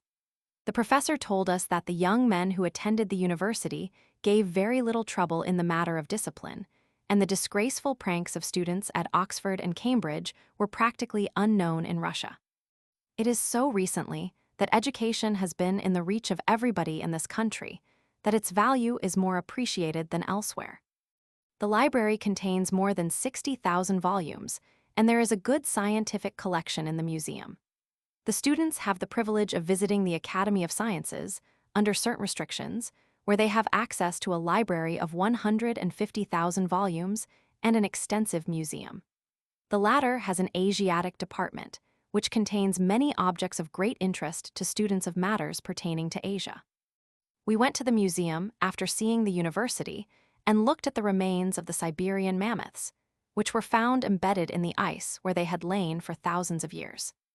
Another educational institution of St. Petersburg is the School of Mines, which is supported by the government and has about 300 students. Its collection of minerals is said to be the finest in the world. There are single nuggets of gold worth thousands of dollars, great masses of solid silver, platinum, copper, and other metals, together with topaz, beryl, aquamarine, quartz, and other crystals in great variety and of unusual size and beauty. One crystal of beryl weighs 5 pounds and is valued at $25,000. In the halls devoted to instruction, there are models of mines, with the veins of ore and the machinery for working them. The workmen are represented by little figures like dolls, and the whole is admirably executed. After looking at these models, we were taken to the garden, where there is a section of a mine, through which we were guided by means of candles and torches. It required very little imagination for us to believe we were actually in a mine far below the surface of the earth, and that the veins of ore were real rather than fictitious. It must be of great advantage for the education of the students, and certainly we found it very instructive in the little time we were in it. What would you say if I told you that the richest public library of Europe is in St. Petersburg? Well, the Imperial Library may not be superior to all others, but those who ought to know say it is not inferior in any respect. It occupies a very large building on the Nevsky Prospect, and is open to the public like the great libraries of London, Paris, Vienna, and other cities. The custodian who accompanied us through the building said it contained nearly 1 million printed volumes in all the languages of the world, and about 30,000 manuscripts, some of them very old. The foundation of this immense library was one of the spoils of war between Russia and Poland. It belonged to Count Zalewski, a Polish bishop, and contained 300,000 volumes. After the capture of Warsaw in 1796, the library was removed to St. Petersburg, and since that time yearly additions have been made until it has reached its present condition. Among other things, there is a collection of books relating to Russia in other languages than Russian. They number 40,000 and cover all dates from the invention of the art of printing down to the present time. Then there are nearly 100,000 books in the Russian language, beginning with a volume of the Acts of the Apostles, printed at Moscow in 1538. There is a prayer book which belonged to Mary Queen of Scots, and which contains many notes in her handwriting. There are autographs of kings, queens, emperors, princes, and other persons of blue blood, so many that I can't begin to enumerate them. In fact, there are so many things here that one might spend weeks in the library and find something new and interesting every few minutes. The reading room is well arranged and has all the leading papers of Europe. To show its growth in popularity, let me say that it was visited by 20,000 persons in 1854 and by 73,000 in 1864. In more recent times, as many as 150,000 persons have visited the reading room in a single year. Well, we have had enough for one day of schools, libraries, museums, and the like, so many of them that our heads are fairly swimming. Let us go home and think over what we have seen. If we remember a tenth part of it, we shall be fortunate. Naturally, the conversation, after their return, related to what they had seen. And in this connection, the doctor gave the youths some interesting information. The university we have seen today, said he, is not by any means the oldest in Russia, nor is it the largest. The honor of age and extent belongs to the University of Moscow, which was founded in 1755, while that of St. Petersburg was founded in 1818. The Moscow University has 1,800 students and 72 professors and lecturers, and there are 150,000 volumes in its library. The government gives about $300,000 annually in aid of the Moscow University, and many of Russia's most celebrated men have been educated there. The oldest university in the empire was at Abo, in Finland, but the buildings were destroyed in a great fire in 1827, and afterwards the university was established at Helsingfors. It was originally founded in 1630, 11 years before printing was introduced into Finland. Anciently, there were some curious customs connected with the reception of a student at the University of Abo. He was required to prostrate himself on the floor in front of one of the professors, who gave him a certain number of blows with a stick. The blows were more imaginary than real, and after they were given, the student was ordered to rise, and to so conduct himself in future that he would never need a repetition of the indignity. The other universities of Russia are about like that of St. Petersburg, and do not need a special description. In all of them, there is a department of study for those who wish to enter the service of the Church. At Dorpat, there is a course of study for those of the Lutheran faith, and at Kazan, which has a considerable population of Tartars, Moslem students are admitted, and no interference is made with their religious belief. Some of the professors of the Oriental languages are Tartars, and I have been told that one of the rooms of the university is fitted up as a mosque. This is a good place to say, continued the doctor, that while the Russian government makes an earnest effort to convert all its subjects to the faith of the Orthodox Greek Church, it rarely allows that effort to take the form of oppression. Sometimes it happens that an overzealous priest goes beyond the limit, but as soon as his conduct is known to the proper authorities, he is reprimanded and replaced by one who is more cautious. The Polish exiles in Siberia are nearly all Catholics. The government builds churches for them and allows their priests, generally exiles like their coreligionists, to travel from place to place in the performance of their religious duties. And as long as they do not join in any political plots or make other trouble for the authorities, they are allowed the greatest freedom. Among the peasant inhabitants of Siberia, a Catholic church is called Polish, while a Lutheran one is known as German. The Moslem and pagan inhabitants of Asiatic Russia have the most complete religious freedom, but sometimes, in their zeal to be on good terms with their rulers, they adopt the new religion without laying aside the old. I have heard of the chief of a tribe of Yakuts, a savage and idolatrous people in northern Siberia, who joined the Russian church and was baptized. He attended faithfully to all its observances, and at the same time did not neglect anything pertaining to his old belief. When about to make a journey or to undertake any other enterprise, he offered prayers in the church, and then summoned the shaman or pagan priest of his tribe to perform incantations and bribe the evil spirits not to molest him. On being questioned as to his action, he said he was not certain which belief was the right one, and he wanted to make sure by professing both. One of the youths asked the doctor about the treatment of the Jews in Russia. He had read that they were greatly oppressed in some parts of the empire, and that many of them had been killed for no other reason than that they were Jews. That is quite true, the doctor answered, but the outrages were the work of excited mobs, rather than acts authorized by the government, There is much fanaticism among the lower orders of Russians, and they were roused to what they did by stories which the priests had circulated. In some of the riots, the police and soldiers are accused of making no effort to restrain the mob, and as they and the rioters are of the same religion, there is doubtless good ground for the accusation. The Jews were first admitted to Russia by Peter the Great, but they were expelled by his daughter, the Empress Elizabeth. They were readmitted by Catherine Roman too, and the privileges she had given them were increased by Alexander I, who, in 1808 and 1809, issued decrees giving them full liberty of trade and commerce. The grant was revoked by Nicholas I, and during his time the Jews were subjected to much oppression. Alexander Roman II came to their relief and restored some of their privileges. During and since his reign, they have been fairly treated in matters of trade, but have been kept down in other ways.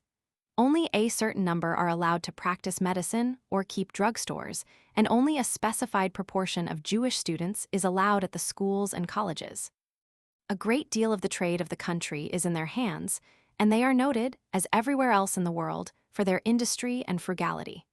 They do not meddle with the politics of Russia, and the instances are exceedingly rare of a Jew being convicted of offenses of a political character. In the army, they make the best of soldiers, both for discipline and on the battlefield, where they are noted for their bravery. They are more numerous in Poland than in any other part of the empire, but there is not a province of the whole country ruled by the Tsar where they cannot be found. In their financial transactions, they are not behind their brethren in other parts of the world, and wherever they are permitted to engage in mechanical pursuits they distance all their competitors. Just as the sun was setting, our friends took a carriage and drove to the islands of the Neva, a favorite resort of the people in the warm months of the year. Great numbers of fashionable carriages were on the road, troikas being more numerous than any other variety. A troika is so called from the number of its horses, rather than from the form of the vehicle. 3 horses are harnessed abreast, the central one having above his head the inevitable duga, or yoke. In a well-trained troika, the central horse trots, while the 2 others gallop, with their heads turned outward. It is a dashing and attractive team, and has already made its way into other countries than Russia. The first part of the drive carried Dr. Bronson and his young companions through streets occupied by the poorer classes, but farther on they passed great numbers of pretty villas, which are the summer homes of the well-to-do inhabitants of the city. There is an imperial villa on one of the islands, and occasionally the emperor gives a fete in honor of some event, or for the entertainment of a foreign guest. At such times, the trees are filled with Chinese lanterns, and the entire building is a blaze of light. The people on the line of the road follow the imperial example and illuminate their houses, and the traveler who drives there might easily imagine that he had dropped into a section of fairyland. Dr. Bronson told the youths that he was in St. Petersburg at the time of the marriage of the emperor's son, the Grand Duke Vladimir, and one of the sights of the occasion was the illumination of the islands. "We rode through 3 or 4 miles of illuminations," said the doctor, "and it seemed as though they would never come to an end. At the very entrance of the islands, we passed the summer residence of Count Gromov, one of the millionaires of St. Petersburg, and found it transformed into a palace of fire. Not a tree or bush in the large garden in front of the house was without its cluster of lanterns, and one of our party remarked that it seemed as though half the stars in the sky had fallen and found a lodgment there. In the center of the scene were the monograms of the emperor and empress, and of the newly wedded pair, outlined in gas jets. Above and behind them was an imperial mantle surmounted with a crown, and all made with the burning gas. Then the whole cottage was delineated with thousands of lights, and we agreed that never in our lives had we seen such a beautiful picture. Nothing ever produced on the stage of a theater could equal it. Occasionally we came near the water, and wherever we did so, it was covered with boats which were as freely illuminated as the trees and houses on shore. Boathouses and bathhouses were similarly lighted up, and as they are numerous in this part of the Neva, they formed an almost continuous line along the river's bank. We were compelled to go at a walk, as the streets and roads were crowded with vehicles, and consequently our drive through this city of lanterns occupied more than an hour.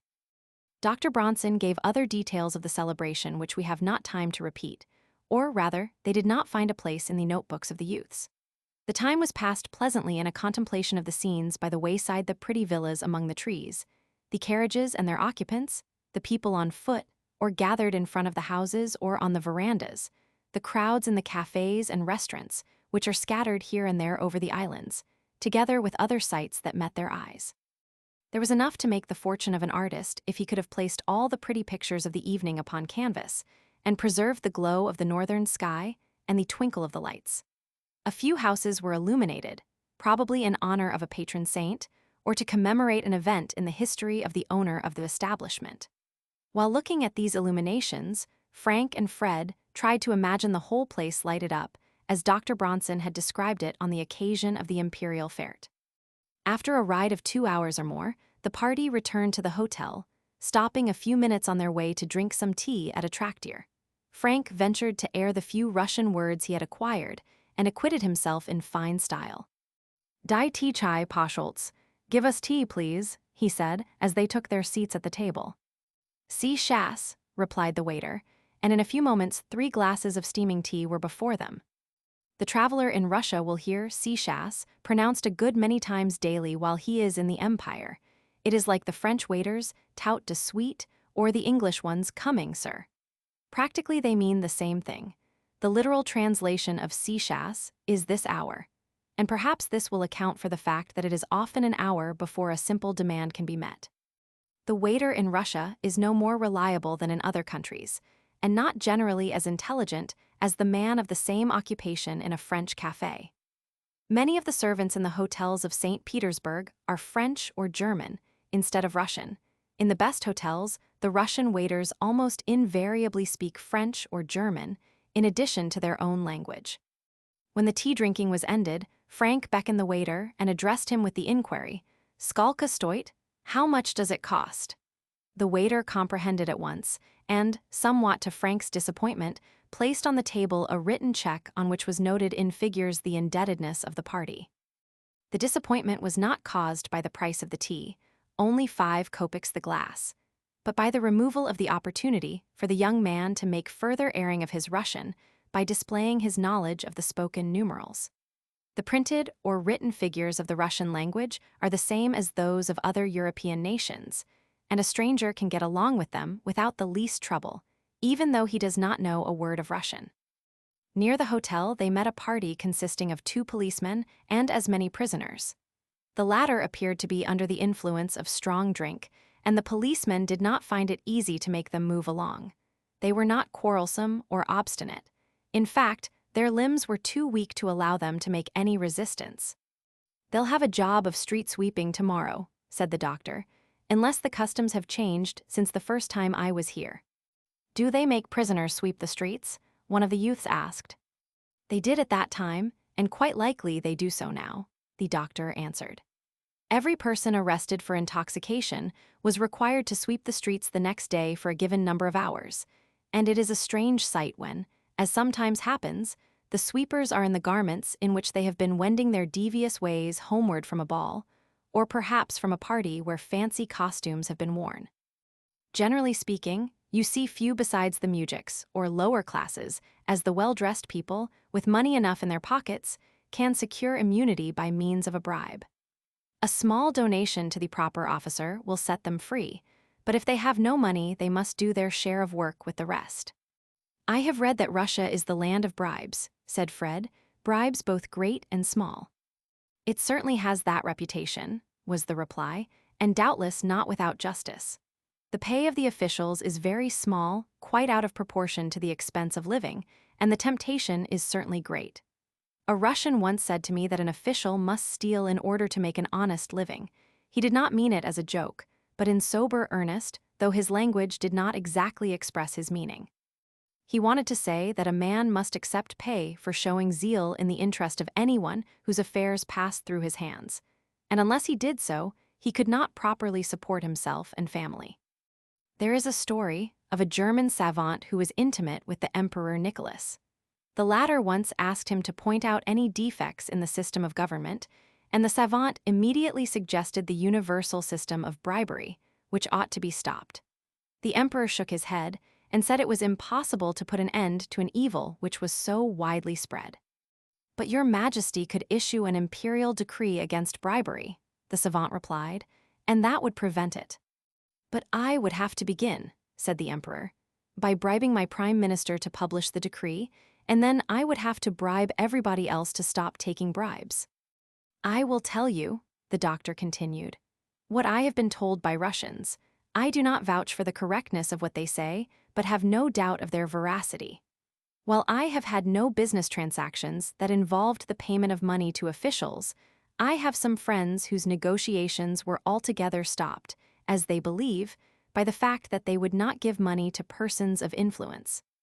If you have dealings with the government, so the Russians have told me, you must pay something to each and every man who has power to expedite or hinder your business. If you do not pay, you will not prosper, and may be certain that your proposals will be rejected. But you should not offer the money directly to the official, as that would give great offense. The question arises, what is the polite and proper way of doing such nefarious work? The usual way is to make up your mind what you can afford to pay, and then put the money in a cigar case along with 2 or 3 cigars. Having stated the business, you invite the man to smoke. Everybody smokes in Russia. And then you hand him the cigar case and turn your back to the window or look intently at something on the table. He helps himself to a cigar and also to the money, and then the affair goes on easily." "What a rascally business!" exclaimed both the youths in a breath. Dr. Bronson fully echoed their sentiment and said he earnestly hoped the condition of things was not as bad as it is portrayed. "Alexander Roman II made a considerable improvement in many things during his reign," the doctor continued, "and it is to be hoped that he reformed the official system of the empire in this particular feature." Chapter 9. Studies of St. Petersburg, Mujix, the Imperial Nosegay. A short history of Russian serfdom, its origin, growth, and abuses, emancipation of the serf's present condition of the peasant class, seeing the emperor how the Tsar appears in public and secret police their extraordinary powers, anecdotes of police severity, Russian courts of law. For the remainder of their stay in the capital, Dr. Bronson and the youths were more leisurely in their movements than during the first few days. They dismissed the guide, as they felt that they could go around without his aid, though they occasionally re-engaged him for special trips when they thought their inexperience would be a bar to their progress. In thus acting, they followed out a plan adopted long before. On arriving in a strange city where time was limited, they engaged a guide, in order that they might do the stock sights of the place as quickly as possible. If they were to remain for some time, they employed him during the first 2 or 3 days, and afterwards shifted for themselves. This is an excellent system, and is recommended to all readers of this volume who may have occasion to travel in foreign lands. Having familiarized themselves with St. Petersburg, our friends usually spent the forenoon of each day at the hotel, and the afternoon and part of the evening in going about the streets, making calls, and otherwise improving their opportunities. The forenoon was by no means an idle time. Dr. Bronson was busy with his letters and other matters, while the youths were engaged in writing up their journals, preparing the histories which have been mentioned elsewhere, and making various notes and observations concerning what they saw or learned. In this way, they accumulated much valuable material, and we are specially fortunate in being permitted to copy at will from what they wrote. "We have found a great deal to interest us," said Frank in his journal, when he sat down to make a general commentary on what they had seen, "and I hardly know where to begin. Of course, we have been much impressed with the great number and variety of the uniforms of the officers and soldiers of the army, and though we have tried hard to recognize the different arms of the service at sight, we have not always succeeded. We wonder how the emperor himself can know them all, but of course he must. We have looked for the imperial nosegay, which one traveler describes, but have failed thus far to find it.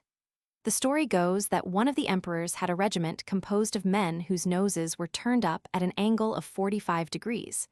Whenever a man was found anywhere in the empire with that particular kind of nose, he was at once drafted into the regiment. A good many of the peasants have the nose inclined very much in the air, but facial ornaments of the kind described for the famous regiment are not strictly the fashion. Fred thinks a regiment composed in this way ought to be good soldiers, as they would be able to smell the smoke of battle a long way off, and before other regiments would be aware of it. Certainly they ought to breathe easily, and this ability was considered of great importance by the first Napoleon.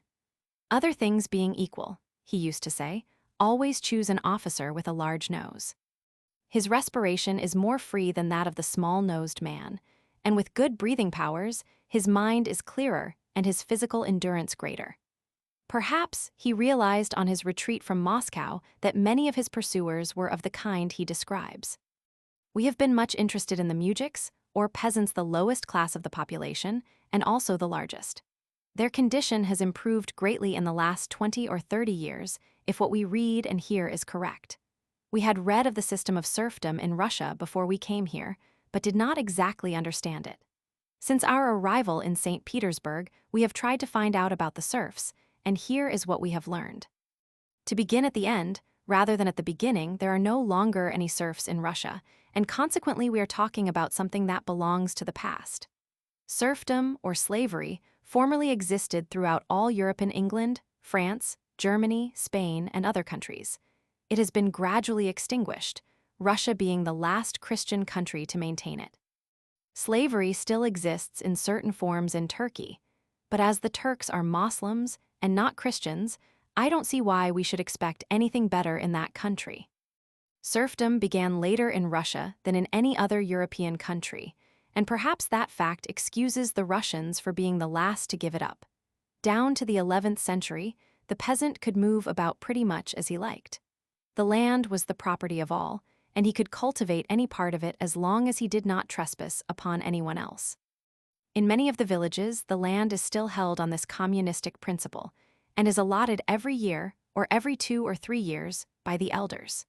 In some communities, the land must be surrendered to the commune every 9 years, while in others, the peasant has a life tenancy, or what is called in law a fee simple. I hear someone ask how it came about that serfdom was established. According to our authorities, it came from the state of the country, which was just a little better than a collection of independent principalities. The princes were cruel and despotic, and the people turbulent.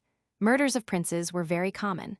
The princes could only protect themselves by organizing large bodyguards, which gave each prince a small army of men around him.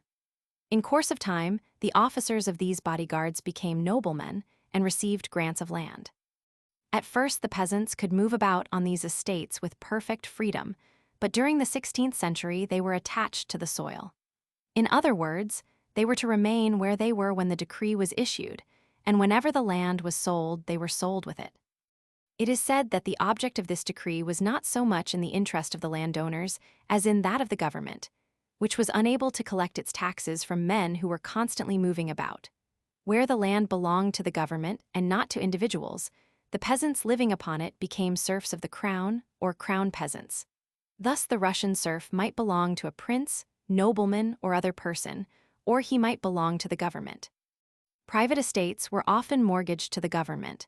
If the mortgage was unpaid and the property forfeited, the serfs became crown peasants instead of private ones. There was a curious condition about serfdom in Russia that while the man and his family belonged to the master, the land which he cultivated was his own, or at any rate could not be taken from him. The serf owed a certain amount of labor to his master, ordinarily 3 days out of every 7, and could not leave the place without permission. A serf might hire his time from his master, in the same way that slaves used to hire their time in America, but he was required to return to the estate whenever the master told him to do so. Many of the mechanics, izvoshchiks, and others in the large cities before the emancipation were serfs, who came to find employment and regularly sent a part of their wages to their masters. Sometimes the masters were very severe upon the serfs and treated them outrageously. A master could send a serf into exile in Siberia without giving any reason. The record said he was banished by the will of his master, and that was all. A woman, a serf on an estate who had a fine voice, came to Moscow and found a place in the chorus at the opera house. She gradually rose to a high position and was earning a large salary, half of which she sent to her master. Out of caprice, he ordered her back to the estate, where she resumed the drudgery of a peasant life. He refused all offers of compensation and said his serf should do what he wished. Another serf had established a successful business in Moscow, where he was employing 200 or 300 workmen. The master allowed him to remain there for years, taking for his compensation a large part of the serf's earnings, and finally, in a fit of anger, ordered the man home again. The man offered to pay 100 times as much as he could earn on the estate, but the master would not listen to it, and the business was broken up and ruined. Things went on in this way for 2 or 3 centuries. Various changes were made in the laws, and the condition of the serfs, especially of those belonging to the crown, was improved from time to time. At last, in 1861, came the decree of emancipation from the hands of Alexander Roman II, and the system of serfdom came to an end. It was not, as many people suppose, a system of sudden and universal freedom. The emancipation was gradual, as it covered a period of several years and required a great deal of negotiation. The landowners were compensated by the government for their loss. The serfs received grants of land, varying from 5 to 25 acres, with a house and a small orchard, and the result was that every agricultural serf became a small landowner. Private or government serfs were treated alike in this respect, and the condition of the peasant class was greatly improved. Since they have been free to go where they like, the serfs have crowded to the cities in search of employment, and the owners of factories and shops say they can now obtain laborers much easier than before. Manufacturing interests have been materially advanced along with agriculture, and though many persons feared the results of the emancipation, it is now difficult to find one who would like to have the old state of things restored. Russian emancipation of the serfs and American abolition of slavery came within a short time of each other. Both the nations have been greatly benefited by the result, and today an advocate of serfdom is as rare in Russia as an advocate of slavery in the United States. Frank read to his cousin the little essay we have just quoted. Then he read it to the doctor and asked whether it would be well to insert it in his journal. "By all means do so," the doctor replied. "There are not many people in America who understand exactly what serfdom was, and your essay will do much to enlighten them." Accordingly, Frank carefully copied what he had written. Impressed with Dr. Bronson's suggestion, we have reproduced it here, in the confidence that our youthful readers will find it interesting and instructive. "You can add to your account of serfdom," said Dr. Bronson, "that when it was established by Boris Godunov in 1601, it was regarded by both peasant and noble as a great popular reform and welcomed with delight. His decree went into force on St. George's Day, in the year named, and its principal provision was that every peasant in the empire should in future till and own forever the land which he then tilled and held. It was an act of great liberality on the part of the Tsar, for by it he gave up millions of acres belonging to the crown and made them the property of the peasants. The serf of the crown was to till the land, build his house, pay his taxes, and serve as a soldier whenever wanted. The private serf existed under very nearly the same conditions, with the difference that his life might be more oppressed under a cruel master and more free under a kind one than that of the serf of the crown. This was what happened in many instances, and as the masters were more likely to be cruel than kind, and their tendency was to make as much as possible out of their possessions, the crown serf was generally better off than the private one. In the beginning, the system was really the reform which was intended, but very soon it was subject to many abuses. Year by year things grew worse. Owners violated the law by selling serfs away from their estates. The masters exacted from their serfs every kopeck they could earn, flogged them if they lagged in their labor, and often caused them to be severely punished or exiled on the merest caprice. Peter the Great introduced some changes with the best intentions, but they only made matters worse. He stopped the sale of serfs from the estates, which was an excellent step. At the same time, he ordered that all taxes should be collected in a lump from the master, who should have the power in turn to collect from the serfs. The evil of this enactment was very soon apparent. Peter's successors struggled with the problem, but none made much headway until Alexander Roman II came with his act of emancipation, which you have just mentioned. There were several conditions attached to the freedom of the serf under Alexander's decree, the doctor continued, which are not generally understood. To prevent the peasant resuming again the nomadic life which serfdom was intended to suppress, it was ordered that no peasant could leave his village without surrendering forever all right to the lands, and he was also required to be clear of all claims for rent, taxes, conscription, private debts, and the like. He was to provide for the support of any members of his family dependent upon him whom he left behind, and also present a certificate of membership in another commune, or exhibit the title deeds to a plot of land of not less than a given area. These requirements were found an excellent restriction, as under them only the thrifty and enterprising serfs were able to clear off all demands upon them and pay the amount required for entering another community.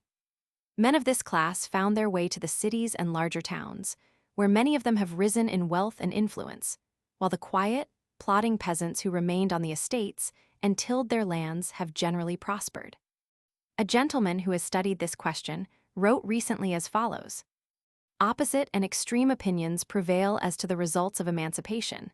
Yet, on massing and balancing his observations on the whole, a stranger must perceive that under emancipation the peasant is better dressed, better lodged, and better fed, that his wife is healthier, his children cleaner, and his homestead tidier, that he and his belongings are improved by the gift which changed him from a chattel to a man.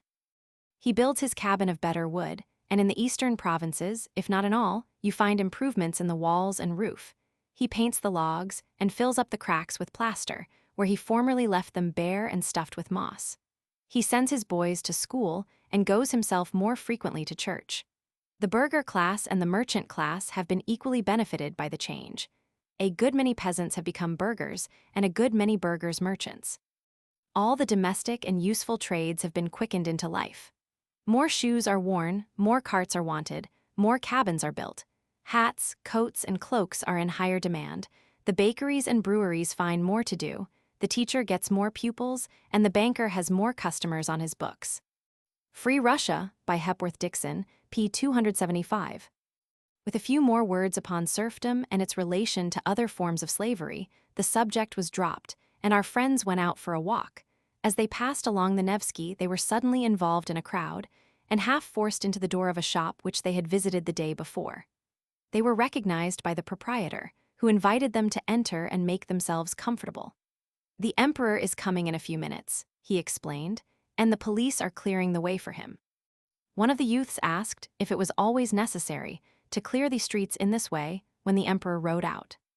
"Not by any means," the shopkeeper replied, "as he often rides out in a drosky, with only a single attendant following him. He goes at full speed along the street, and his progress is so rapid that not one person in 20 can recognize him before he gets out of sight. If he goes less rapidly, he is followed by several officers, and when he rides in a carriage with 2 or more horses, he is accompanied by his bodyguard of Circassians or by a company or section of Cossacks." Nicholas and Alexander Roman II used to drive about quite frequently in a drosky, which was much like the ordinary ones on the streets, except that it was neater and more costly, and drawn by the finest horse the empire could produce. Since the assassination of Alexander Roman II, and the plots of the nihilists against the imperial life, we rarely see the emperor driving in this way, as it would afford too much opportunity for assassins. Alexander Roman III generally rides in a carriage, accompanied by some of his officers and surrounded by his bodyguard. "Ah, here they come." As he spoke, a squadron of cavalry came in sight and soon passed the shop. Behind the cavalry was a carriage, drawn by 2 spirited horses. The emperor occupied the rear seat, while 2 officers faced him on the front seat, and another officer, or possibly an orderly, was on the box with the driver. The crowd applauded as their ruler rode slowly by them, and to hear the plaudits one could readily believe that the emperor is thoroughly beloved by his subjects. He acknowledged the cheering by occasionally raising his hand in a military salute. Frank thought he saluted in rather a mechanical way, from force of long habit. The youth said they would have recognized him by his portraits, though they were hardly prepared for the careworn look which was depicted on his features. "After all," whispered Frank to Fred, "one can't be surprised at it, and I don't know who would want to change places with him. He must live in constant thought of assassination, and every step he takes must be carefully watched by those about him. So many plots have been made against his life, and so many persons of importance have been implicated in them, that he cannot know how soon a new one will be formed, and can never tell who about him is faithful. Uneasy lies the head that wears a crown." Behind the carriage was a company of bodyguards in Circassian chain armor, and with weapons that belonged apparently to a past age. Fred eagerly asked who and what these men were. "They are Cherkess or Circassians," replied the shopkeeper, "and were formerly at war with Russia. You have read of Shamil, the Circassian general, who gave Russia a great deal of trouble for a long time, have you not? Certainly, Fred answered. I was reading about him only this morning. He was born about 1797, and from 1828 till 1859 he carried on a defensive war against the Russians, but was finally overpowered by greatly superior numbers. He used to avoid regular battles and caused a great deal of damage to the Russians by ambuscades, surprises, and similar warfare. That was exactly the case, said their informant, and the Russians always acknowledged that he was an accomplished leader both in a military and political sense. When he surrendered in 1859, the emperor invited him to St. Petersburg and gave him a residence at Kaluga with a handsome pension. He was made a regular guest at court, was treated with great distinction, and soon became as ardent in the support of Russia as he had formerly been in opposing her.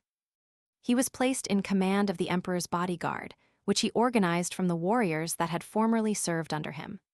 Shamil died in 1871, but the organization of the guard was continued. It is whispered that the Circassians have been replaced by Russians who wear the old uniform, but certainly, to all outward appearances, the guard remains the same. At any rate, it is picturesque, and that is an important consideration. The crowd that lined the sidewalk was kept well in hand by the police. The shopkeeper said that any man who tried to break through the line would be arrested at once, and no doubt the knowledge of this rule served materially to preserve order. Russian policemen are not to be trifled with. The route that the emperor is to take when riding out is never known in these latter days, through fear of plots against his life.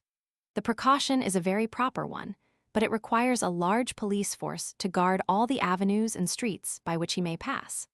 Orders are sent for the police to prepare 3 or 4 routes, one only being traversed, and the direction is not given to the leader of the escort until the emperor is seated in the carriage. Sometimes none of the routes which have been guarded are taken, and the emperor enjoys a ride with nothing but his escort for his protection. It is said the Tsar is averse to all this precaution, but is guided by the wishes of the imperial council and the members of his household. Our friends thanked the shopkeeper for his politeness and information, and, as the crowd had melted away, continued their walk. Frank observed that the police did not move away, and this fact led him to surmise that the emperor intended returning by the same route. Of course, that is quite possible, said the doctor, in response to Frank's suggestion, but it is not worth our while to remain on the chance of his doing so. It is more than likely he will return to the palace by another road, and even if he comes through the Nevsky, we could see no more than we have seen already. Besides, we might arouse suspicion in the minds of the police by remaining long on this spot, and suspicion, however groundless, is not desirable.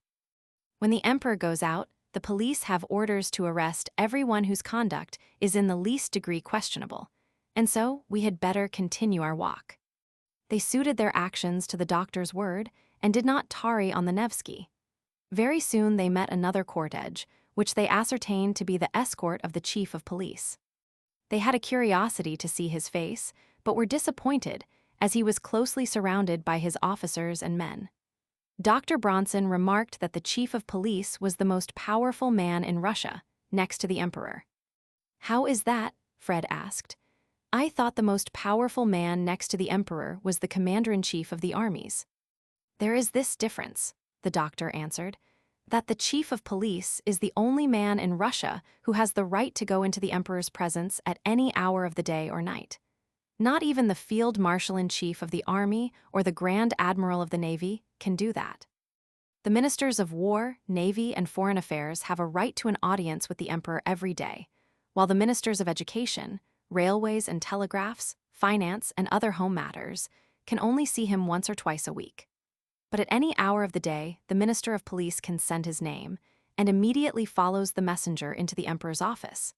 At any hour of the night, he may have the emperor waked and told that the minister of police has an important communication to make. "Do you suppose that is often done?" one of the youths inquired. "Probably not very often," replied Dr. Bronson, "but how frequently the outside public cannot possibly know. In ordinary times, it is not likely the minister would ever exercise his right, as it is not wise to wake an emperor from a sound sleep, especially when you have bad news for him. But when assassins are making plots all around the capital and palace, the emperor's safety may easily require that he should have a personal warning. In such case, the minister of police would not hesitate to perform his duty. Their walk took them to the summer gardens, where they sat down on one of the benches and watched the groups of children and nursemaids, together with other groups of old and young that comprised the visitors to the place. As they sat there, the conversation recurred to their recent topic, the police. The public police is organized very much like the same service in other countries. There are some points of difference, but they are not great enough to be mentioned at length. One objection to the Russian public police is that in the cities and large towns, the policemen are nearly all soldiers who have served their time in the army and receive police appointments as rewards. Their long service in the army imbues them with the greatest deference to the uniform of an officer, no matter what its wearer may be. The result is the policemen salute every officer that passes, and thus their attention is drawn from their duties. Furthermore, an officer can misbehave himself as much as he pleases and run very little risk of being arrested like an ordinary offender. "What can you tell us about the secret police?" one of the youths asked. "I can't tell you much about it," was the reply, "and if I could it would not be a secret police. It used to be a saying that where 3 men were together one was sure to be a spy, and one or both the others might be. The spies were in all classes of society and paid by the police. They did not know each other, and it quite often happened that 2 of them would report against each other, doubtless to the amusement of the officials who compared their documents. If common gossip is true, the evil was greater in the time of Nicholas than under any other emperor, but many people say it is about as bad at one time as another.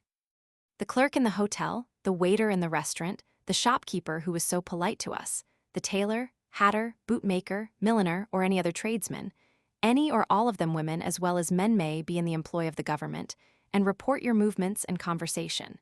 Nobody knows who is a spy, and nobody knows who is not. Consequently, it is an excellent rule in Russia never to say anything in the hearing of anyone else than ourselves that can be called in question. Mind, I don't know of my own knowledge that there is such a thing as a secret police, nor that such a person as a police spy exists in Russia. Having never said or done anything to which the emperor or his most zealous officer could object, I have no fear of being interfered with. Here are some of the stories which were current in the time of Nicholas. A retired officer of the English army lived for several years in St. Petersburg. His manners were genial, and he made many friends both among the foreigners living here and those who visited Russia.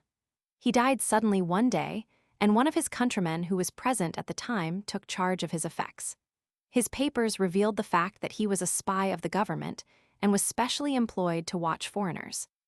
Soon after the Revolution of 1848, a party of French gentlemen in St. Petersburg met at the house of one of their friends. They had songs and speeches and a pleasant evening generally, and as all were intimate and of the same nationality, they were not at all cautious about their conversation. The only servants present were Russians, and none of them was known to understand French. Next morning, the host was summoned to the police bureau, where he was politely received. The official read off the list of persons present and a very accurate report of the songs, toasts, and speeches of the evening. Then he asked the host if the account was correct. The latter tremblingly answered that it was, and was then told he had been very imprudent in assertion he could not well deny. He was dismissed with a caution not to repeat the imprudence, and you may be sure he did not. He never gave another party, and never could he guess whether the spy was one of his guests and compatriots, or one of the servants who understood French while pretending to be ignorant of it. A great reform has taken place, and matters which were formerly in the control of the police are now managed by courts of law.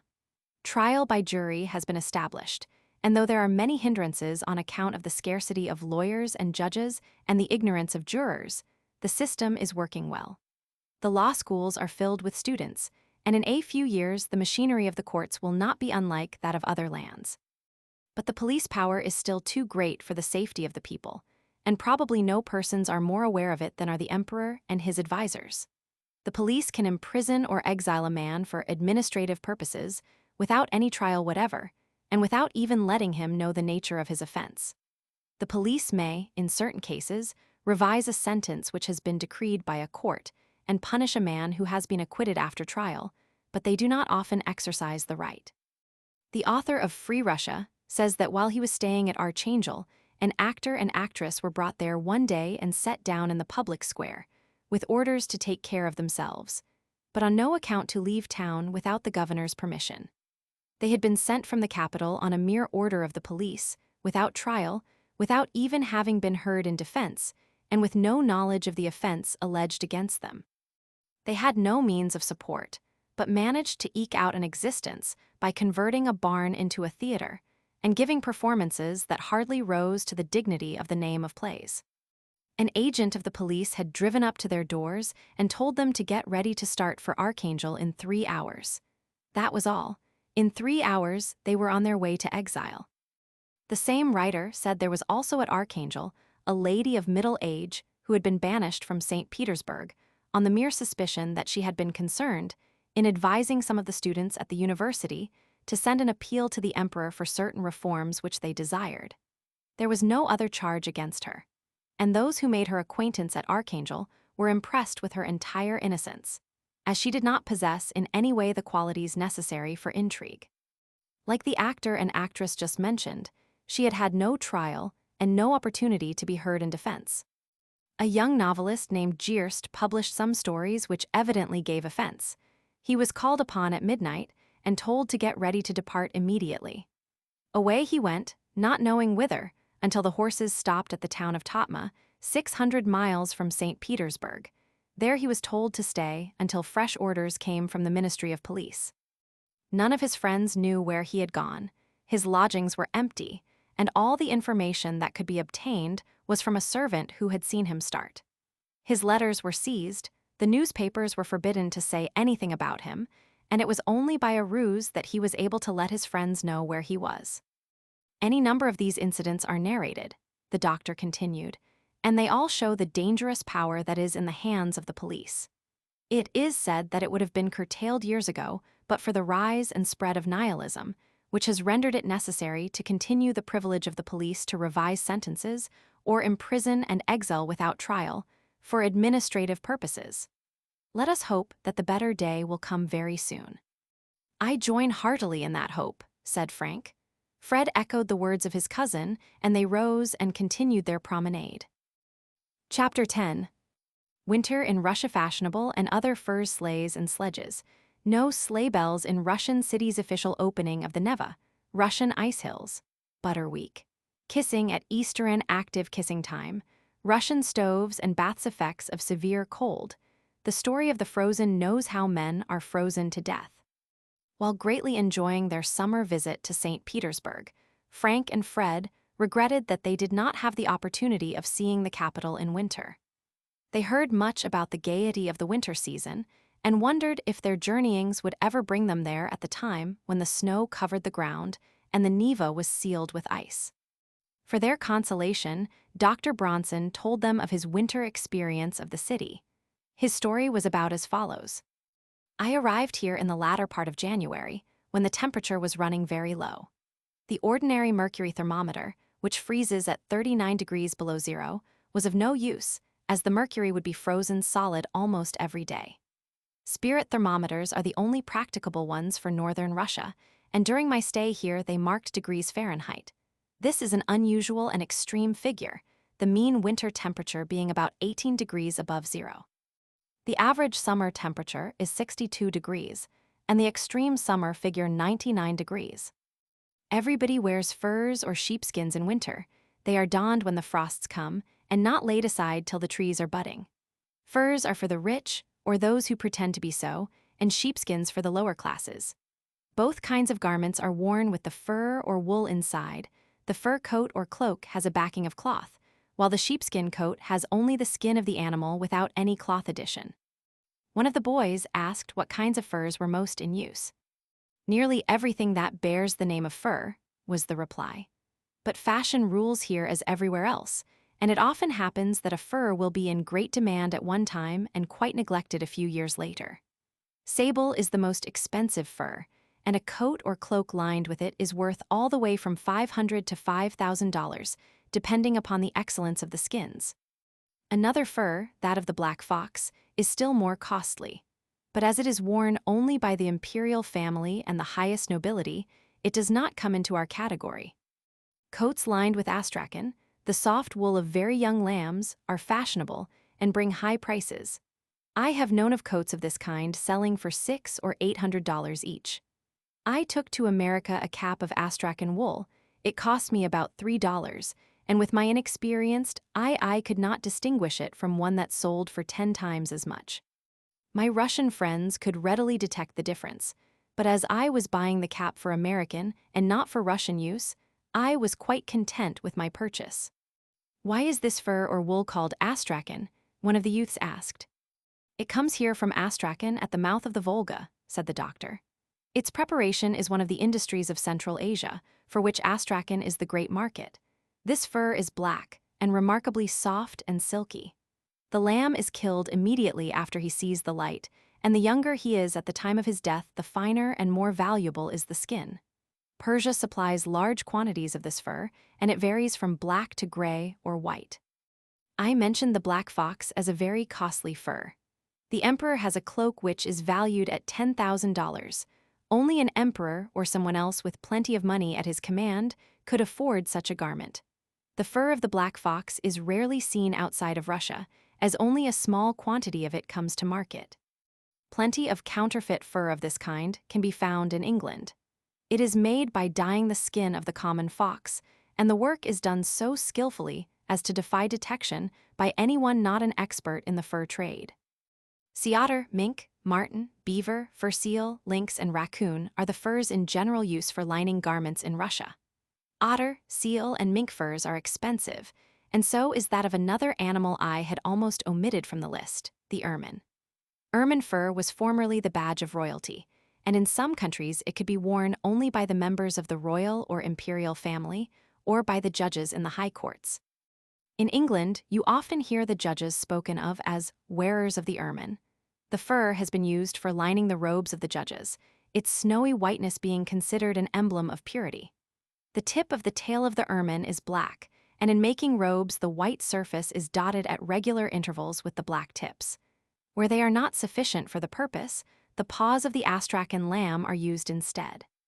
The fur you see most frequently in Russia in the winter season is that of the raccoon.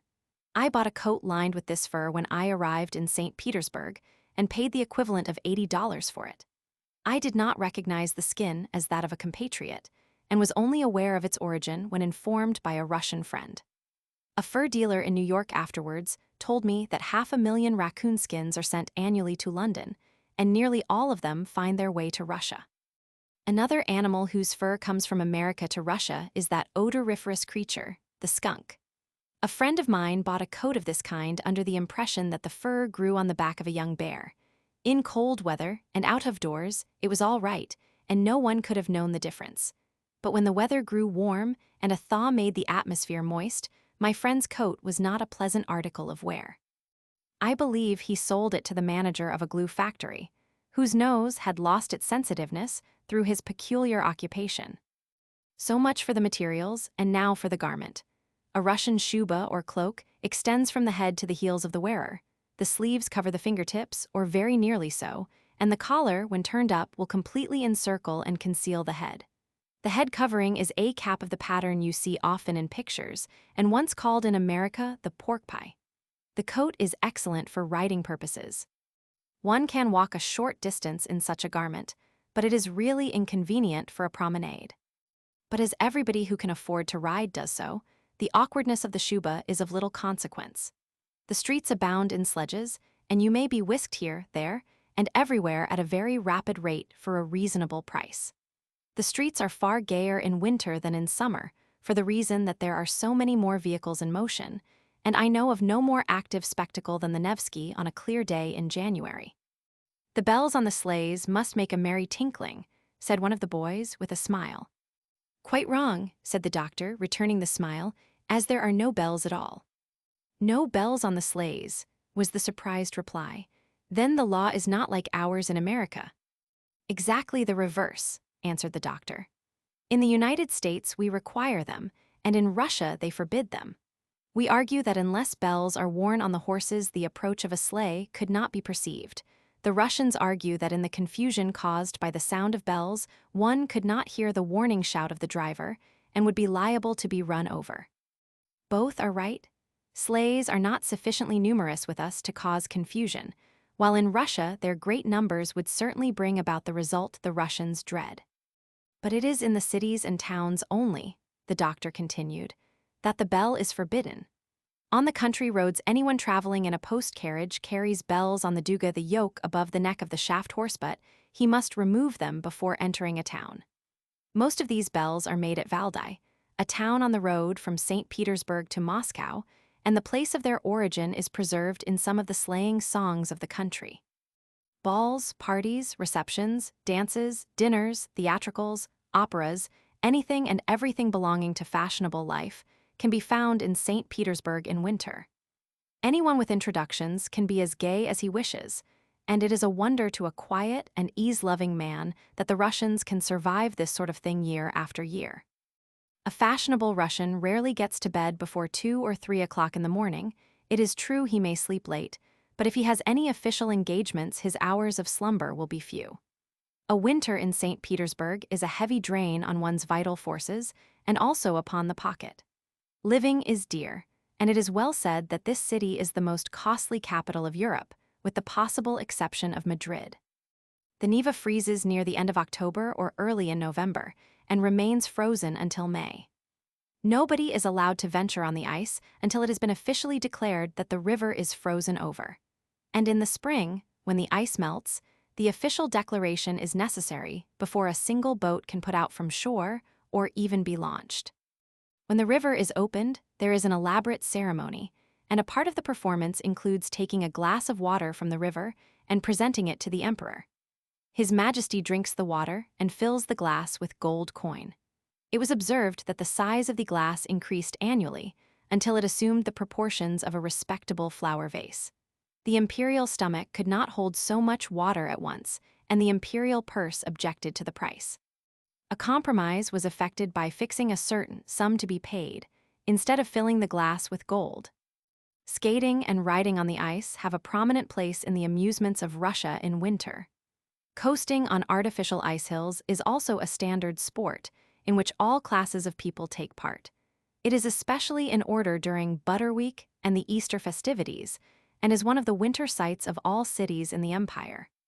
How do they make these ice hills? Fred asked. A scaffold is raised to the height of 30 or 40 feet, the posts being set in holes drilled in the frozen earth or pavement and fixed in their places by pouring water around them.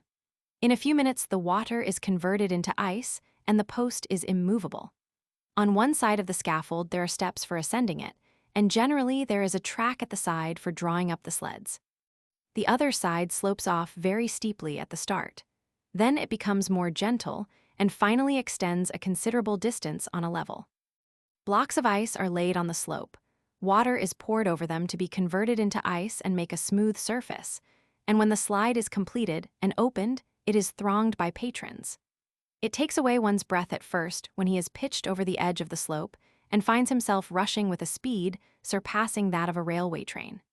The impetus gained in the first part of the descent is sufficient to carry the sled a long distance on the level. I tried the slide 2 or 3 times, and think if I had been 10 or 20 years younger, I should have enjoyed it very much. Where do they put up these ice hills? Frank inquired. Several are erected in Admiralty Square, said the doctor, and others in various other squares and along the bank of the river. They are frequently arranged so that the level part of the slide is over the ice of the Neva, and care is taken that the track shall be smooth as glass. There are usually 2 of these hills side by side, the slides being in opposite directions. Those I speak of are for the general public. Smaller slides are in the courtyards of private houses, and there are imitations of them in many summer houses where polished wood takes the place of ice. One of the slides in the Imperial Palace is of mahogany, which has been polished till it shines like a finely finished bureau or wardrobe. The time to see St. Petersburg in all its winter glory is during Maslenitsa, or Butter Week, which ushers in the great fast preceding Easter. The whole population is engaged in enjoying itself. Blini, or pancakes, are the favorite articles of food, and thousands of digestions are upset by the enormous quantities of these things that are devoured. They are made of flour and butter, fried in butter, and eaten with butter sauce. Butter and other fatty foods are in order through the week, And from a sanitary point of view, this great consumption of grease, followed by 7 weeks of fasting, leads to frightful results. Statistics show that the mortality rate is largely increased at this time of the year, and certainly it is not to be wondered at. Rich and poor alike give themselves up to butter, and the only difference is that the rich have the best qualities of the article and sometimes a greater quantity. The rich people sometimes have blinny parties during the festive season. I once attended one of these affairs at the invitation of a Russian friend. When we met in the parlors, I was surprised that so few were present, as I had dined there before and knew he could accommodate twice the number. But I saw the reason when the word was given that the pancakes were ready and our host led the way. We were not taken to the dining room, but to the kitchen, and then it was explained that blinny parties are given in the kitchen, and no more people are invited than the place can accommodate. The blinny are eaten on the spot, as fast as they are cooked, and it is a prime object to have them hot from the griddle. We had a very jolly time there, but for several days my stomach was like an embryo Vesuvius in consequence of making a whole meal of this rich food. Think of an entire dinner of buckwheat cakes or fried turnovers, the stuff that dreams are made of. One of the boys wished to know about the Easter kissing, for which Russia is famous. Well, it is one of the sights of Russia, with agreeable and disagreeable features. It is not literally the case that everybody kisses everybody else, but that statement is not so very far out of the way after all. I passed through one Easter, and it was quite enough for a lifetime. I was kissed by men and women almost innumerable.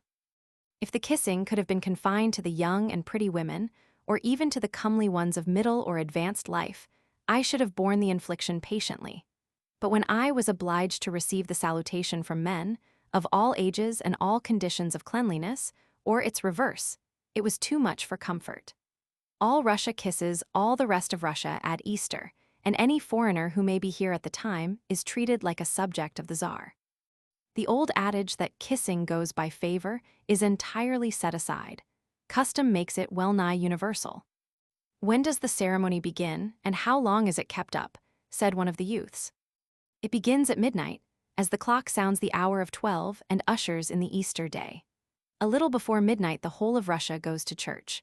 The emperor and all his family assemble in the imperial chapel, and every church and chapel in the empire is filled. As the clock begins striking the hour, the whole congregation is wrapped in silence. At the last stroke of the bell, the doors of the sanctuary of the church are thrown open, and the waiting priests come forth. Christus Voskres, Christ is risen, is intoned by the priests, and the song is taken up by the choir, to be followed by the response, Christus Voskres eis mortvui, Christ is risen from the dead. The priests walk through the congregation repeating the words and swinging their censers. The beginning of the chant is the signal for the kissing. Friends and acquaintances are generally standing together, and each kisses every other one of the group. Those who have the slightest possible acquaintance kiss each other, and at each and every kiss the two phrases I have given are repeated. At the same instant that the signal is given by the opening of the doors of the sanctuary, the churches are illuminated both inside and out. Every bell is rung, and the pealing of cannon and the flashing of rockets show how much the festival is a national one. The kissing is continued through the night and all the next day, and even for several days all relatives, friends, and acquaintances salute each other with Christus Voskres and a kiss. Every isvostchik, porter, dustman, in fact, every peasant of every name and kind kisses every other peasant he has ever known, and a great many whom he never saw before. Clerks in the public offices kiss each other, officers and soldiers of the army salute in the same way, the general kissing all his subordinate officers, the colonel of a regiment kissing all the officers beneath him, and also a deputation of the soldiers, while the captain and lieutenants kiss all the soldiers of their companies. The same order is observed in the navy and in all the official ranks, and the number of osculations in the empire in that one day of the year is quite beyond the power of calculation. Are the emperor and empress subject to the same rule as other people? Was the very natural inquiry which followed. Certainly, was the reply. The ceremony is closely connected with the religion of the country, and as the emperor is the head of the church, he could not possibly secure exemption from this ancient custom. The emperor and empress must salute all the members of the imperial family as a matter of course, and also all the court officials and attendants, and after this ceremony is over, the empress must give her hand to be kissed by every officer above the rank of colonel who has the right of attendance at court. The emperor kisses all his officers on parade, and also a delegation of soldiers selected as representatives of the army. The military parades for the imperial kiss last several days, as it would be impossible to go through the ceremonial with all the regiments around St. Petersburg in a single revolution of the earth. Easter makes an end of the long fast of 7 weeks, which has been kept by all faithful members of the church with great rigor. The lower classes refrain even from fish during the first and last weeks of the fast, and also on Wednesdays and Fridays of the other 5. It is no wonder that they precede it with the festivities of Butter Week, so that the recollection of the good time they have had will be a consolation during the fast. With the kissing of Easter begins a period of feasting, both in eating and drinking, which is by no means famous for its moderation. Many of the mujiks are sadly intoxicated before the setting of the sun at Easter, and they are by no means the only persons who exhibit the effects of too liberal potations. From Easter and its kisses, the conversation wandered to other subjects. Fred asked how the houses were kept warm in the intense cold of a Russian winter. Some of the more modern buildings of St. Petersburg and Moscow, said the doctor, are warmed by furnaces not unlike those used in America, but the true pechka, or Russian stove, is of brick, and is generally built so as to form the common center of 3 or 4 rooms and warm them all at once. In the huts of the peasants, the top of the stove is utilized as a bed, and it is usually large enough for 3 or 4 persons to lie there with comparative comfort. Do they keep the fire going there all the time during the winter? Not exactly, was the reply, though in a certain sense they do. Every morning the fire is kindled in the stove, which resembles an enormous oven and is kept burning for several hours. When it is burned down to a bed of coals, so that no more carbonic gas can be evolved, the chimney is closed, and portholes near the top of the stove are opened into the room or rooms. The hot air comes out and warms the apartments, and there is enough of it to keep a good heat for 12 or 15 hours. The portholes must be carefully closed during the combustion of the wood in order to prevent the escape of poisonous gas. Sometimes they are opened when there is still some flame burning. A Russian will instantly detect the presence of this gas and open a window or rush into the open air, but strangers, in their ignorance, are occasionally overpowered by it. Several instances are on record of strangers losing their lives by auger, as the Russians call this poisonous gas from the stove.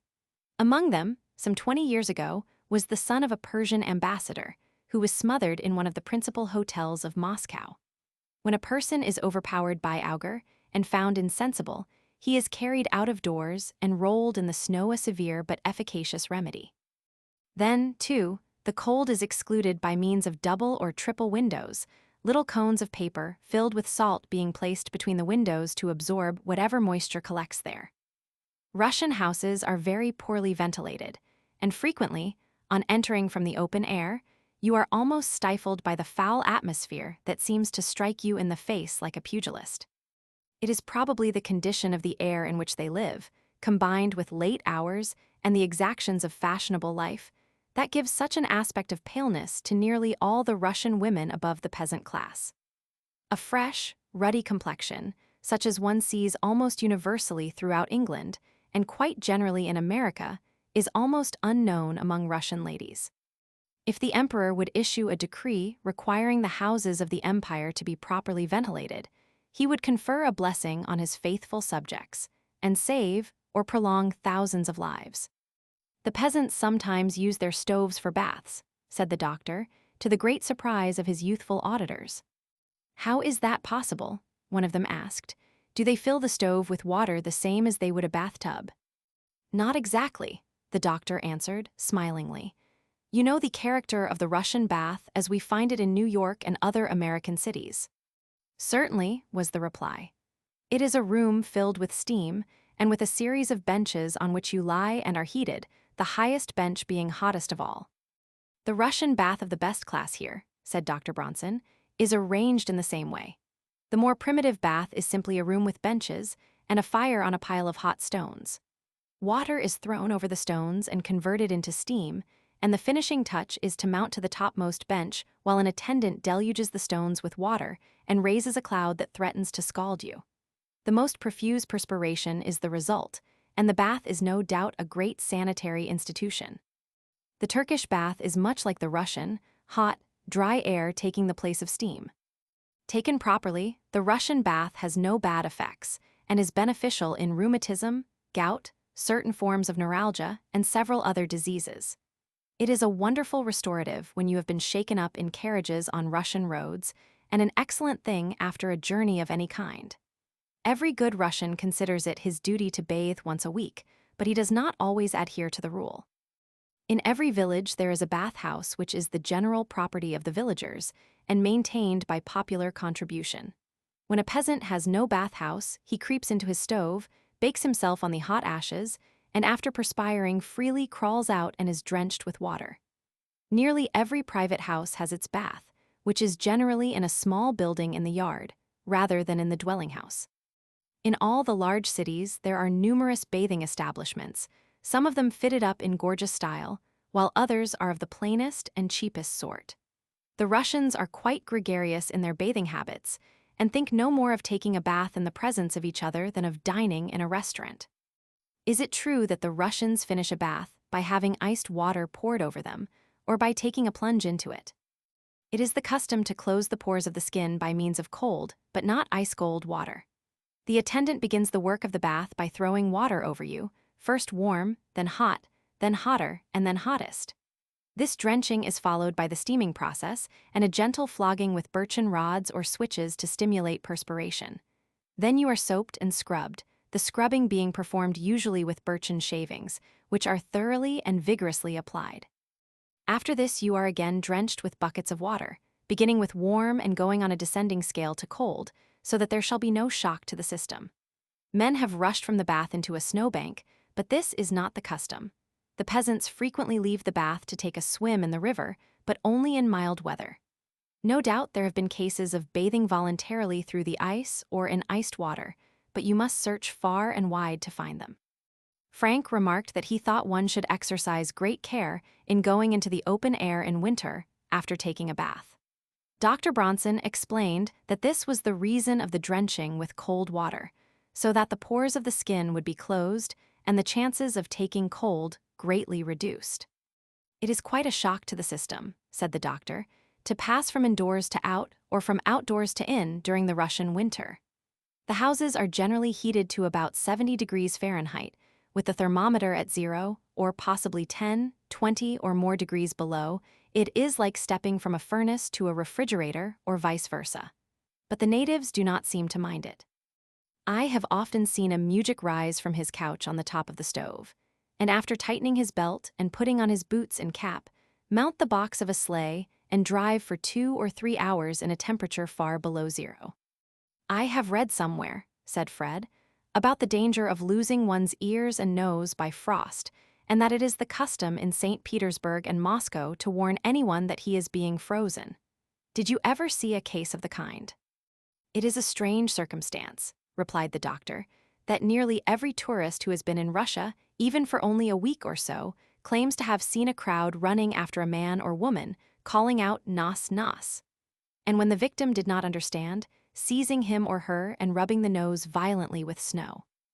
One writer tells it as occurring to a French actress, another to an English ambassador, another to an American politician, and in each case the story is varied to give it a semblance of truth. I was in Moscow and St. Petersburg during January and February, and though constantly watching to see somebody's nose pulled, was doomed to disappointment. I asked my Russian friends about it, and none of them was wiser than I. One said it might happen once in a great while, but it was safe to conclude that everybody knew enough to take care of his own nose. Frank asked how one could tell when his nose was freezing, or how observe the freezing of another's. The nose and ears become numb and turn white, was the reply, and that indicates the beginning of the freezing. When this is the condition, nothing but a vigorous rubbing to restore the circulation will prevent the loss of those organs. It is for protection from the frost that the Russians keep their faces wrapped in furs, and if a man has any doubt about the condition of his facial attachments, he will touch them occasionally to make sure. When you pinch your nose and do not feel the pinch, It is time to rub with snow, promptly and with energy. Severe cold is very inconvenient for the wearer of a mustache, as he speedily gathers a great quantity of ice there by the congelation of the moisture of his breath. A man's beard becomes a frozen mass in a little while. Beard and furs frequently freeze together and render a sudden turn of the head a matter of great annoyance. Ladies find their veils stiffening into something like wire gauze when the thermometer runs low. They disdain the bonnet of London or Paris, and sensibly enclose their head in hoods lined with fur, and having capes descending well into the neck. Horses become white in a short time, no matter what may be their real color, from the formation of frost all over their bodies. Their breath suggests steam more than anything else, and the long hairs around their noses are turned into icy spikes. In the severest weather, pigeons have been seen to fall to the ground paralyzed with the cold, but it is quite likely that their flights were forced, and the birds were half frozen before taking wing. Frank asked if it often happened that people were frozen to death in these Russian winters. Occurrences of this kind probably take place every year, was the reply, but from all I have been able to learn, I believe the number is exaggerated. In many cases, it is the fault of the frozen ones themselves. They have been rendered insensible or careless by stimulants and gone to sleep in the open air. The tendency to sleep when one is exposed to severe cold should be resisted, as it is very likely to be the sleep of death. There is a story of two travelers who saw a third in trouble. One of them proposed to go to the relief of the man in distress, but the other refused, saying he would not stir out of their sleigh. The first went and relieved the sufferer. His exertions set the blood rushing through his veins and saved him from injury by the cold, while the one who refused to render aid was frozen to death. It is a curious fact, said the doctor, in closing his remarks upon the Russian winter, that foreigners coming here do not feel the cold at first.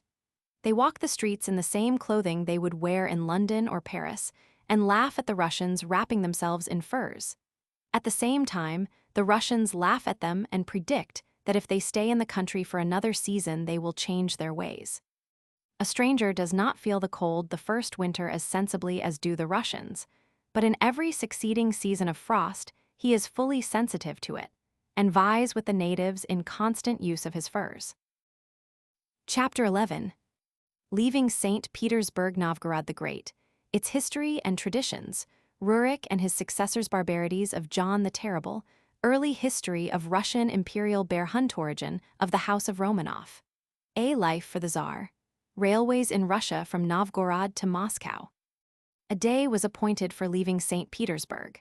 Notice was given at the office of the hotel, and the passports of the three travelers received the necessary endorsements at the police bureau.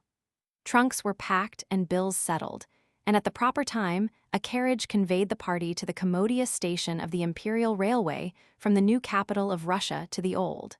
But they did not take their tickets direct for Moscow. As before stated, the railway between the two great cities of the Tsar's dominions is very nearly a straight line, and was laid out by the Emperor Nicholas with a ruler placed on the map and a pencil drawn along its edge. There is consequently no city of importance along the route, with the exception of Tver, where the line crosses the Volga. Novgorod, the oldest city of Russia, is about 40 miles from the railway as originally laid out. Until within a few years, it was reached by steamers in summer from Volkova Station, 75 miles from St. Petersburg. In winter, travelers were carried in sledges from Chudova Station, near Volkova, and to novices in this kind of travel, the ride was interesting. Latterly, a branch line has been completed to Novgorod, and one may leave St. Petersburg at 9 a.m. and reach Novgorod at 6 p.m. The pace of the trains is not dangerously fast, and accidents are of rare occurrence. Between Moscow and St. Petersburg, 403 miles, the running time for express trains is 20 hours, and for way trains 23 to 25 hours. 9 hours from St. Petersburg to Novgorod, 120 miles, should not startle the most timorous tourist. Dr. Bronson had told the youths some days before their departure that they would visit Novgorod on their way to Moscow. He suggested that he desired them to be informed about its history, and soon after the train started, he referred to the subject. "It is rather an odd circumstance," said Frank, "that the oldest city in Russia is called Novgorod or New City. Novo means new, and Gorod is Russian for city. It received its name when it was really the newest town in Russia and has kept it ever since. It is also called Novgorod Veliki, said Fred, which means Novgorod the Great. In the 15th century, it had a population of 400,000 and was really entitled to be called the Great. At present, it has less than 20,000 inhabitants, and its industries are of little importance compared to what they used to be. It has a trade in flax, corn, and hemp, the youth continued, and its manufactures are principally in tobacco, leather, sailcloth, vinegar, and candles. In former times, an important fair was held here, and merchants came to Novgorod from all parts of Europe and many countries of Asia. Afterwards, the fair was removed to Nizhny Novgorod, on the Volga, and the ancient city became of little consequence except for its historical interest. The Slavs founded a town there in the 4th century, said Frank. About the year 862, the Russian monarchy had its beginning at Novgorod. In 1862, there was a millennial celebration there, and a magnificent monument was erected to commemorate it. This is a good place for you to tell us about the early history of Russia, said the doctor. I have been studying it, Frank replied, and find that previous to the 9th century the country was occupied by the Slavs, who founded the towns of Novgorod and Kiev. Each of these places was the capital of an independent Slavic principality. Very little is known of the history of the Slavs in those times. The Varangians, a northern people, made war upon them. The Slavs resisted, but finally invited Rurik, the prince of the Varangians, to come and rule over them. The Northmen, or Varangians, were called Rus by the Slavs, and from them the new monarchy was called Russia. Rurik came with his 2 brothers, Cineas and Truver, and at Novgorod laid the foundation of this empire that now covers 1/8 of the land surface of the globe. The story is admirably told in verse by Bayard Taylor. I have copied the lines from his poetical volume and will read them to you. In a full, clear voice the youth then read as follows, having previously explained that Mr. Taylor was present at the millennial celebration already mentioned. 1,000 years. Novgorod, Russia, Sept. 20, 1862. 1,000 years. Through storm and fire, with varying fate, the work has grown till Alexander crowns the spire, where Rurik laid the cornerstone. The chieftain's sword, that could not rust, but bright in constant battle grew, raised to the world, a throne august a nation grander than he knew. Nor he alone, but those who have, through faith or deed, an equal part, the subtle brain of Yaroslav, Vladimir's arm, and Nikon's heart. The later hands, that built so well the work sublime which these began, and up from base to pinnacle wrought out the empire's mighty plan. All these today are crowned anew, and rule in splendor where they trod, while Russia's children throng to view her holy cradle, Novgorod.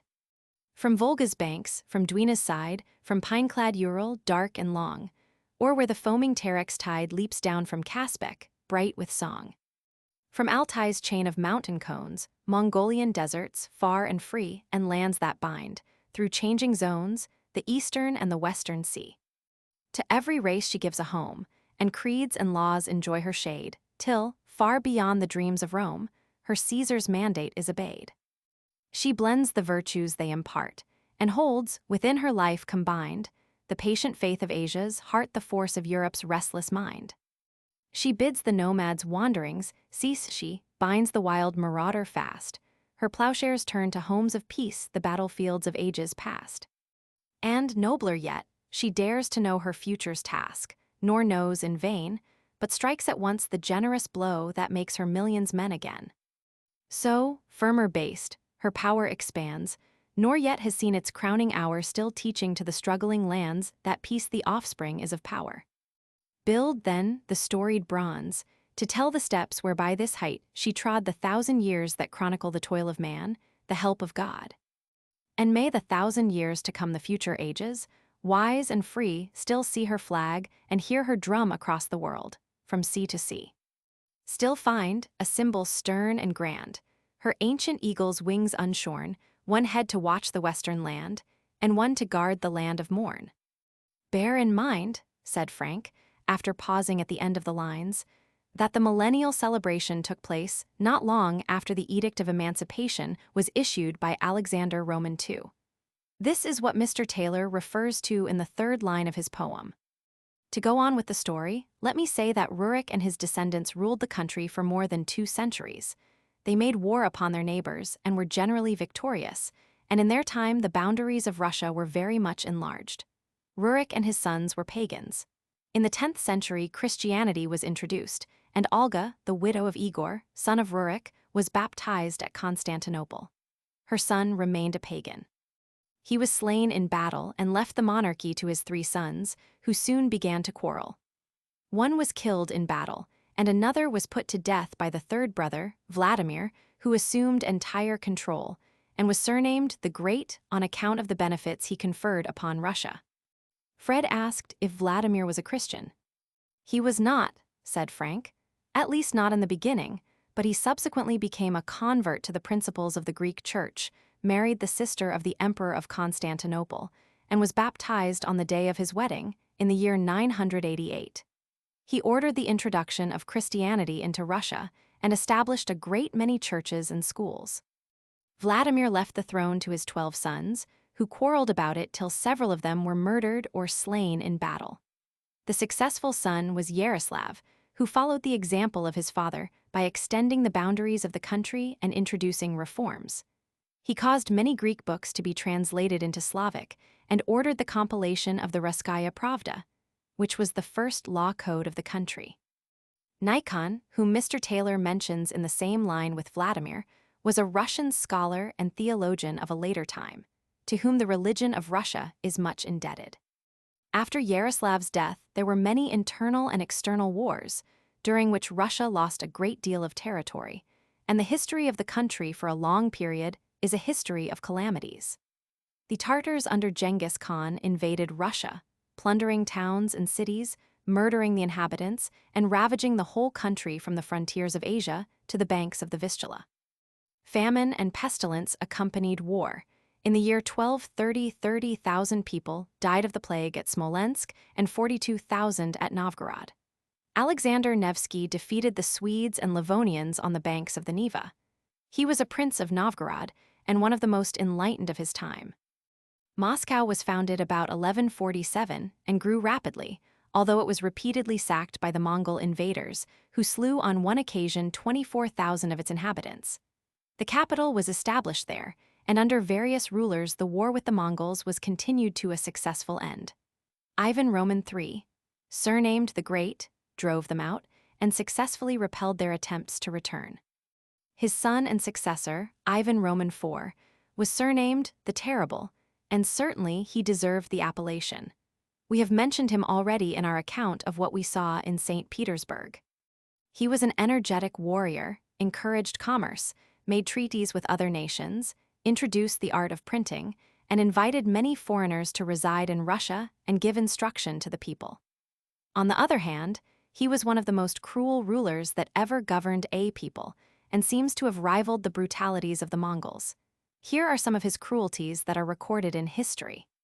He hated Novgorod on account of the independent spirit of its people, and for this reason he put more than 60,000 of its inhabitants to death, many of them with torture. Novgorod had maintained an independent government, quite distinct from that of the Grand Duchy of Moscow, Ivan Roman III, and his son, Vasily, made war upon Novgorod and the other independent principality of Pskov and Ivan Roman IV. The Terrible brought them to complete submission. The slaughter of the people of Novgorod was the closing act of the conquest. We will change Ivan to its English equivalent, John, and henceforth speak of this monster as John the Terrible. He was only 4 years old when he became Tsar. During his infancy, the government was conducted by his mother, under the direction of the House of Boyards, noblemen. When he was 13 years of age, a political party which was opposed to the Boyards suggested that he could rule without any assistance, and he at once took the control of affairs. Very soon he terrified those who had placed him on the throne, and they would have been gladly rid of him if they could. An English ambassador came to Moscow bringing the answer to a letter in which John had proposed marriage to Queen Elizabeth. The Queen rejected his offer, but in such a diplomatic manner as not to offend the sanguinary Tsar. Her ambassador incurred the monarch's ill will by neglecting to uncover before him, and it was accordingly ordered that the envoy's hat should be nailed to his head. Foreigners were better treated than were the subjects of John, and the ambassador was not harmed, though he was afterwards imprisoned. For his amusement, John the Terrible used to order a number of people to be sewed up in bearskins and then torn to death by bearhounds. For tearing prisoners to pieces, he ordered the tops of several trees to be bent down so that they came together. The limbs of the unfortunate victim were fastened to these tops, each limb to a different tree. When they were thus tied up, the release of the trees performed the work intended by the cruel Tsar.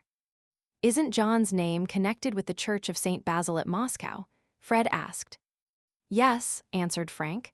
"It was built in his reign and is considered one of the finest in the city.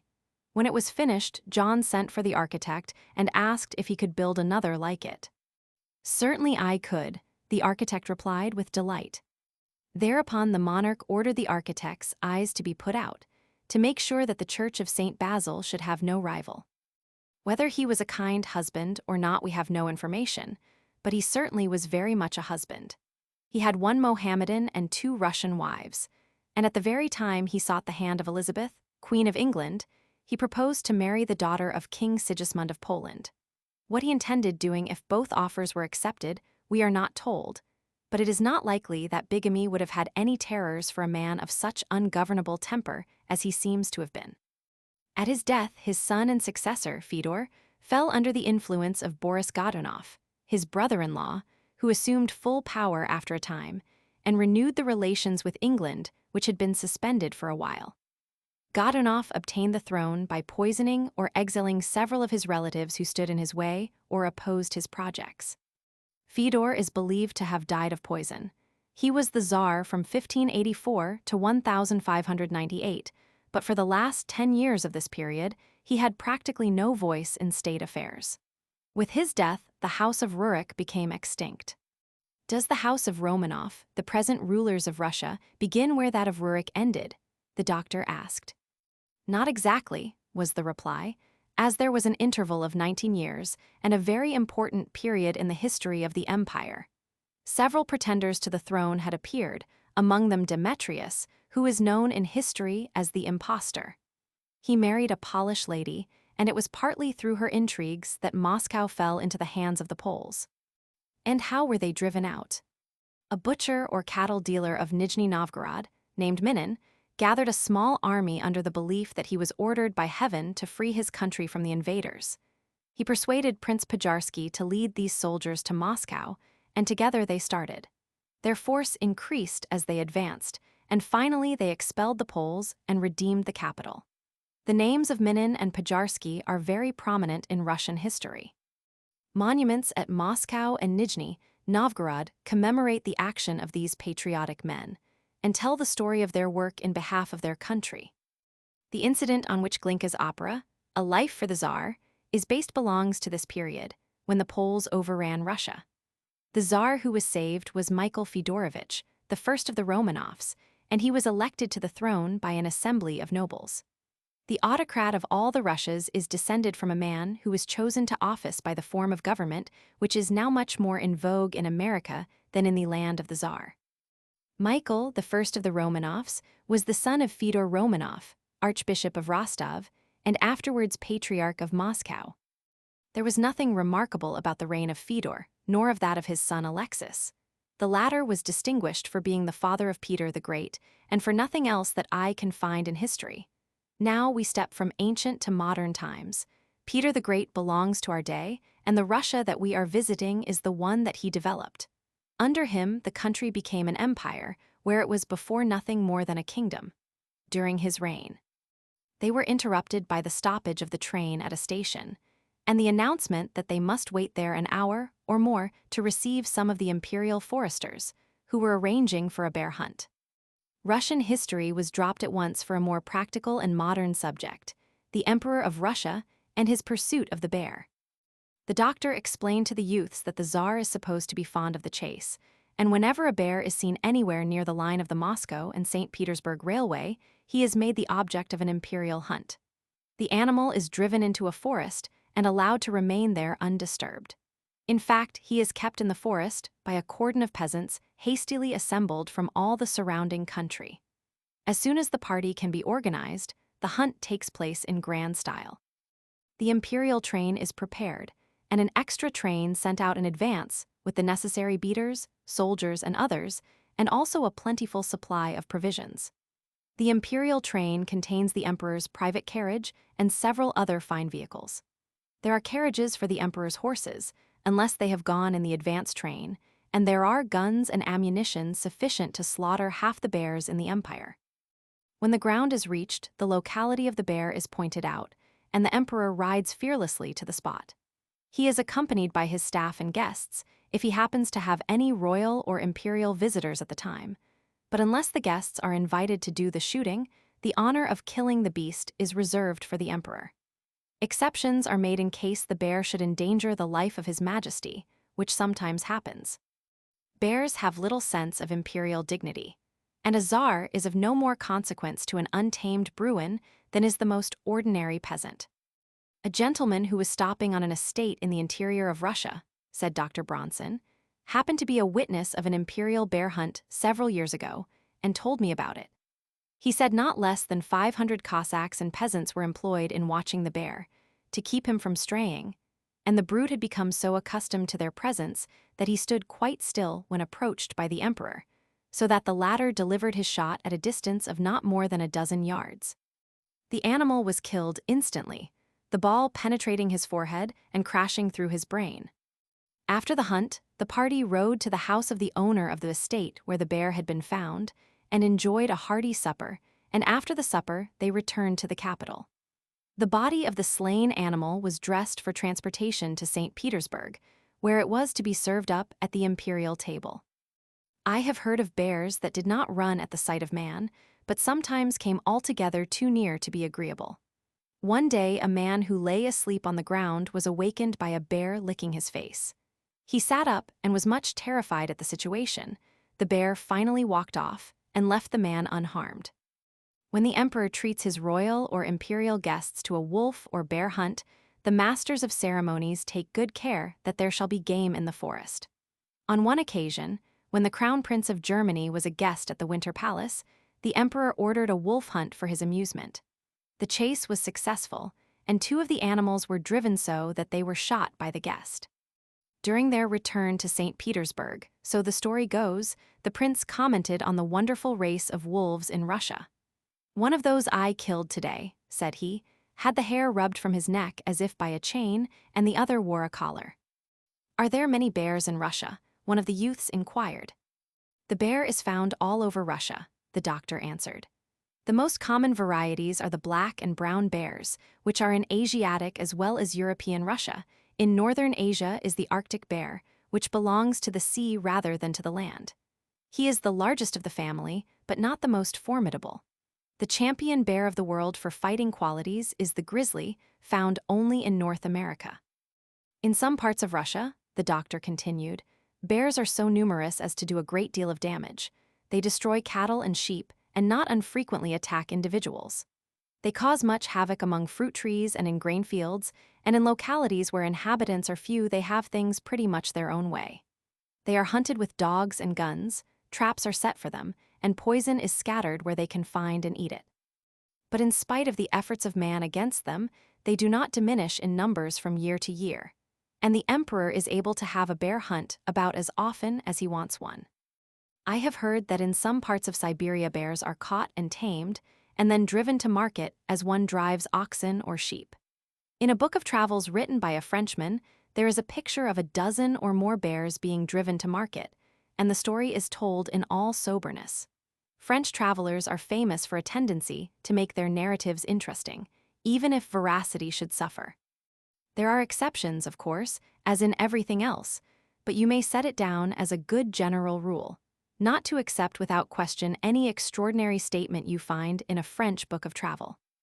In due time, the journey was resumed, and the train reached Novgorod, where our travelers alighted.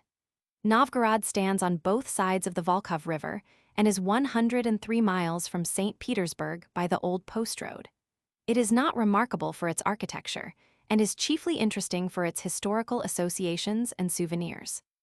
We visited several of the churches and monasteries which make up the attractions of Novgorod, said Frank in his journal.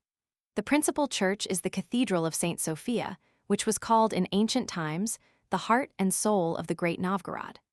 The first cathedral was built here in 989. The present one dates from about 1045, when it was erected by order of the grandson of Saint Vladimir. It has been altered and repaired repeatedly, but the alterations have not materially changed it from its ancient form. It is one of the oldest churches in Russia and is held in great reverence by the people. The church has suffered by repeated plunderings. It was robbed by John the Terrible and afterwards by the Swedes. The latter, in 1611, killed 2 of the priests and destroyed the charter which had been granted to the cathedral more than 50 years before. In spite of these depredations, the church contains many relics and images, some of them of great antiquity. There are shrines in memory of Yaroslav, Vladimir, and other of the ancient rulers of Russia. The shrine and tomb of Saint Anne, daughter of King Olaf of Sweden and wife of Prince Yaroslav I, and the shrines or tombs of many other saints, princes, archbishops, patriarchs, and other dignitaries whose names have been connected with the history of the church and the city. So many tombs are here that there is little room for more. You would hardly expect one of the curious relics of a church to be the result of piracy, yet such appears to be the case in this sacred building. The doors leading into the chapel of the Nativity are said to have been stolen from a church in Sweden by pirates. Several men from Novgorod belonged to the freebooting band and brought these doors home to enrich the cathedral of their native place. The doors are of oak, covered with metal plates half an inch thick. The plates bear several devices and scrolls which we could not understand, but our guide said they were the armorial bearings of Swedish noblemen. There is another door, which is also said to have been stolen from a church, but its exact origin is unknown. In the sacristy, they showed us an ancient copy of the 4 Gospels on vellum, and a printed copy which is said to have come from the first printing press ever set up in Russia. There were several flags and standards which once belonged to the princes of Novgorod, one of them a present from Peter the Great in 1693. There was once an extensive library connected with the cathedral, but it was taken to St. Petersburg in 1859. They showed us a collection of letters from Peter the Great to Catherine I and his son Alexis, but of course we could not read them. There is a Kremlin or fortress in the center of the city, but it is not of great consequence. Near it is a tower which bears the name of Yaroslav. In this tower hung the Vechi bell, which summoned the Vechi, or assemblage of citizens, when any public circumstance required their attention. We tried to picture the gathering of the people on such occasions. In the day of its greatness, Novgorod had 400,000 inhabitants, and its assemblages must have been well worth seeing. The Vechi bell was carried off to Moscow by Ivan Roman III, and many thousands of the inhabitants were compelled to move to other places. For a long time, it hung in a tower of the Kremlin of Moscow, but its present whereabouts is unknown. I fear that a further account of our sightseeing in Novgorod, so far as the churches and monasteries are concerned, might be wearisome, as it would be in some degree a repetition of the description of the cathedral. So we will drop these venerable buildings and come down to modern times and things.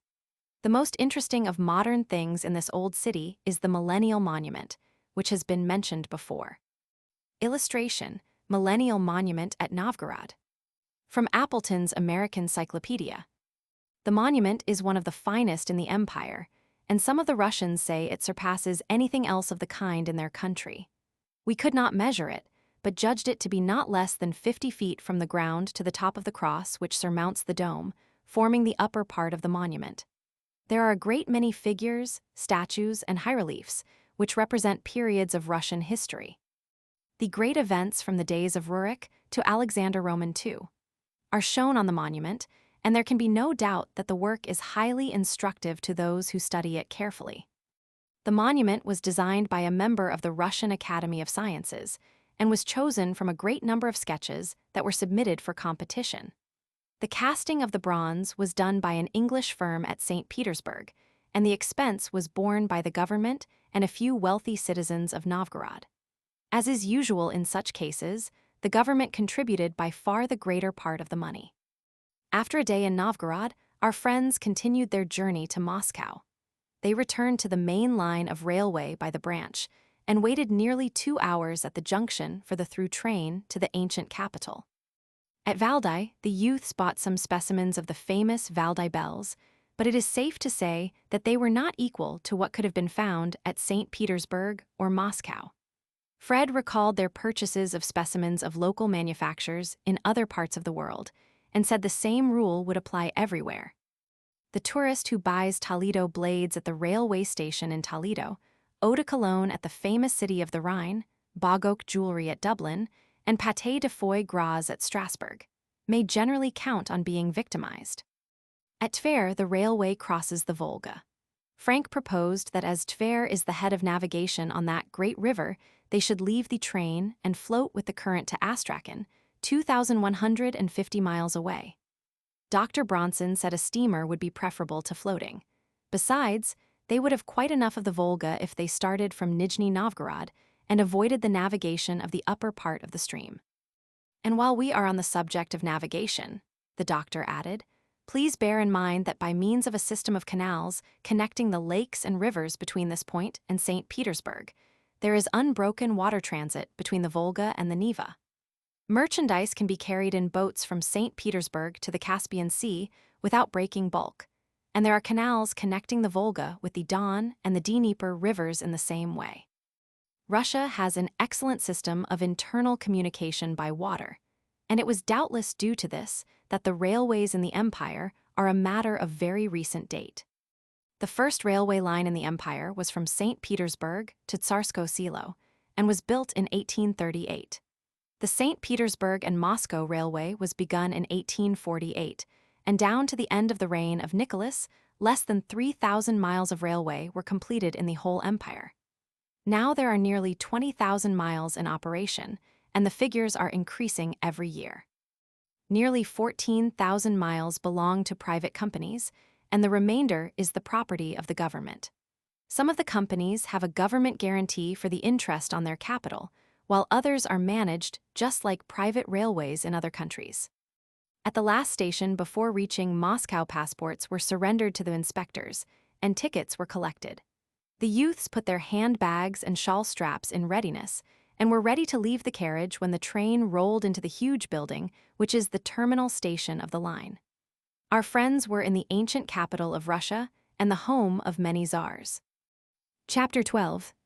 First impressions of Moscow. Undulations of the ground, irregularity of the buildings, and the cause thereof. Napoleon's campaign in Russia, disaster and retreat. The burning of Moscow. The Kremlin, its churches, treasures, and historical associations. Anecdotes of Russian life. The Church of St. Basil. From the railway station, the party went to a hotel which had been recommended as centrally situated and fairly well kept, but Frank and Fred said they should be cautious about praising it for fear that those who came after them might be disappointed. The hotels of Moscow are hardly equal to those of St. Petersburg. As the latter is the capital of the empire, it naturally has a greater demand for hostelries of the highest class than does the more venerable but less fashionable city. The first thing that impressed the youths was the undulating character of the ground on which Moscow is built, in pleasing contrast to the dead level of St. Petersburg. The streets are rarely straight for any great distance, and were it not for the inequalities, one would not be able to see very far ahead of him at any time. But every few minutes, a pretty view is afforded from the crest of one ridge to another. The depressions between the ridges are filled with buildings scattered somewhat irregularly, and there is a goodly number of shade trees in the yards and gardens or lining the streets. St. Petersburg has an air of great regularity both in the arrangement of its streets and the uniformity of the buildings.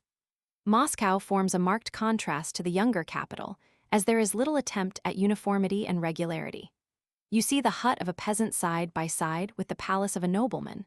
A stable rises close against a church, and there is a carpenter's shop, with its half-dozen workmen, abutting close against an immense factory where hundreds of hands are employed. Moscow is a city of contrasts.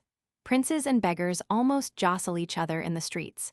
The houses of rich and poor are in juxtaposition, and it is only a few short steps from the palace of the Kremlin, with its treasures of gold and jewels, to the abodes of most abject poverty. Frank and Fred were quick to observe this peculiarity of the ancient capital of the czars, and at the first opportunity they questioned the doctor concerning it. What is the cause of so many contrasts here which we did not see in St. Petersburg? One of them inquired. That is the question I asked on my first visit, Dr. Bronson replied. I was told that it was due to the burning of Moscow in 1812, at the time of its capture by Napoleon. How much of the city was burned? Fred asked. The greater part of it was destroyed, was the reply, but there were many buildings of stone and brick that escaped. Most of the churches were saved, as the Russians were reluctant to commit the sacrilege of burning edifices which had been consecrated to religious worship. Such of the churches as were consumed in the conflagration were set on fire by neighboring buildings rather than by the hands of the Russians. Then it was the Russians that burned Moscow, and not the French, said Fred. I have read somewhere that it is all a falsehood that the Russians consigned their city to the flames. From all I can learn, both by reading and conversation, answered the doctor, I do not think there is any doubt of the truth of the generally accepted story. Napoleon arrived here on the 15th of September and intended to spend the winter in Moscow to prepare for a spring campaign against St. Petersburg.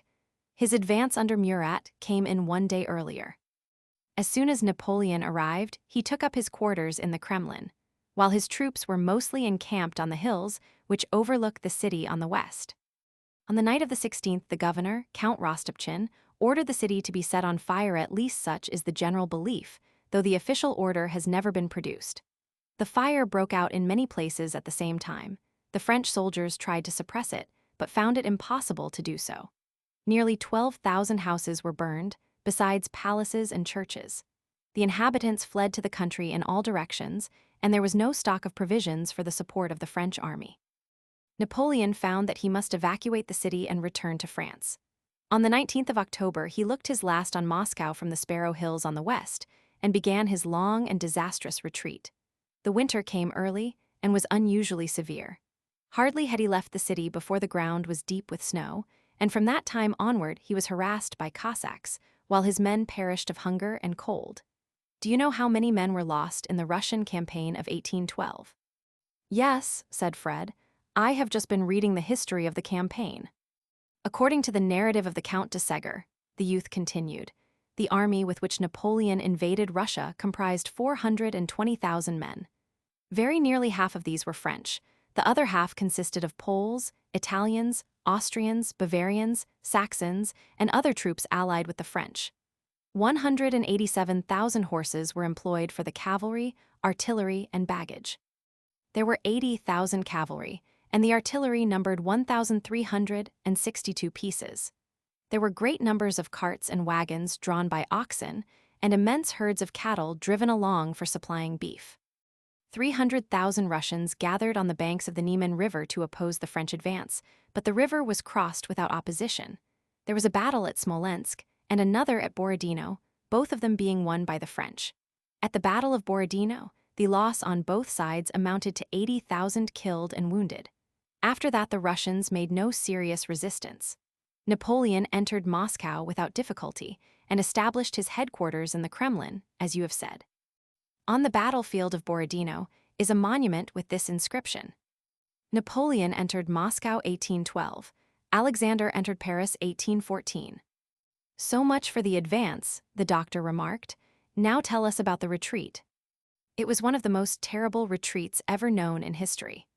Out of all the grand army of nearly 500,000 men that crossed the Niemen in June 1812, a little more than 12,000 recrossed it in the following winter.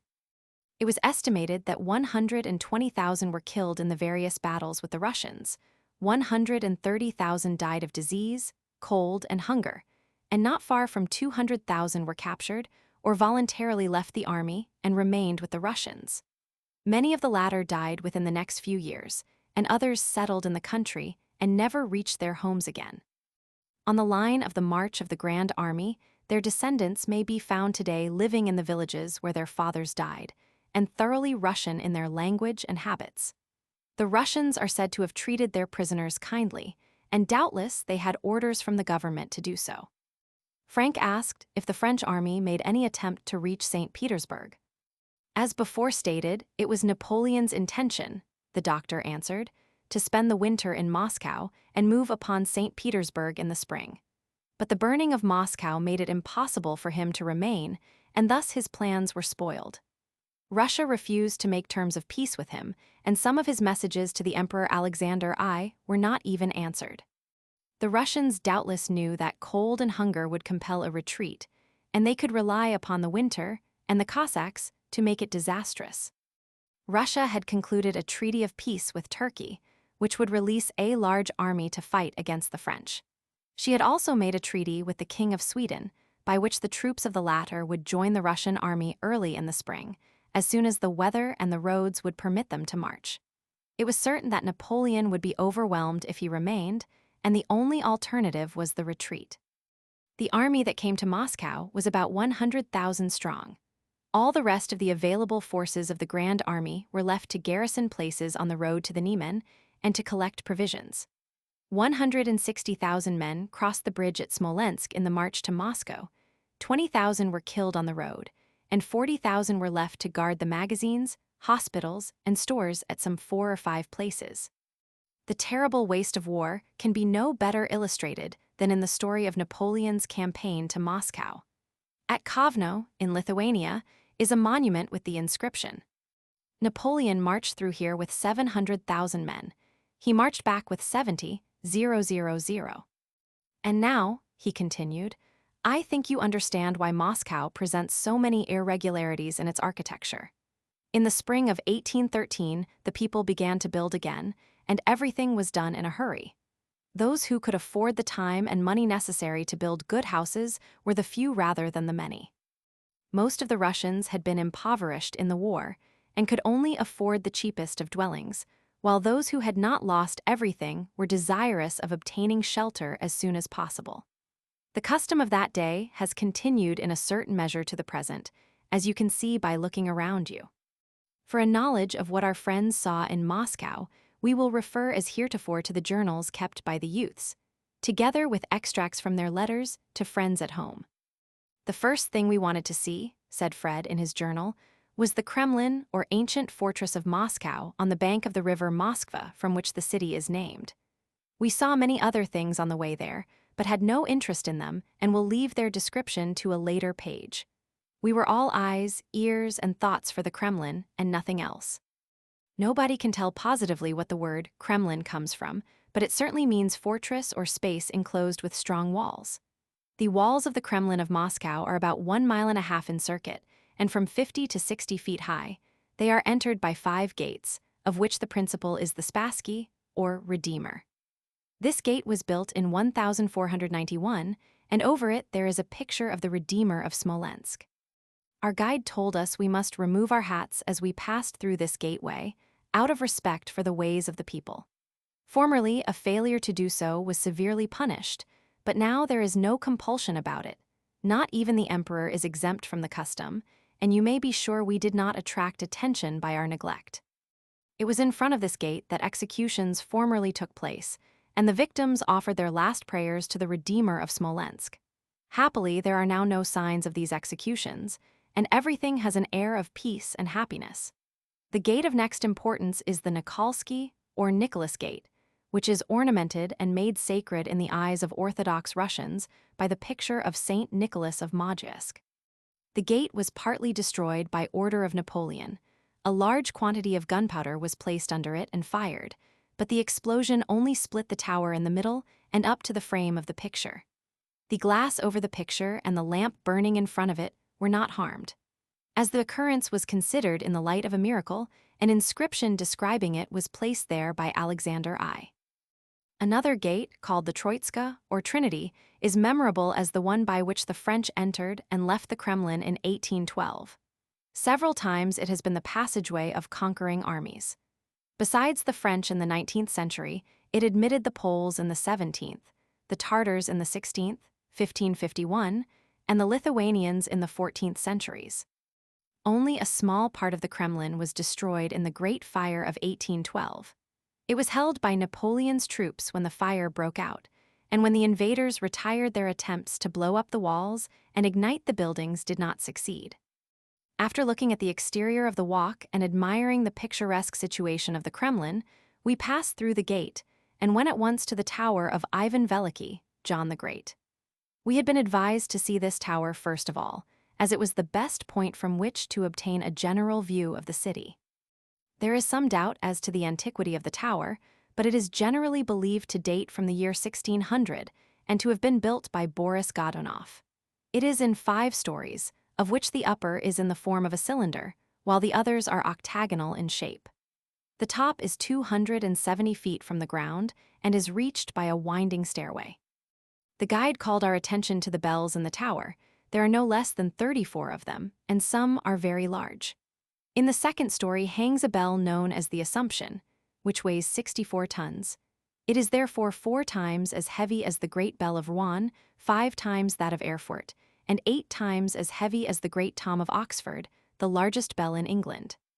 The oldest of the other bells bears the date 1550. The Vechi Bell of Novgorod the Great once hung in this tower, but nobody knows where it is at present. The effect of the ringing of these bells at Easter is said to be very fine, as they are of different tones, and so arranged that they make no discord. In the upper story are 2 silver bells, whose tones are said to be very sweet. We stopped a while at each of the stories to look at the bells and enjoy the view, and thus reached the top without much fatigue. But if we had been so weary as to be unable to stand, we should have been amply repaid for our fatigue. The view is certainly one of the finest we ever had from a height overlooking any city in Europe, with the possible exceptions of Paris and Constantinople. Moscow, with its undulating and irregular streets, with the Moskva winding through it in the shape of the letter S, with its 400 churches and an immense variety of towers and domes and minarets, with the variations of palace and hovel already mentioned, and with the great buildings of the Kremlin forming the foreground of the scene, lay before and below us. It was Moscow the Holy, the city of the Tsars and beloved of every patriotic Russian, the city which has existed through Tartar, Polish, and French invasions, has risen from the ashes again and again, has been ravaged by famine, the plague, and the sword of the invader, but surviving all her calamities, welcomes the stranger within her walls, whose circuit is more than 20 miles.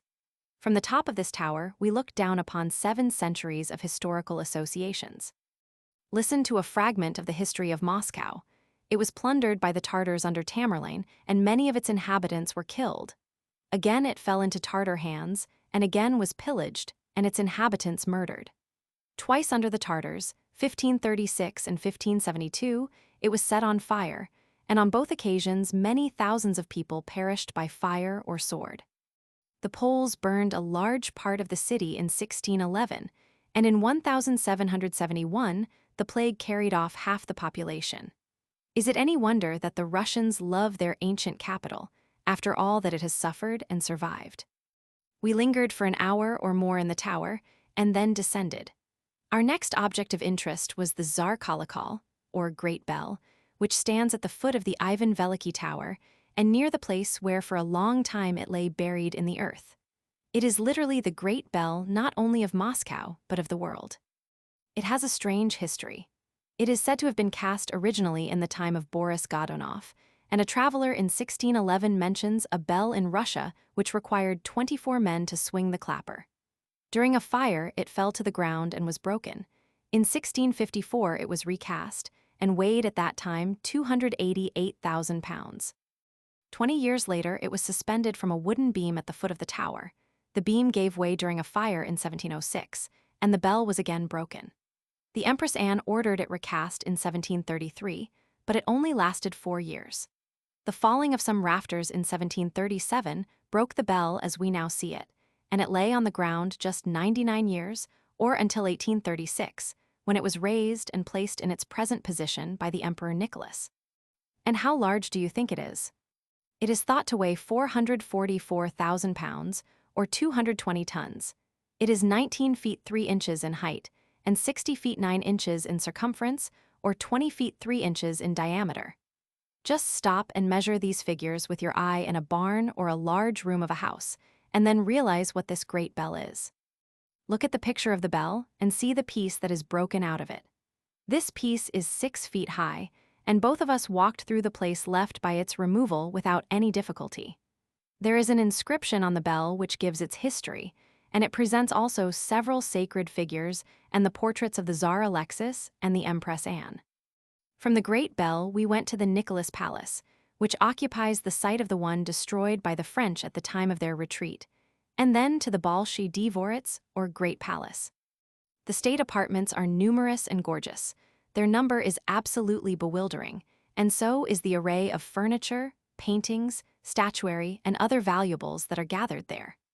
In the Emperor's cabinet, there are pictures representing the battles of Borodino and Smolensk, and also of the French entering and leaving Moscow. There are halls dedicated to St. George, St. Alexander Nevsky, and St. Andrew, all of them hung with battle flags, and the last the Hall of St. Andrew containing the Emperor's throne.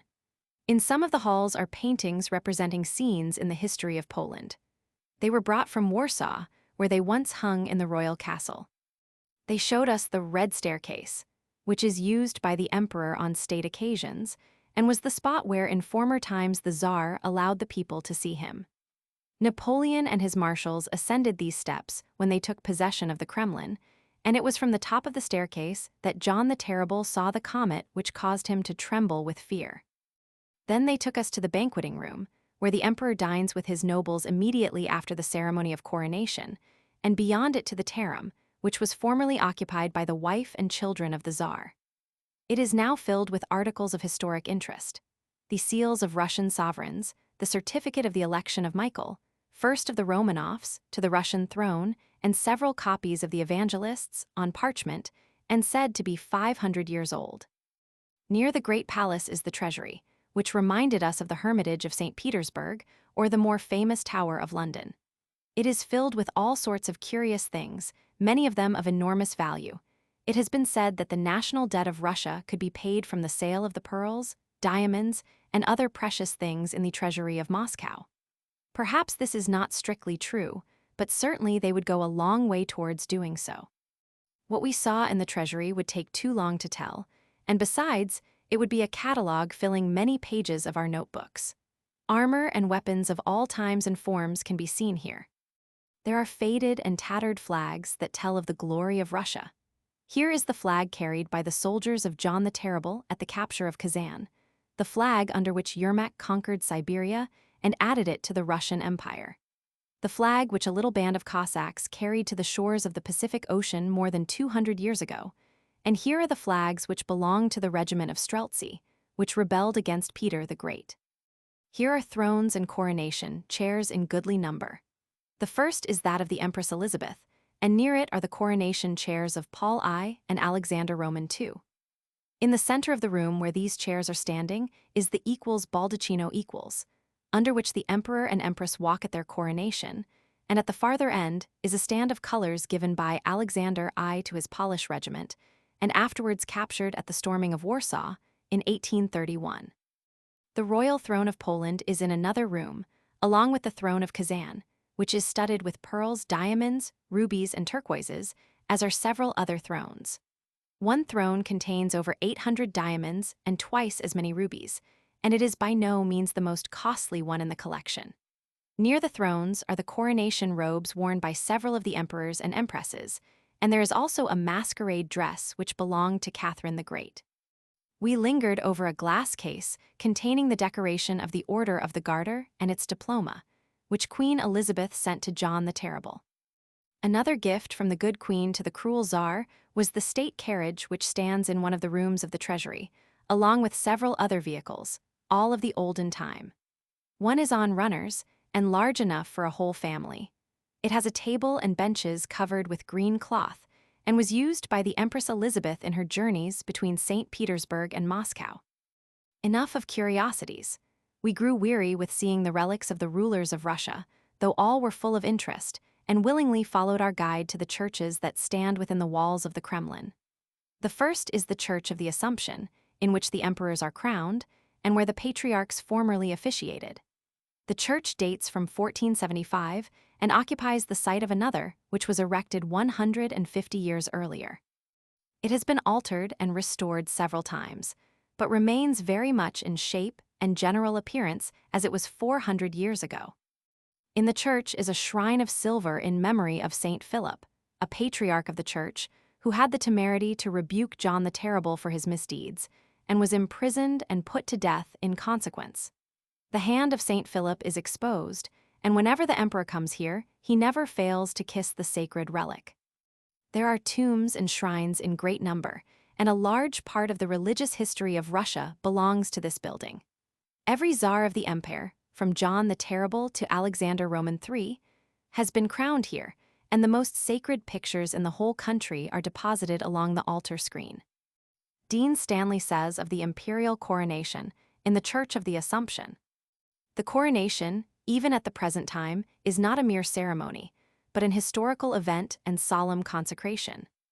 It is preceded by fasting and seclusion, and takes place in the most sacred church in Russia, the emperor, not as in the corresponding forms of European investiture, a passive recipient, but himself the principal figure in the whole scene, himself reciting aloud the confession of the Orthodox faith, himself alone on his knees, amid the assembled multitude, offering up the prayer of intercession for the empire, himself placing his crown on his own head, himself entering through the sacred door of the innermost sanctuary, and taking from the altar the elements of the bread and the wine."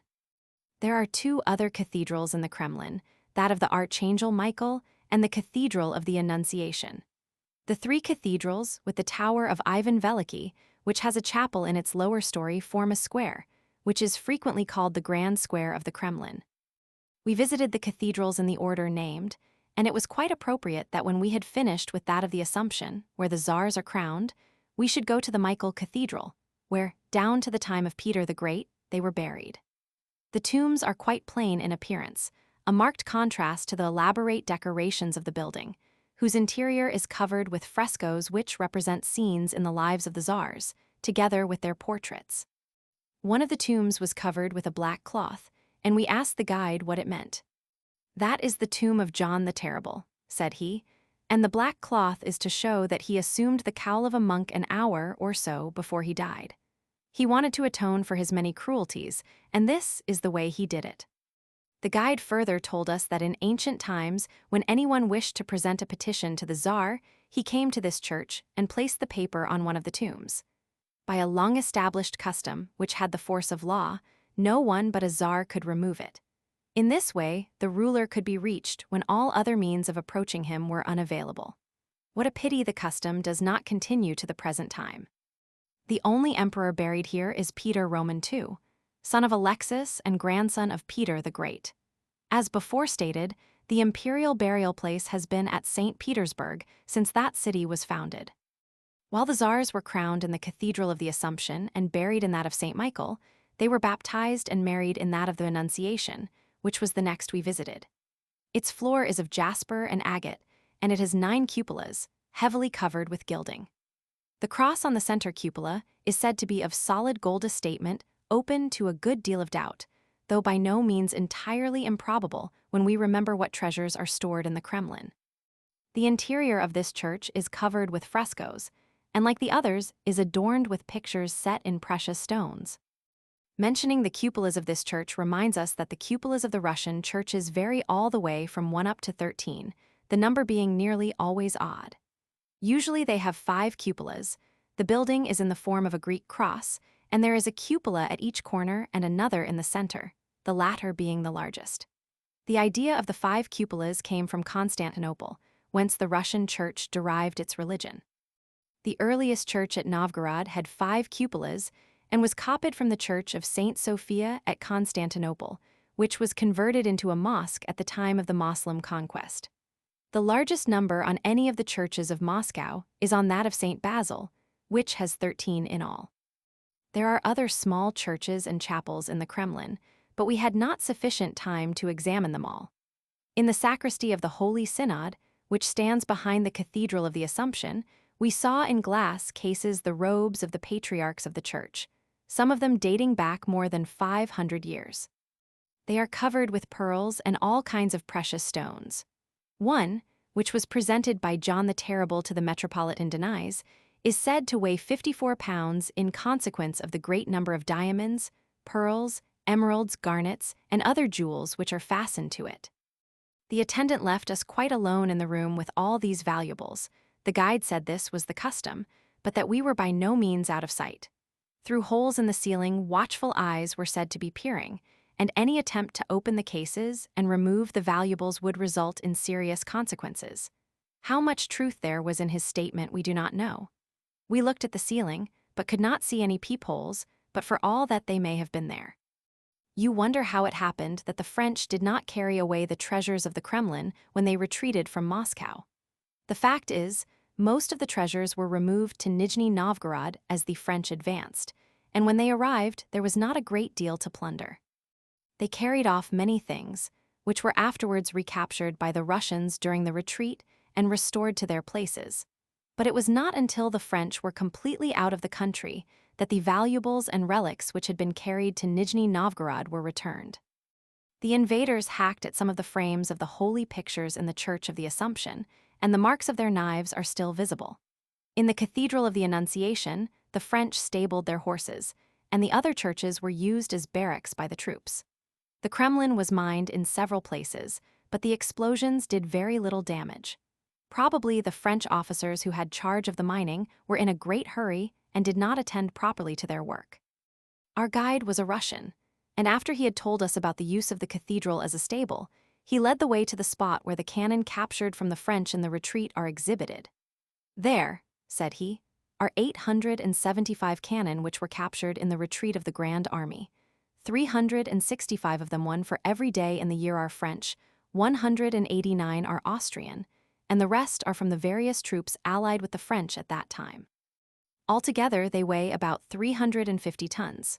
A Frenchman proposed that they should be melted down and cast into a memorial column, but the Russians think they are better just as they are.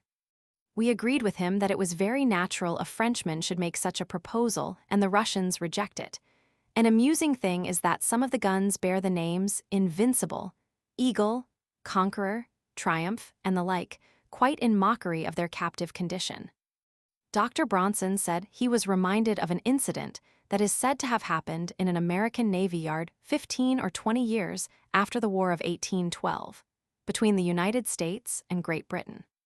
An Englishman was visiting the Navy Yard, and while wandering among the cannon which lay peacefully in one of the parks, he found one which bore the British crown, with the stamp GR beneath it. The stamp and crown told very plainly the history of the gun, but the Briton was doubtful. Turning to a sailor who was standing near, he remarked, "It's easy enough to put that stamp on a gun of Yankee make." "How long do you think it would take?" "About half an hour." "Well," replied the sailor, "we took 44 of those guns, with the stamps already on, in just 17 minutes. Referring to the battle between the Constitution and Guerriere, August 19, 1812. The stranger had no more conundrums to propose. There are 7 monster cannon in front of one of the arsenals in the Kremlin that have probably never enjoyed the honor of being fired. Certainly some of them would be likely to burst if filled with an ordinary charge of powder. The smallest weighs 4 tons and the largest 40 tons. Some of them are unusually long in proportion to their diameter, and others are exactly the reverse. The largest was cast in 1586, if we may believe an inscription upon it, at the orders of the Tsar Fedor, but whether it was intended for ornament or use is difficult to say. It is remarkable as a piece of casting, and the carriage is nearly as interesting as the gun. We enclose a photograph, and by comparing the cannon with the figures of the soldiers seated below the muzzle, you can get an idea of the colossal size of this piece. As we came out through the holy gate of the Kremlin, we were in front of the Church of St. Basil, the one whose architect is said to have been blinded by order of John the Terrible, to make sure that the structure should not be duplicated. It stands on the site of an ancient church where St. Basil was buried in 1552. It was begun in 1555 and is said to have occupied 20 years in building. There is not anywhere in the world a more fantastic church than this. None of its towers and domes resemble each other, and they present all the colors of the rainbow. One of the cupolas is striped like a melon, while another suggests a pineapple. Another is like an onion in shape and general appearance. Another suggests a turban covered with folds, and still another might readily have been copied from an artichoke. The stripes are as strange as the forms, and the irreverent could be forgiven for calling this the Harlequin Church in consequence of its peculiar architecture. Napoleon ordered his engineers to destroy the mosque, as he called the Church of St. Basil, but for some unexplained reason, the order was not carried out. In the chapel below, the church is the shrine of the saint, but it presents nothing remarkable, and altogether the building is more interesting from an external than from an internal view. Chapter 13. The Great Theatre of Moscow Operatic Performances, the Kitay-Gorod and Gostina Dvor, Romanov House and the Romanov family sketch of the rulers of Russia, anecdotes of Peter the Great and others, Church of the Savior mosques and pagodas, the museum, riding school, Suherf Tower, Traktirs, Old Believers, the Sparrow Hills and the Simonov Monastery. The best part of a day was consumed in the Kremlin and in the Church of St. Basil. Further investigation of Old Moscow was postponed to the morrow. In the evening, our friends went to the opera house to listen to some national music, but more particularly to see the house, which is one of the curiosities of the city. The Bolshoi Theater, or Great Theater, is one of the finest opera houses in the world.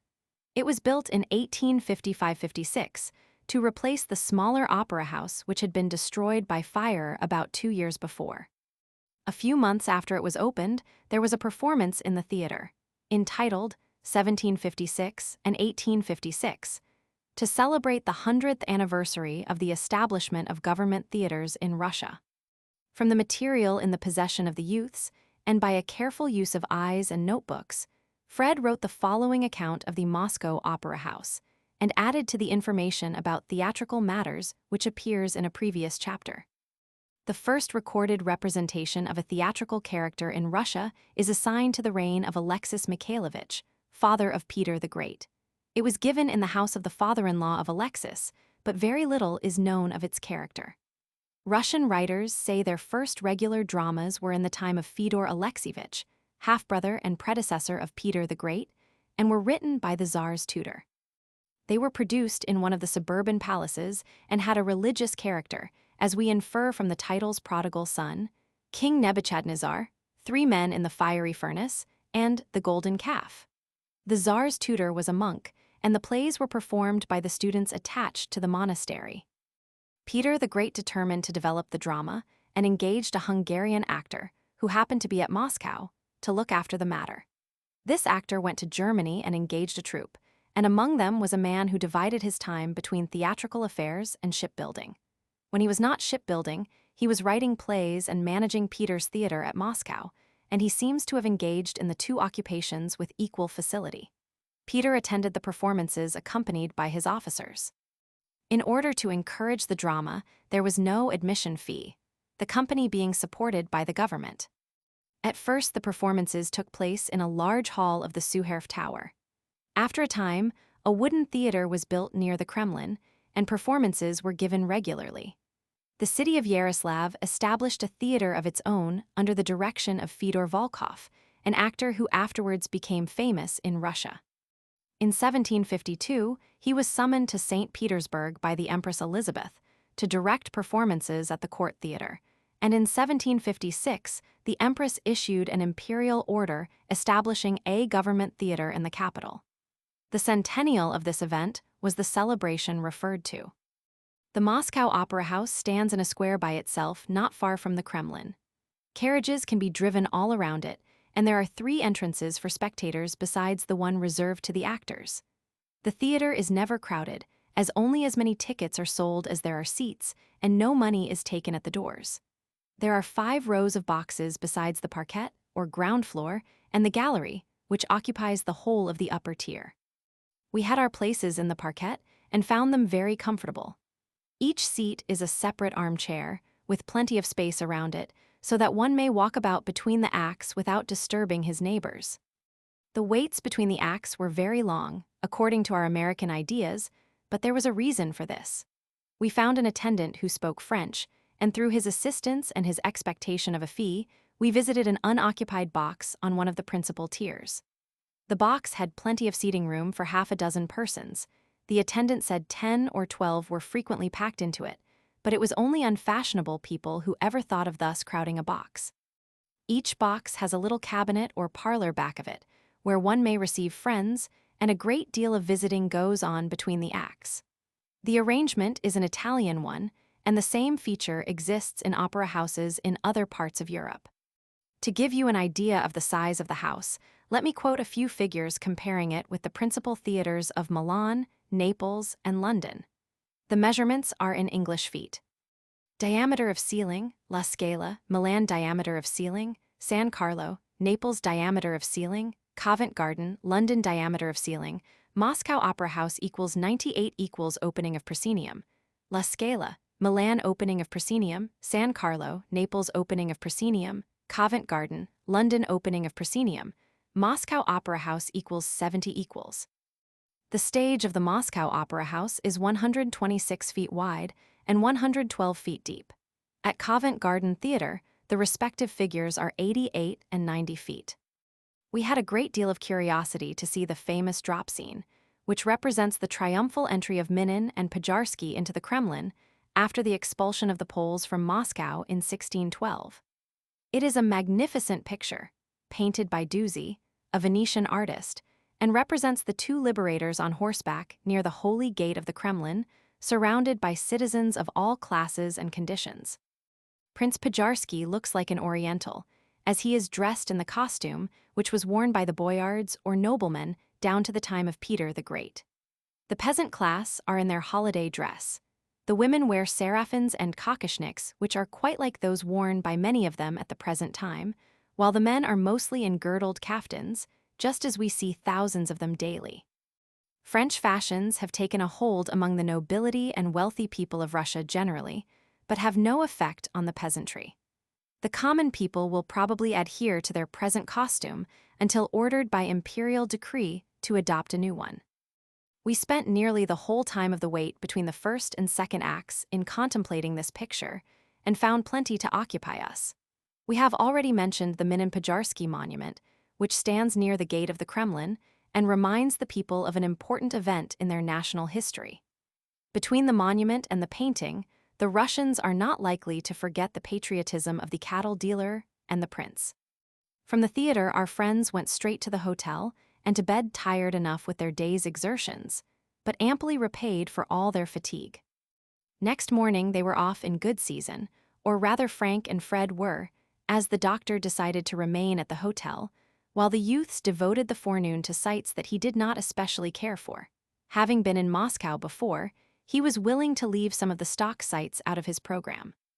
Their first visit was to the bazaar, which bears the name of Kitaï-Gorod, or Chinese town.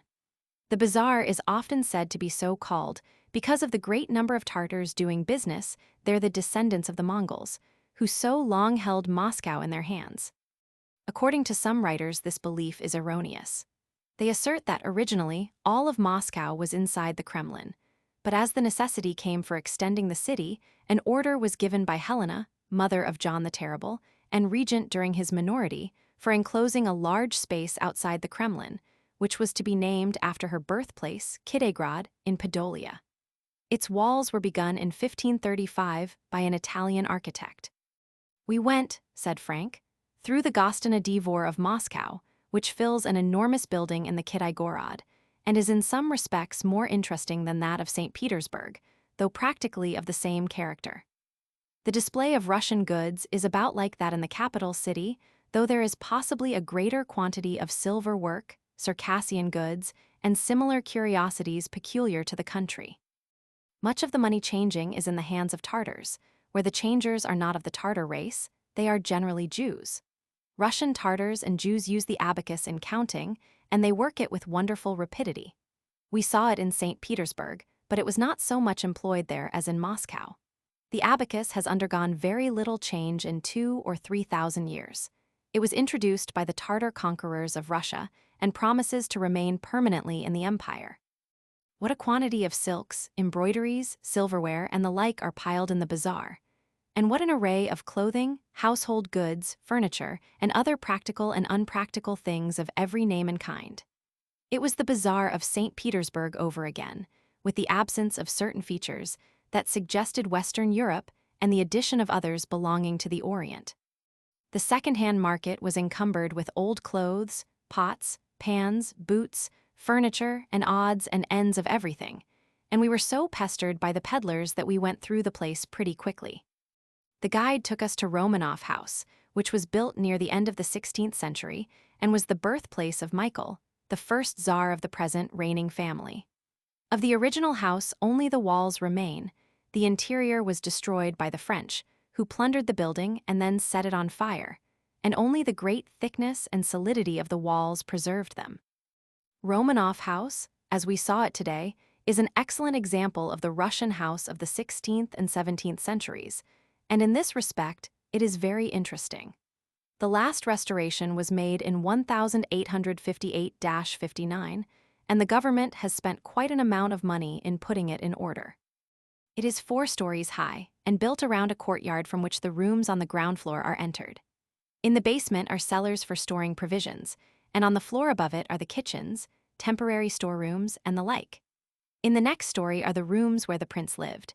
They include a reception room, rooms for servants, several smaller rooms, and also some secret recesses in the walls where silver plate and other valuables were kept. The rooms are adorned with utensils of former periods, together with many articles of silver and other metals that belonged to the Romanov family long ago. The upper story is called the terem, a word which is equivalent to the Turkish harem. The terem was reserved to the women and children, but not so rigidly as is the harem among the Moslems. Beds, bedsteads, playthings, and articles of clothing are among the curiosities in the terem of Romanov House. Among them are the slippers of the Tsar and the nightgown of the Tsarina, which are kept in a box at the foot of the bed according to the old custom. Romanov House is in the Kidai Gorod, and from it we went to the place where Peter the Great witnessed the execution of many of his rebellious streltsy, or guards. Perhaps you would like to hear the story. I believe we have already mentioned something about the strained relations between Peter and his sister Sophia, and how she plotted his assassination, from which he escaped by riding away in the night. Peter shut Sophia in a convent before going on his tour to Holland and England to learn the art of shipbuilding and obtain other information to aid him in the development of the Russian Empire. He distributed his troops in the best way he could think of, and confided the administration of affairs to his most trusted officers. But even then, he was constantly fearful of trouble. He knew the ambition of his sister, and the opposition that many of the old nobility had to his reforms, and he was well aware that many officers of the army did not favor his plans. Consequently, when news of the rebellion reached him at Vienna, he was not entirely unprepared and hastened homeward as fast as horses could carry him. The conspiracy included many nobles, officers, and others, together with the immediate advisors of his sister. The clergy were on the side of the conspiracy. They opposed the reforms and preferred keeping things as they had been, rather than adopt the ways of Western Europe. It is said at present that the Russian government would change the calendar from old style to new style and make it conform to the rest of the civilized world, but for the opposition of the Church. The priests assert that it would cause a great deal of confusion with the saints' days, and therefore they refuse their approval of the measure. The streltsy had been distributed at points far removed from Moscow. Under pretense of coming to get their pay, they marched to the city, where they were met by General Gordon, an English officer who commanded the government troops at the time. Gordon defeated the streltsy, and then by torturing some of the prisoners learned the history of the conspiracy. It was to place Sophia on the throne in place of Peter, and a great many persons were implicated in the scheme. News of the occurrence was sent to Peter at Vienna, and hastened his return as described. On arriving in Moscow, he made the most searching inquiry, and by torturing some of those who had fallen into his hands, he obtained the names of many others. There is no doubt that innocent persons were implicated, as the victims of torture are apt to tell anything, whether true or false, in order to escape from their pain. Those implicated were immediately arrested and put to death, many of them with torture. Nobles, ladies of rank, officers, and soldiers comprised the list. On the spot where we stood today, hundreds of the streltsy were beheaded, and altogether several thousands of people were killed. Peter himself took part in the executions, if report is true. Once, at a banquet, he ordered 20 of the prisoners to be brought in, and a block arranged for the fearful ceremony. Then he called for a glass of wine. After drinking it, he beheaded the victim, who had been placed on the block, and then he called for another victim and another glass of wine. It is said that he was just 1 hour in performing the 20 executions, and after he had finished, He went in person to the great square in front of the Kremlin, where other executions were going on. While he was witnessing one of these executions, one of the prisoners who was about to lose his head came forward as coolly as though he were entering a dining hall.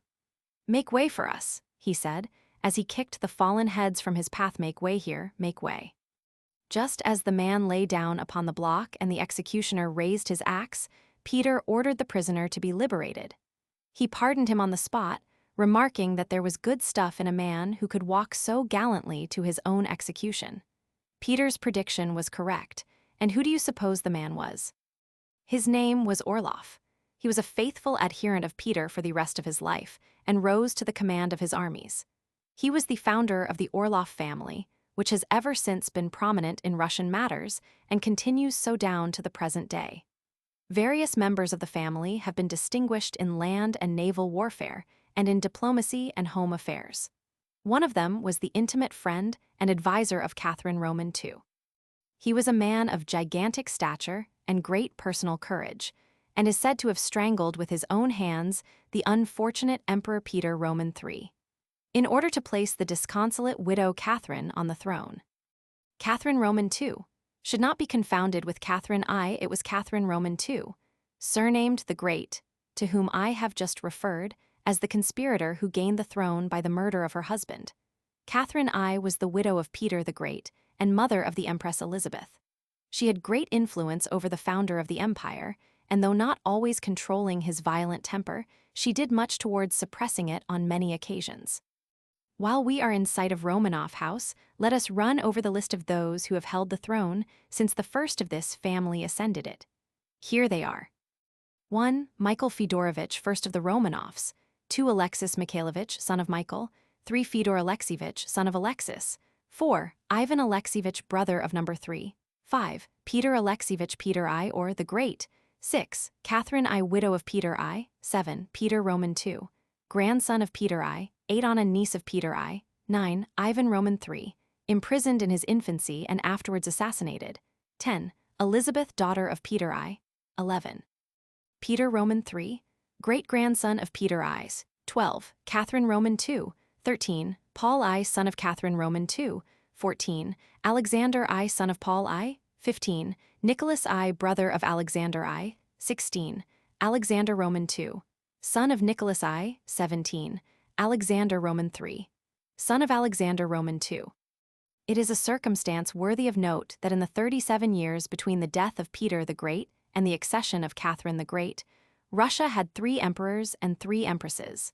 The emperors reigned, but cannot be said to have ruled, only 3.5 years altogether, while the empresses held the throne for the rest of the time. Catherine was empress from 1762 till 1796, so that during the 18th century, the Russian crown was worn by women for nearly 70 years. The heir to the throne at present is too young to have made his mark in any way, and besides, he has had no opportunity, even if he were of age. His name is Nicholas. He is the eldest son of Alexander Roman III, and when he ascends the throne, he will be known as Nicholas Roman II. He was born in 1868 and is said to be a young man of great promise.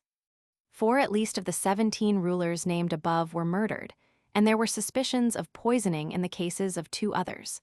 Consequently, the description of the government of Russia as despotism tempered by assassination is not so very far from the truth.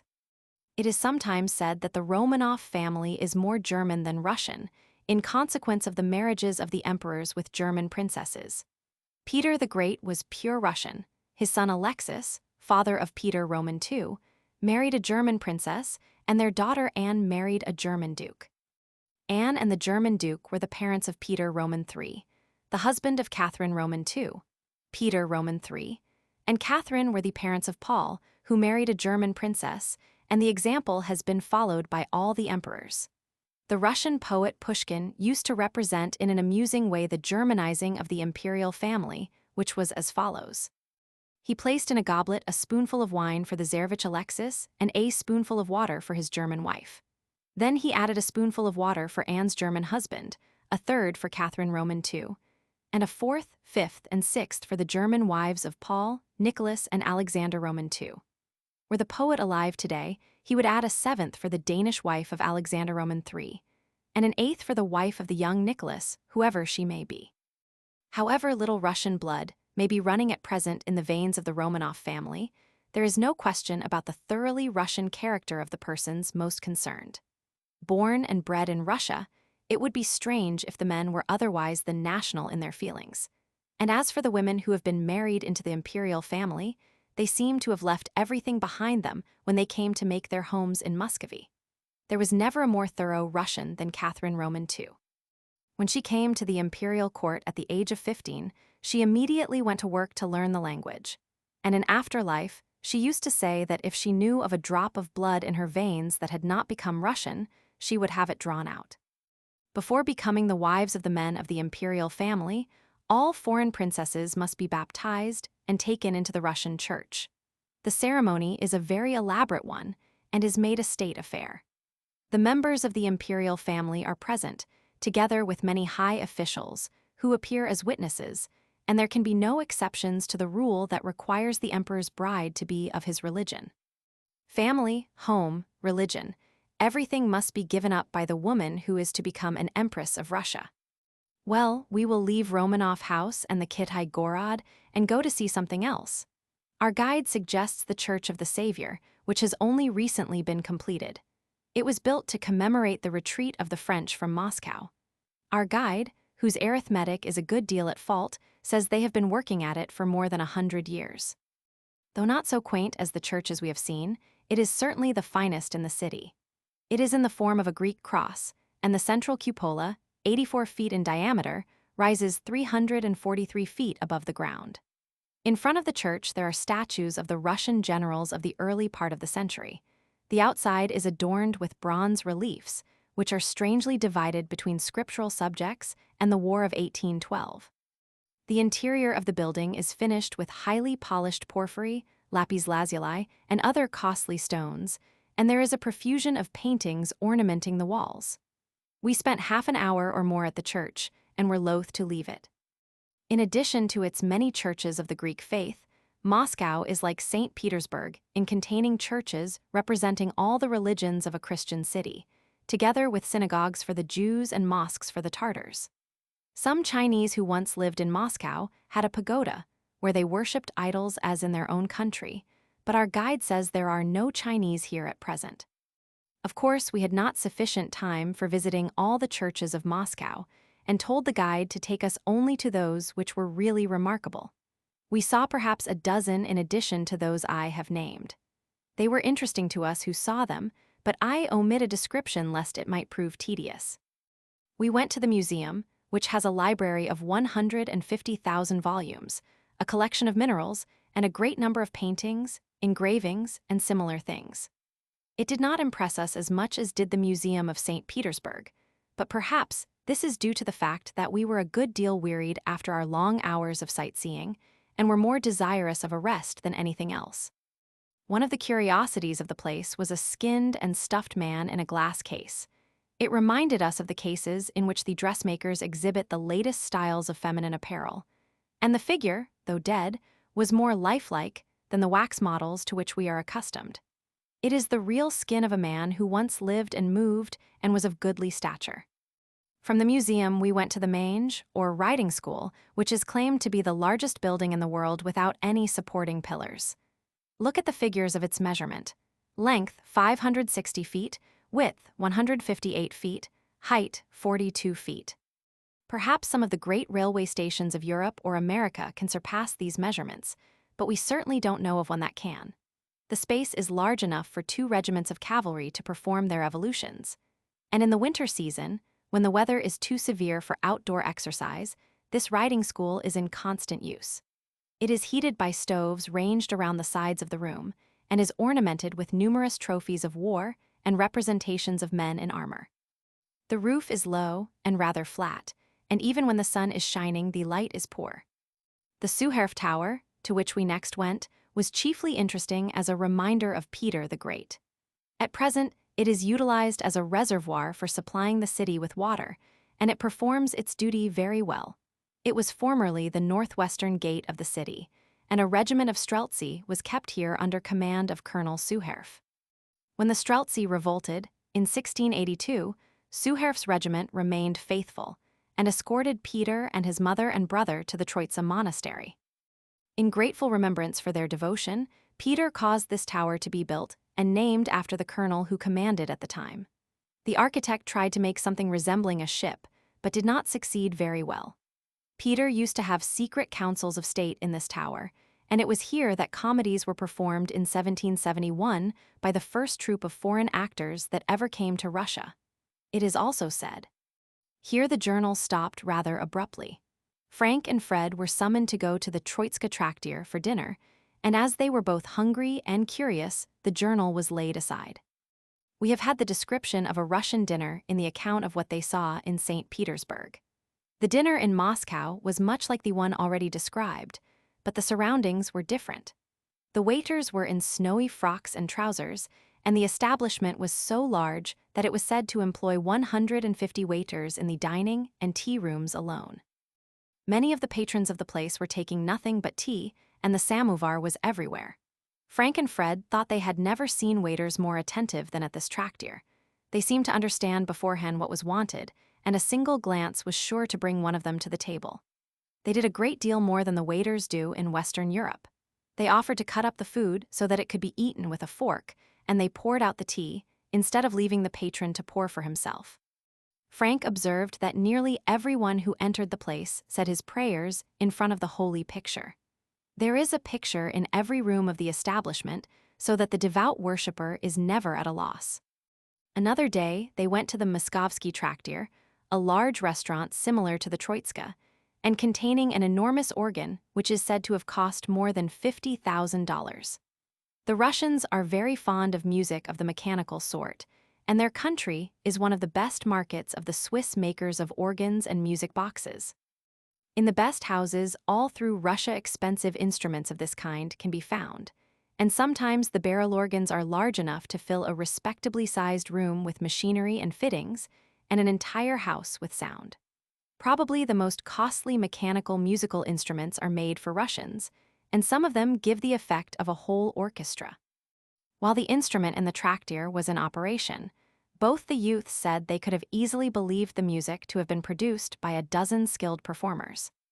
As they left the Moskovsky traktir, the guide suggested that they would go to the restaurant of the Old Believers. Fred thus describes the visit. I must begin by saying that the Old Believers are a Russian sect who prefer the version of the Bible as it was up to the time of Nikon, rather than the one he introduced. The government persecuted them greatly in past times, and even at present they are subjected to many restrictions. They are scattered through the empire, and are said to number several millions, but the exact statistics concerning them are unattainable. In addition to their adhesion to the old form of the scriptures, they abhor smoking, refuse to shave their beards, attach particular sanctity to old ecclesiastical pictures, and are inveterate haters of everything not thoroughly Russian. They despise the manners and customs of Western Europe, which they consider the synonym of vices, and associate as little as possible with those who do not share their belief. In the country, they form communities and villages by themselves, and in the cities they live in the same quarter as much as possible. They are an honest, industrious people and thoroughly loyal subjects of the emperor. In the traktir of the Old Believers, we found the waiters wearing dark kaftans instead of white ones, and the room was filled with Russians of noticeably long beards. Smoking is not allowed here under any circumstances, and as nearly all Russians who are not Old Believers are confirmed smokers, this curious sect has the place all to itself. We were politely treated by the waiters, and, at the advice of the guide, ventured to eat a blinny, for which the place is famous. It was so good that we repeated the order. Of course, we had the inevitable samovar, and found the tea the best that any restaurant has thus far supplied. This traktir has an excellent reputation for its tea and cookery. The bill of fare is not large, but everything is of the best kind. There is a Tartar restaurant where horseflesh is said to be served regularly, but whether this is true or not we did not try to find out. The place is kept by a Russian, so that the assertion is open to some doubt. Anyone can go to the Tartar restaurant, but it is not frequented by Russians. The Tartars do not associate freely with the Russians, though there is no hostility between them. They seclude their wives after the Moslem fashion, and a Russian gentleman tells me that he has rarely had a glimpse of a Tartar woman, though he has lived near these people ever since he was born.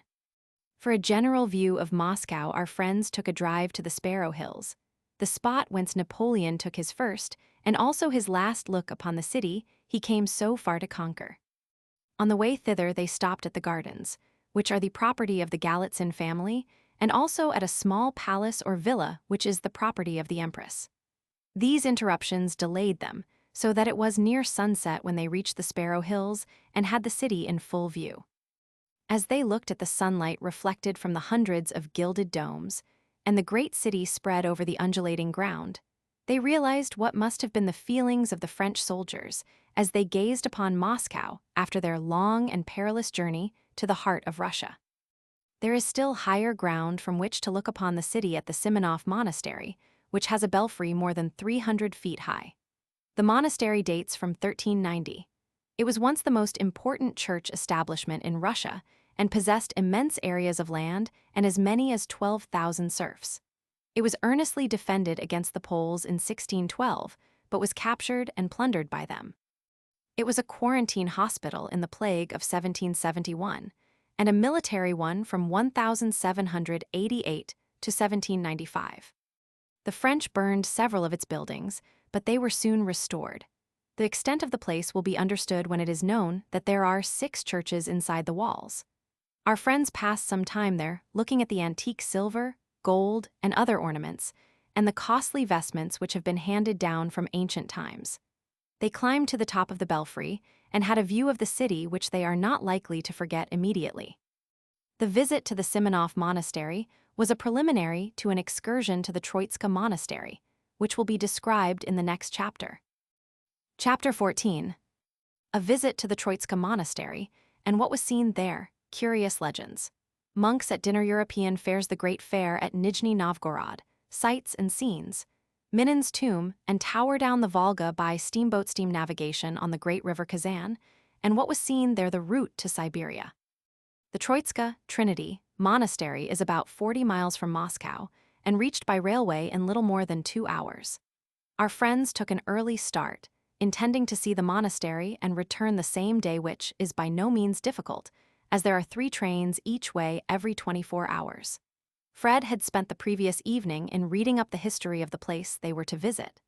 As soon as they were seated in the train, he gave the following summary to his companions. The monastery was founded in 1342 by Saint Sergius, a son of a Russian nobleman of Rostov, who was famed for his intelligence and piety. The princes of Muscovy used to ask his advice in their contests with the Tartars, as well as in other matters. Dmitri of the Don sought his blessing before going to the Battle of Kulikova, where he defeated the Tartars. He was accompanied by 2 monks, disciples of Sergius, who fought by Dmitri's side during the memorable battle. In consideration of the great services thus rendered, the monastery received grants of land and became very rich. Saint Sergius died in 1392, and it is said that he remained a simple monk to the last. In 1408, the Tartars laid the monastery waste and scattered the monks. They reassembled about 15 years later, and the monastery was re-established. It has never since been recaptured, though it was besieged by 30,000 Poles in 1608. The monks made a vigorous defense, and the siege was finally raised by a Russian force which came to their assistance. The French started from Moscow for the monastery in 1812, but only went about halfway. The tradition is that the saint appeared miraculously and covered the road leading to the monastery with such an array of soldiers in black that the French did not dare to attack them. While the Poles were in possession of Moscow in 1612, the monastery aided the inhabitants with food and money. The Poles again sent an army to conquer the place, but it was repulsed by the monks without any assistance from the Russian soldiers. The plague and the cholera, which have both visited Moscow, have not entered Troitska, and consequently the place is much venerated for its sanctity. There is a legend that when the saint first came to the spot, he met a huge bear in the forest. The bear rushed forward to destroy him, but suddenly paused, and from that moment the saint and the bear were friends. For the rest of their days they lived together, and when the saint died the bear remained on the spot and gave evidences of the most earnest grief. This story is implicitly believed by the Orthodox Russians, And the gentleman from whose writings I have taken it says he heard it from the lips of a Russian lady, and narrated so artlessly that it would have been painful to have expressed any doubt of its truth. Other legends of the monastery, and incidents showing its prominence in Russian history, whiled away the time till the station at Troitska was reached. After a substantial breakfast at the railway station, the party proceeded to the famous edifice, which is more like a fortress than a religious establishment. Its walls have a linear extent of nearly a mile. They are 20 feet thick and vary in height from 30 to 50 feet. They would offer little obstruction to modern artillery, but it is easy to see that they could make a stout resistance to such cannon as the Poles possessed 3 centuries ago. There are towers at the angles, 8 in all, and one of them is surmounted by an obelisk which bears a duck carved in stone, in remembrance of the fact that Peter the Great used to shoot ducks on a pond near the monastery. For what they saw at Troitska, we will refer to Frank's journal. There were crowds of beggars along the road from the railway station to the gate of the monastery.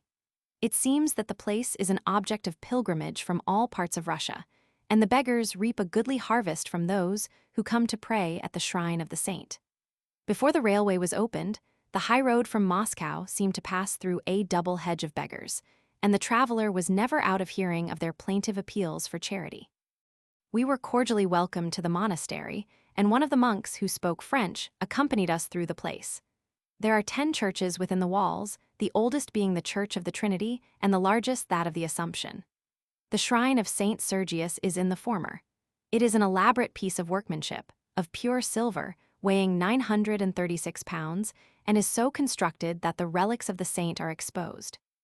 Near the shrine is a painting of the saint that was carried in battle by Peter the Great and the Tsar Alexis, and there is a record on a silver plate of other battles in which it was used. There are other pictures of the saint displayed on the walls of the church. The whole interior of the building is covered with ornaments in massive silver and gold, and it is no wonder the French made an effort to plunder the monastery when they learned of the treasures it contained. There is a representation of the Last Supper, in which the figures are of solid gold, with the exception of the Judas, which is of brass. The images are covered with pearls and precious stones in great profusion. In some cases, they are so thickly spread that the metal can hardly be seen. In the Church of the Assumption is a 2-headed eagle, which commemorates the concealment of Peter the Great under the altar during the insurrection of the Streltsy. They showed us a well that was dug by St. Sergius, and discovered after its locality had been unknown for nearly 300 years. Near the church is a tower 290 feet high and containing several bells, one of them weighing 65 tons. Russia is certainly the country of gigantic bells. A description of all the churches at Troitska would be tedious, especially as we have spoken of the 2 of greatest interest. The sacristy is in a detached building and contains more curiosities than I could describe in a dozen pages. There are mitres, crowns, crosses, and other ornaments that have been given to the monastery by the various rulers of Russia or by wealthy individuals, many of them set with jewels of remarkable size and beauty. A copy of the Gospels, given by the Tsar Michael in 1632, is in heavy covers, ornamented with designs in enamel. In the center of the design on the front cover is a cross made with rubies, emeralds, and sapphires, and there is a similar though smaller cross on the back. The robes worn by the priesthood are as numerous and costly as those we saw at Moscow, and so are the ornaments that accompany them. The pearl headdress which Catherine Roman II wore at her coronation is preserved here and serves as an ornament on a priestly robe. There is a crown presented by Elizabeth and an altar cloth from John the Terrible. And so we could go on through a long list of magnificent gifts from kings and emperors, and an equally long array of vestments worn by high dignitaries of the church on state occasions. The piety of the pilgrims is shown by their adoration, not of these jeweled crowns and diadems, but of the wooden utensils and coarse garments which belonged to the founder of the monastery. These relics are distributed among the glass cases which contain the costly mementos we have mentioned, with the evident intention of setting forth as clearly as possible the simple ways of his life. One of the curiosities they showed us was a natural agate, in which there is the figure of a monk bowing before a cross. The cross is very clearly defined, and so is the cowled figure kneeling before it, though the latter would hardly be taken as representing anything in particular if regarded by itself. We examined it carefully to see if there was any deception about it, but could not detect it if there was. The monk, the cross, and the rock on which the cross stands appear to be wholly formed by the natural lines of the agate. The stone is about 4 inches high and oval in shape. On one side it is rather dull and opaque, but it is bright on the other, and distinctly shows the eyes of the monk. The monks of Troitska wear black kaftans topped with high black hats without brims. Black veils hang down over their shoulders, and nearly every monk wears his hair as long as it will grow. We saw them at dinner in their refectory, where one of the number read the service while the rest went on with their eating and drinking. They were talking freely among themselves and did not seem to listen at all to the reader. In general, they appear to be well fed and cared for, and so far as we could observe, their life is not a rigorous one. They offered carvings in wood, ivory, and mother of pearl, and we bought several of these things to bring away as curiosities. Among them was a paper knife, with the handle representing Saint Sergius and the bear in the forest. The work was well done, and the knife will make a pretty ornament for somebody's desk in America. When we entered the refectory, the monks invited us to dine with them, and we regretted that we had already breakfasted at the railway station. There is a lodging house for travelers attached to the monastery, and comparing favorably with a Russian hotel of the rural sort. Nothing is charged for the rooms, but the lodger who can afford it must pay for his food, and in addition, he is expected to drop something into the contribution box which the monks will show him before his departure. The cooking is said to be excellent, and the table as well supplied as any in Moscow. They have a pilgrim's table, where one may dine free of charge, but the food is simple and limited in quantity. There is a studio of painting in the monastery, where the monks and their pupils, 40 or 50 in all, were busily at work copying from religious subjects of both Greek and Latin origin. They are not confined to church paintings, as we saw portraits of the emperor and other members of the imperial family, and several battle scenes in which Russian arms have figured. There is a very good painting representing the attack of the Poles upon the monastery, and another illustrating the defense of Sebastopol during the Crimean War. The monastery was enormously rich at one time, not only in the treasures it possessed, but in grants of land and serfs which had been given by the government. In 1764, it had 106,000 male serfs, and its lands covered many thousands of acres. Though losing its serfs, it has not been without compensation, and the monastery is handsomely supported, partly by an annual donation from the government, and partly by the gifts of pious Russians. Dr. Bronson and the youths returned to Moscow in the evening, as they had planned, and on the next day made their preparations for continuing their journey. Their next place of destination was Nizhny Novgorod, where they wished to attend the great fair, which was then in progress. They decided to go by the express train, which leaves Moscow in the evening and reaches Nizhny Novgorod in the morning. The distance is about 270 miles, and there is very little to see on the way. The only place of consequence between Moscow and Nizhny is Vladimir, named after Vladimir the Great. It has about 15,000 inhabitants and is the center of a considerable trade. Anciently, it was of much political importance and witnessed the coronations of the Tsars of Muscovy down to 1432. Its Kremlin is in a decayed state, and little remains of its former glory, except a venerable and beautiful cathedral. Our friends thought they could get along with the churches they had already seen, and declined to stop to look at the Cathedral of Vladimir.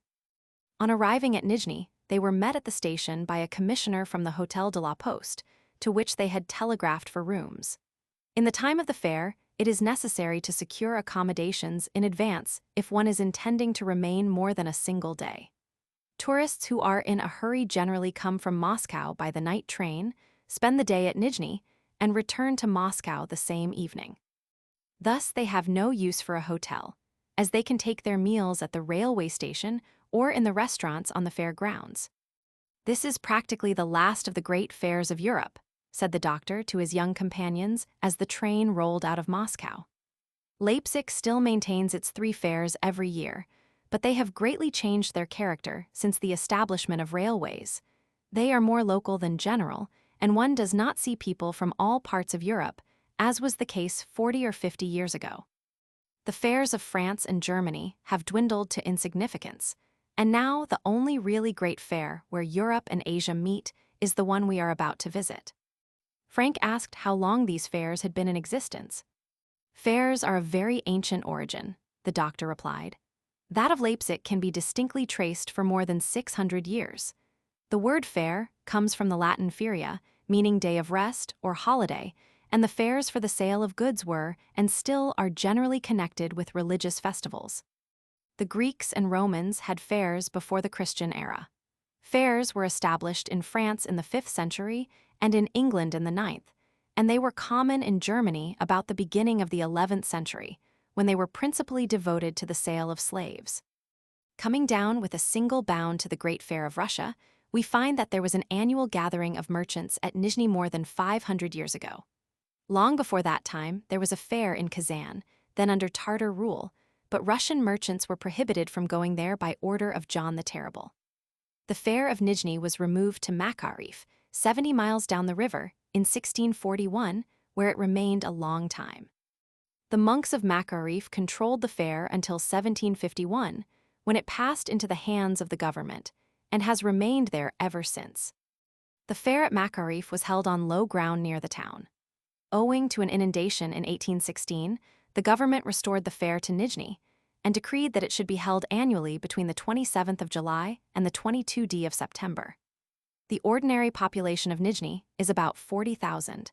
250,000 merchants, laborers, and others come to the fair, so that for 2 months of the year, nearly 300,000 people are assembled here. How are they all accommodated with lodgings and food? One of the youths asked. The permanent town of Nizhny Novgorod, said the doctor, is separated from Fairtown, if we may so call it, by the river Oka, which here joins the Volga. The fair is held on a tongue of land between the Volga and the Oka, and Fairtown and Nizhny proper are connected by bridges of boats. It is a regular town or city, built for the purposes of trade. It has its governor, police force, fire brigade, and all the paraphernalia of a city, and the government collects by means of a tax about $50,000 for the support of the organization. Then it is a city with a busy population for 2 months of the year, and a deserted town for the other 10. Exactly so, was the reply. Fairtown at Nizhny in season and out of season will remind you of the difference between Coney Island or Long Branch in July and in January. We'll drop the subject till tomorrow, said the doctor, and with this suggestion the conversation was suspended. On their arrival at Nizhny, where they expected to remain 2 or 3 days, the party went to the hotel as already stated, and then made a hasty survey of the stock sites of the place. They saw the Kremlin, which is a place of considerable strength, and contains the governor's residence, the military barracks, law courts, telegraph station, and other public buildings. There is a fine monument to Minin and Pajarsky, and in a church not far off is the tomb of the patriotic cattle dealer. Our friends climbed to the top of Minin's tower, Bashnia Minina, where they had a magnificent view of the surrounding country, including the valleys of the Volga and Oka for a long distance, the permanent town and its Kremlin, the site of the fair, with its miles of streets, and its thousands of boats and barges tied to the riverbank. Frank recalled the view from the hill near Hankow, at the junction of the Han and Yangtze in China, and pointed out many features of similarity.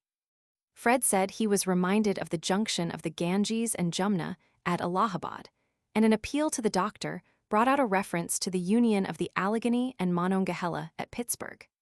The permanent town was quickly disposed of, as the youths were impatient to inspect the great fair. For an account of what they saw, we will again refer to their journals. What a cloud of dust there is here, said Frank, and they say the dust turns to mud, and deep mud, too, after a heavy rain.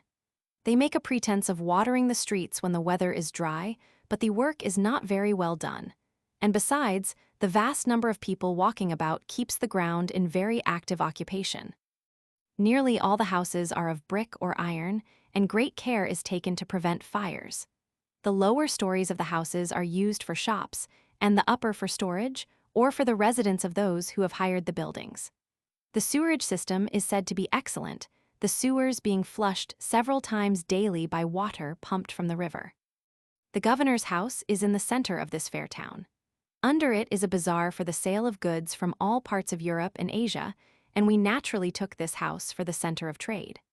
Along the streets and avenues, there are shops of all kinds, and we seem to be in the bazaars of all the Oriental countries we have ever visited, together with the shops and stores of all the Western ones. The list of the goods we saw would almost be a list of all the articles of trade throughout the civilized and uncivilized world, and we hesitate to begin. Name anything that you want to buy, and the guide will take you to where it is sold. The mode of dealing is more Oriental than Occidental, as the merchants in any particular kind of goods are clustered together as in the bazaars of the East. For a mile or more there are warehouses filled only with iron, and very judiciously they are on the bank of the river, to save labor in handling and transportation. The tea merchants are together, and so are the dealers in Bacarian cotton, Tartar sheepskins, Siberian furs, and other things on the long list we do not intend to write out in full. Restaurants of every name and kind are here, good, bad, and indifferent. The best is under the governor's house, and we recommend it to any of our friends who follow in our footsteps and visit Nizhny. There are Russian, Armenian, and Catholic churches, and there are mosques and pagodas, so that every visitor may suit himself in religious matters. As for the people, we confess to some disappointment. The great majority are Russians, as a matter of course, but it is rather greater than we had looked for. We had thought we would see all the countries of Asia represented by their national dress, together with English, French, Germans, and other people of Western Europe. All were there, it is true, but not in the numbers we had expected. Kyrgyz, Bakhariets, Turkomans, and other people of Central Asia were to be seen here and there, and so were Kalmuk Tartars, Armenians, Persians, and an occasional Chinese. But sometimes we could walk around for an hour or so without seeing anybody but Russians, or hearing any language except the one to which we have become accustomed since our arrival at St. Petersburg. We bought a few souvenirs of the place, but so far as we could observe, the prices were quite as high as in the Gostiny Dvor of St. Petersburg or Moscow. It requires a great deal of bargaining and a knowledge of prices beforehand to avoid being cheated, and even then you can never be sure that you are fairly treated. The mode of dealing is emphatically Oriental, and a great deal of time is spent in dickering. Nobody seems to understand the advantages of fixed prices. It is said that the annual business at the fair of Nizhny Novgorod amounts to $300 million, though it has somewhat diminished of late years. Much of the dealing is on credit, the goods being delivered at one fair and paid for at the next. Over a pot of tea, transactions will be made that cover many thousands of dollars, and neither party has a scrap of paper to show for them. Collections through the courts would be next to an impossibility, and therefore personal honor is at a high premium. The merchant who fails to meet his engagements would be excluded from the fair, and thus deprived of the means of making new negotiations. The government requires the bakers to report each day the amount of bread they have sold, and thus a rough estimate of the number of people present is obtained. There are two other fairs held at Nizhny, but they are of comparatively little consequence. One, early in July, is devoted to horses. The other, in January, is for the sale of timber, woodenware, and boxes. The latter is held on the ice of the Oka. In January 1864, the ice gave way and a great number of people and horses were drowned. 2 or 3 days were spent at the fair, and then our friends engaged passage on a steamboat to descend the Volga. The youths were surprised at the number and size of the steamers navigating this river, and still more surprised to find that many of them were of American pattern. The first passenger steamers on the Volga were built by Americans, and were found so well adapted to the work required of them that the system has been continued. Some of the boats are of the Mississippi model, while others resemble those of the Hudson River. At first, they had only side-wheel steamers, but in the last few years, several light-draft sternwheelers have been built, also by Americans, and found especially useful in threading among the numerous sandbars at the period of low water. Many boats of great power are used for towing barges up and down the river, and find plenty of employment during all the time the Volga is free from ice. Altogether, about 500 steamboats of all classes are engaged in the navigation of the Volga. It is 1,600 miles from Nizhny to Astrakhan, and the voyage usually takes 5 or 6 days. The boats do not run at night, on account of the difficulty of navigation, which is worse than that of the lower Mississippi, and more like the Missouri than any other American stream. The fare, first class, on the best steamers is about $25, exclusive of meals, which will cost from $12 to $20 more. Competition occasionally reduces the figures considerably. But, as a general thing, the Russians are too shrewd to conduct their business at a loss in order to injure that of a rival. We are on a fine boat, which reminds me of the very one that carried us from St. Louis to Memphis, writes Fred in his journal. She is called the Nadezhda, Hope, and that reminds me it was the Hope on which I went from Memphis to Natchez when Frank and I traveled down the Mississippi. Her captain speaks English, the steward speaks French, and we have learned enough Russian to get along very well with the servants without the aid of an interpreter. The cabins are large, clean, and comfortable, and altogether we expect to make a comfortable voyage. We left Nijni about noon, and the captain says we shall be 24 hours getting to Kazan, where he will stop long enough for us to see the place. As I write, we are passing Makarif, formerly the seat of the Great Fair, but now of little importance. There are many boats and barges floating with the current, in addition to the huge tows which are managed by the steamboats. The captain says that before steam navigation was introduced, there was a great deal of towing by horsepower. And how do you suppose it was done? There was an immense barge with powerful windlasses or capstans, which were operated by horses walking in a circle as in the old-fashioned cider mills. A huge cable, all the way from a quarter of a mile to 2 miles in length, would be sent upstream and either anchored in the channel or fastened to a tree on shore. When all was ready, the horses were set in motion, and the towing barge, with all the boats and barges attached to it, slowly ascended against the current. Progress was very slow, but it was safe, as there was no danger from exploding boilers or overheated furnaces. As many as 200 horses were sometimes employed by single barges.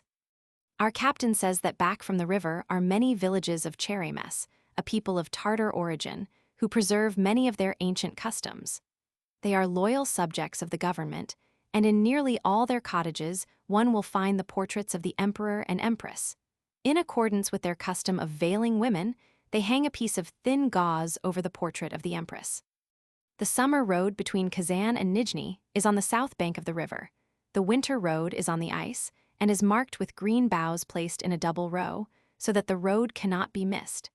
These boughs are placed by the administration of roads, and no one can travel on the ice of the river until it has been officially declared safe. The south bank is quite abrupt, while on the north the country frequently stretches off in a level for a long distance. Most of the towns along the banks are said to have been founded by John the Terrible in his expedition for the capture of Kazan. We reached Kazan as promised soon after noon and had the rest of the day for seeing the place. We were all ready when the boat touched the shore and were off as soon as we secured a carriage. The city is about 5 miles from the river, but we found the drive to it not at all uninteresting. We passed through a suburb where a mosque and a church standing close together symbolized the friendly relations between the Russian and Tartar inhabitants. Kazan is a handsome city with about 60,000 inhabitants, of whom 1/3 are Tartars.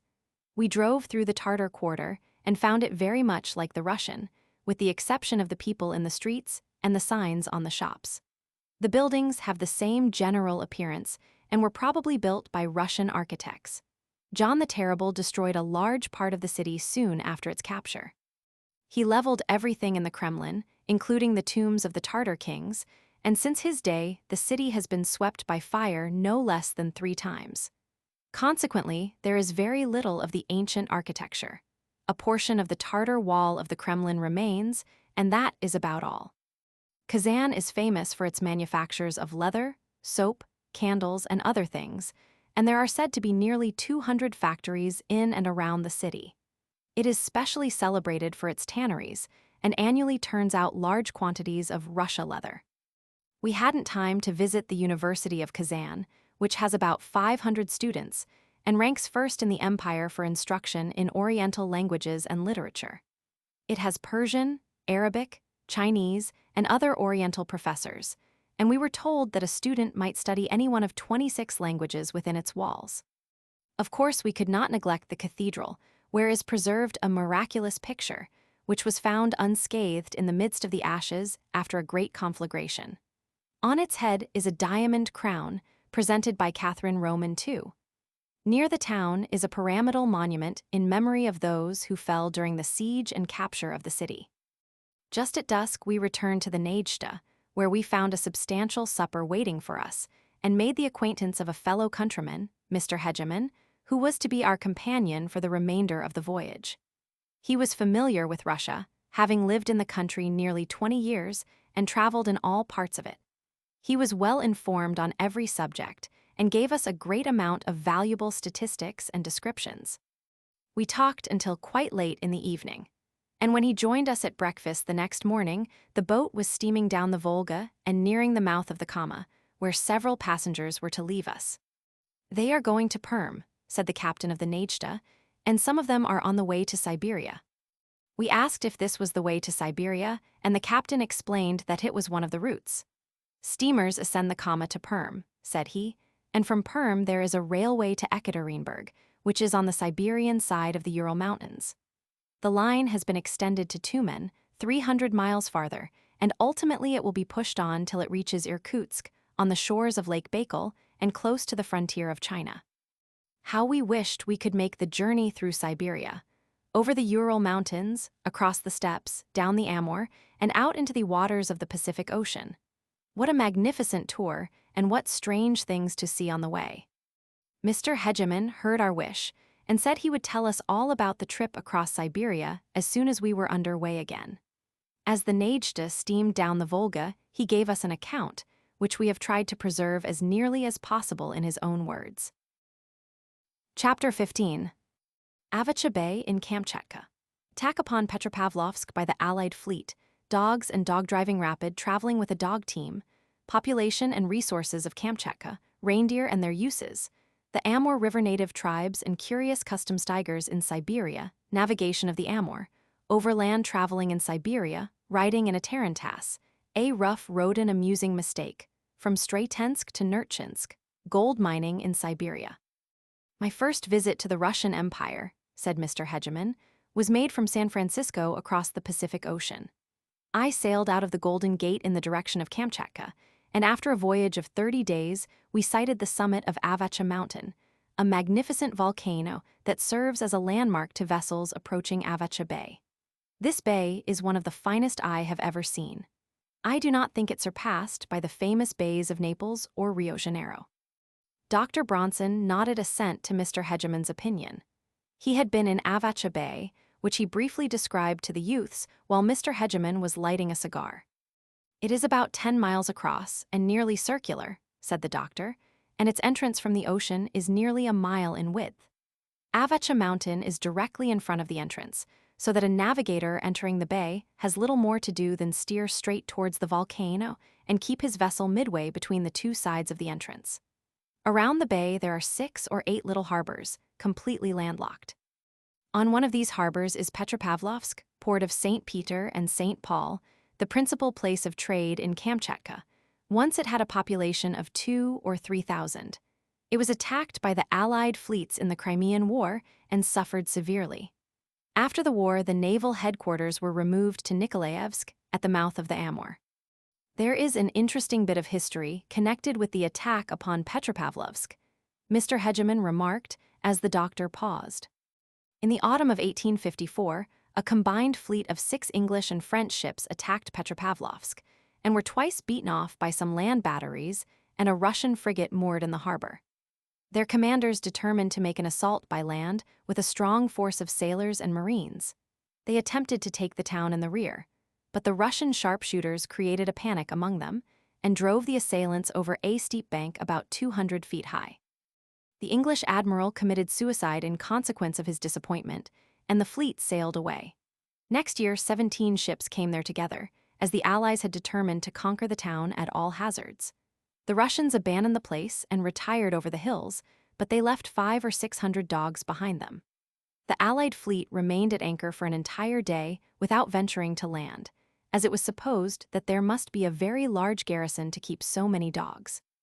The baying of the dogs kept them at bay, whispered Frank to Fred.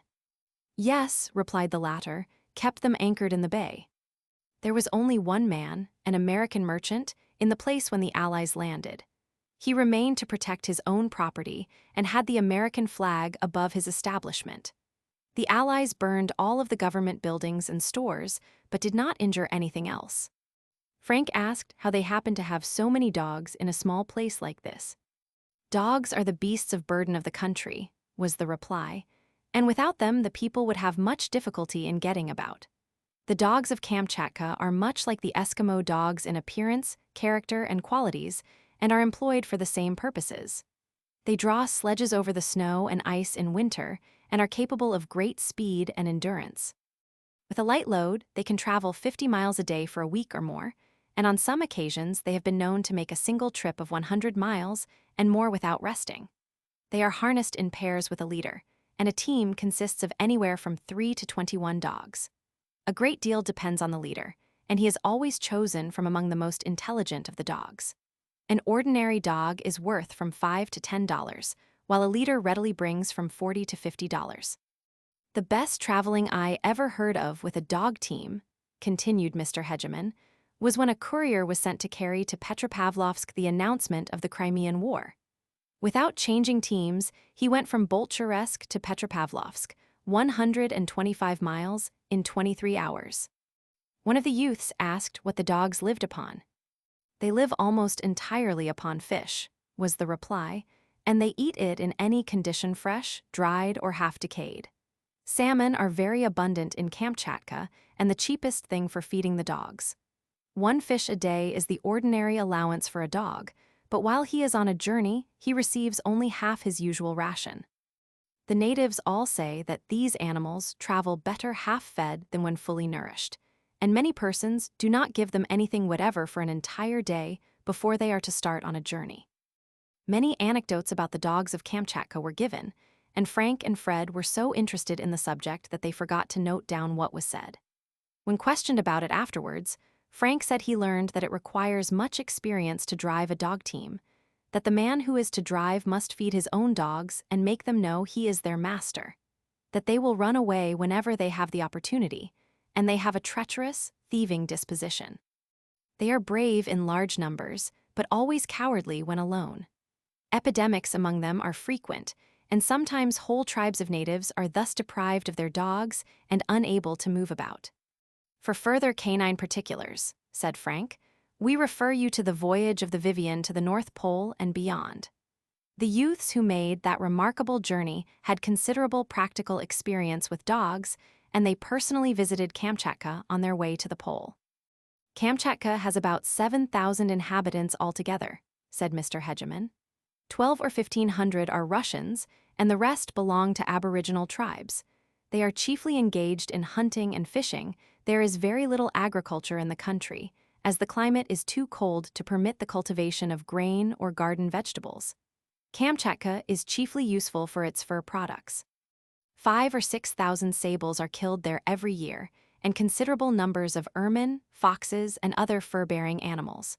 Bears are numerous and dangerous, and so are wolves, which are very fierce in winter, though not at all troublesome in the summertime.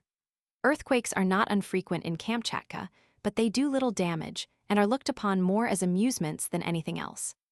"From Kamchatka, I went in a ship to Wieliczka, on the Okhotsk Sea," continued Mr. Hegeman. "Wieliczka is very much like Petropavlovsk, and has the same sort of population, a mixture of Cossacks, peasants, and natives. It is at the head of a narrow bay, and its lighthouse is nothing more than an octagonal hut with a fire on the roof. Many of the inhabitants are the descendants of exiles who were sent to the country down to about the middle of this century. In the time of Catherine the Great, many Poles were sent to Kamchatka, and it is a curious circumstance that the first voyage from that country to a foreign port was made under the Polish flag. Several Poles seized a small ship in the harbor and put to sea. They had no nautical knowledge and no instruments for navigation, but managed to reach Luchu, and afterwards the port of Macau, in safety. At Wieliczka there were more dogs and more fish.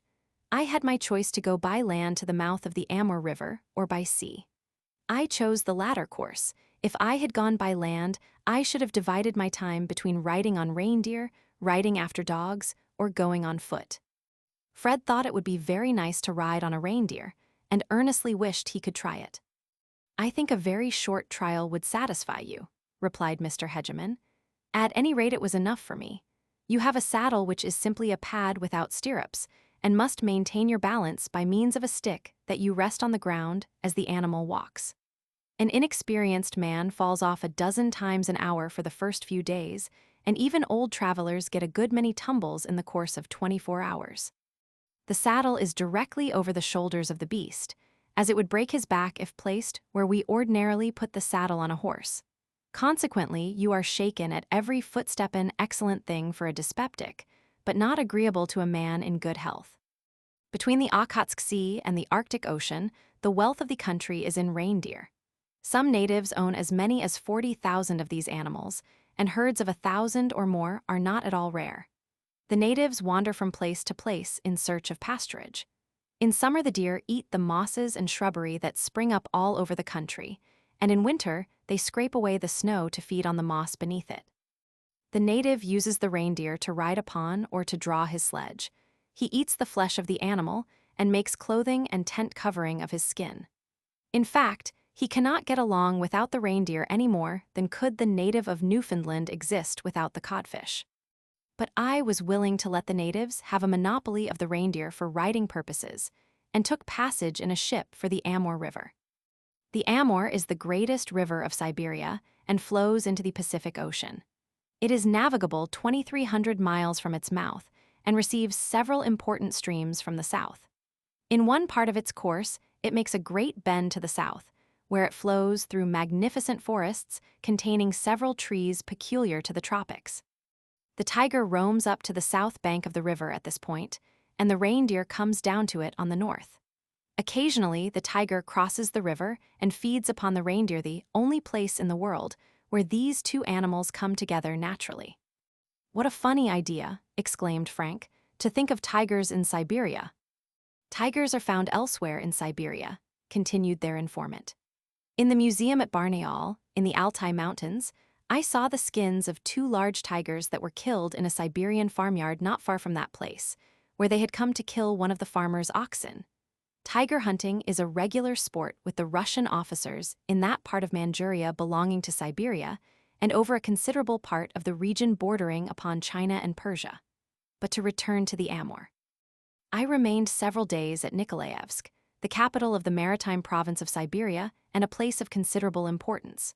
From there, I ascended the river on a Russian steamboat, passing through the country of several tribes of people. There were Goldies, Gilyaks, and Manyargs, and others whose names would be like Greek to you, and therefore I will not bother you to remember them. They live by hunting and fishing and have permanent villages on the banks of the river, in places where the fishing is best. In the fishing season, they always have large quantities of fish hung out to dry, and consequently, you can generally smell a native village before you see it. The boat landed near a Gilyak village, and I went to see how the natives lived. They were not particularly civil. In fact, they hardly recognized our presence, but kept at work in the preparation of the morning's catch of fish as though nobody was looking on. There were a dozen or more wolfish-looking dogs, and we came near being bitten by the brutes. The natives made a pretense of driving the dogs off, but were not half as earnest as we were on the subject. They have some interesting customs and superstitions. They are pagans in religious matters and worship idols and animals, and they have a reverence for the tiger, eagle, bear, and cat. They keep eagles in cages, and when they can catch a bear or tiger, they use him for a religious ceremony, which ends with the animal being slaughtered. His flesh is eaten under the impression that it gives strength and courage to the eaters. They will not allow fire to be carried out of their houses through fear of evil consequences, and they formerly had the custom of killing those who came to visit them. The more amiable he was, the greater was the chance of his being murdered. Fred asked how it could be explained. "Very easily, when you know the reason," was the reply. "They believe that the spirits of the dead remain where they left the body, and guard and protect the spot. When a man whom they liked was about to leave, they did not hesitate to kill him for the sake of retaining his spirit among them. A Russian priest was killed in this way, and the government made the Gilyaks understand that they must put an end to the practice. The Gilyaks have small fields and gardens and do a little agriculture, but their great reliance is upon the river, which supplies them with fish for food and clothing." "How can fish supply clothing?" Frank asked with a look of surprise. "Easily enough," was the reply. "The Gilyaks and other people of the Amur take the skins of fishes, beat them till the scales fall off, dress them with oil till they are pliable, and then fashion them into garments. I have seen some very good coats and jackets made of fish skins. The prettiest Gilead girl I saw, and she had no great beauty to boast of, wore a coat of fish skin that was gathered closely in at the neck and held around the waist by a girdle. A few yards away, you couldn't distinguish it from cloth. The Gileads row their boats by pulling alternately on the oars, while the Goldies, who are higher up the river, pull the oars simultaneously. The houses of the Goldies are superior in every way to those of the Gileads. They are warmed by means of wooden pipes passing beneath benches on 3 sides of the room and serving as seats by day and beds at night.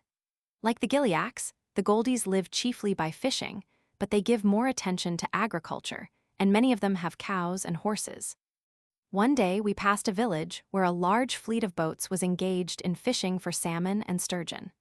2 men tried a race with the steamboat and fairly beat us for a short distance, though we were making 9 or 10 miles against the current.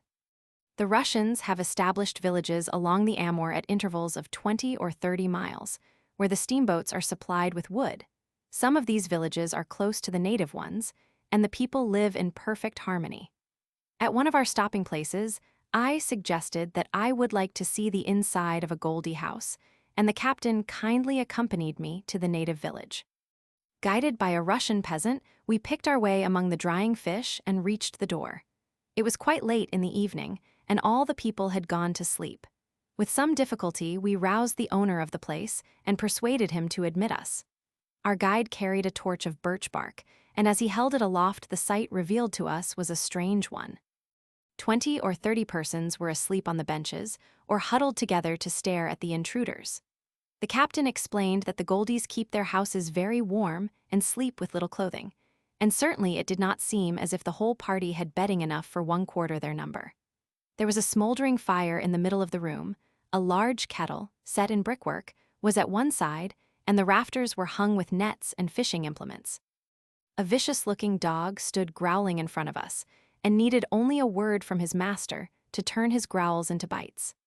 I had no inclination to stay long, particularly as the atmosphere was by no means pure, and it did not seem exactly polite to rouse a gentleman in the night and compel him to open his house simply to gratify a stranger's curiosity.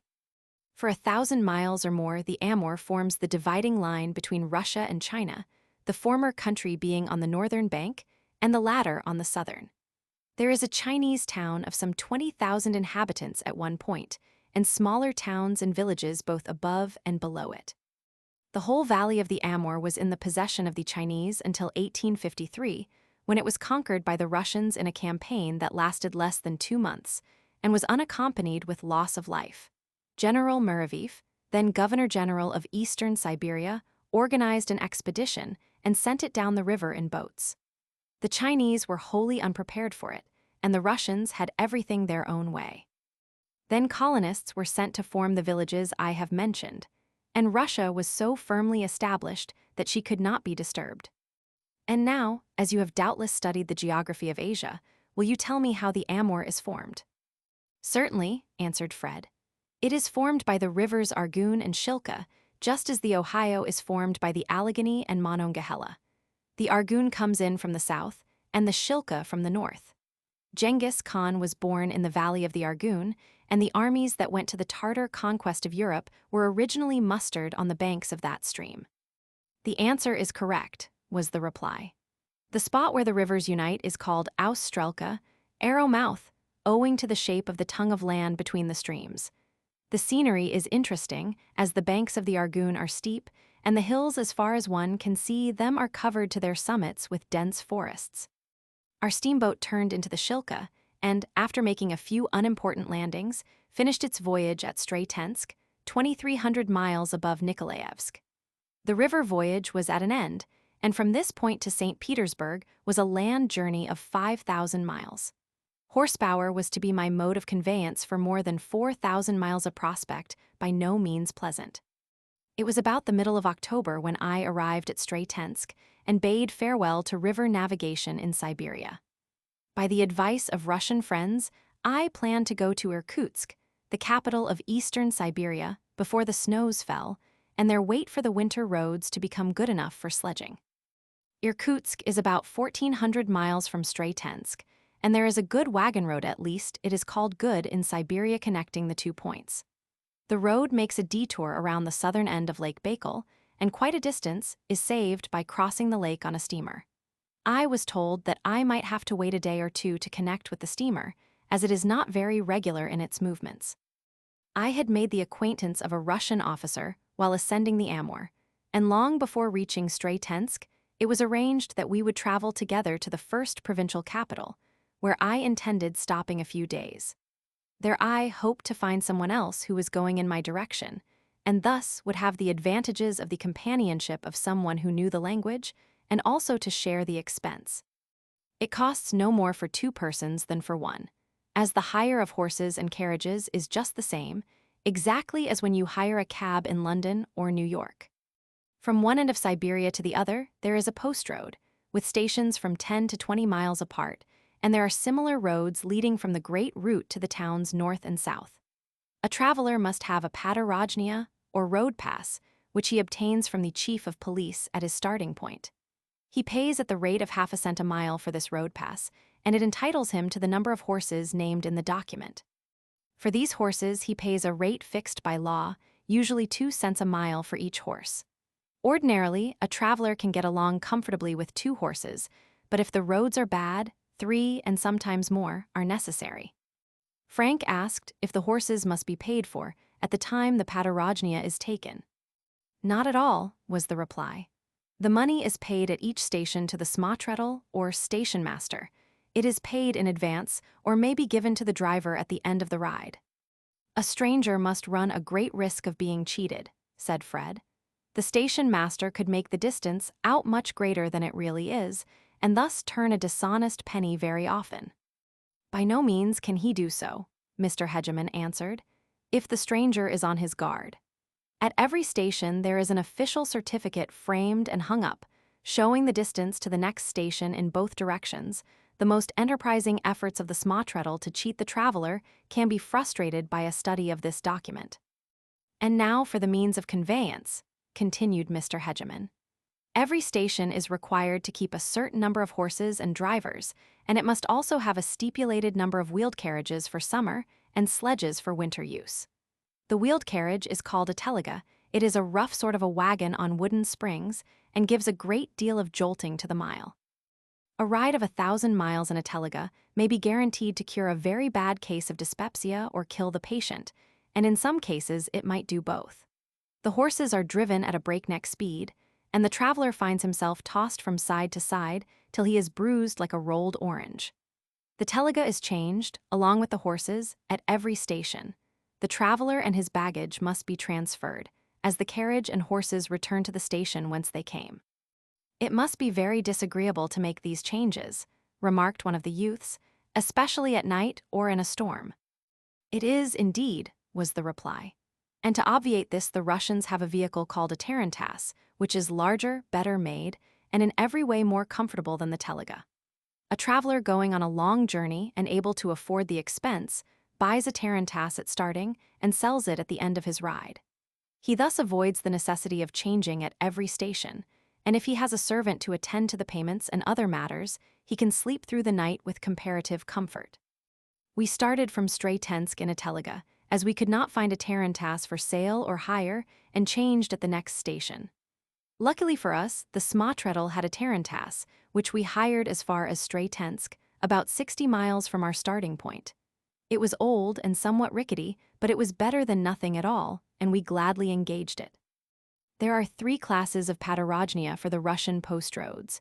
The highest is for government couriers and great officials, the second for officials not on government business, and the third for civilian travelers.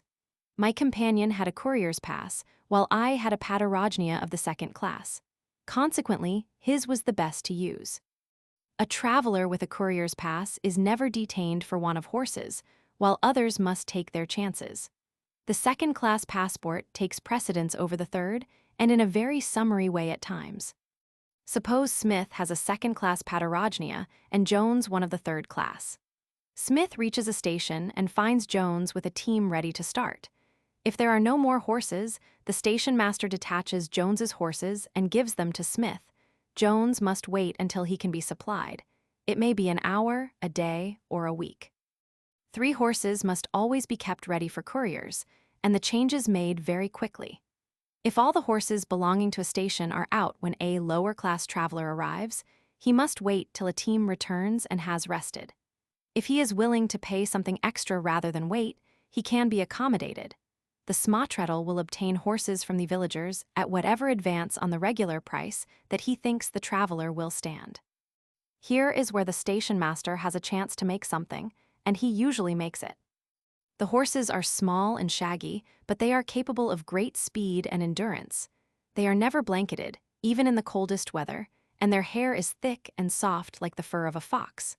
Sometimes they kept up a steady gallop from one station to another and did not seem to suffer by the speed. Frequently, they traveled 10 miles an hour, and when we were going downhill, they did better than that.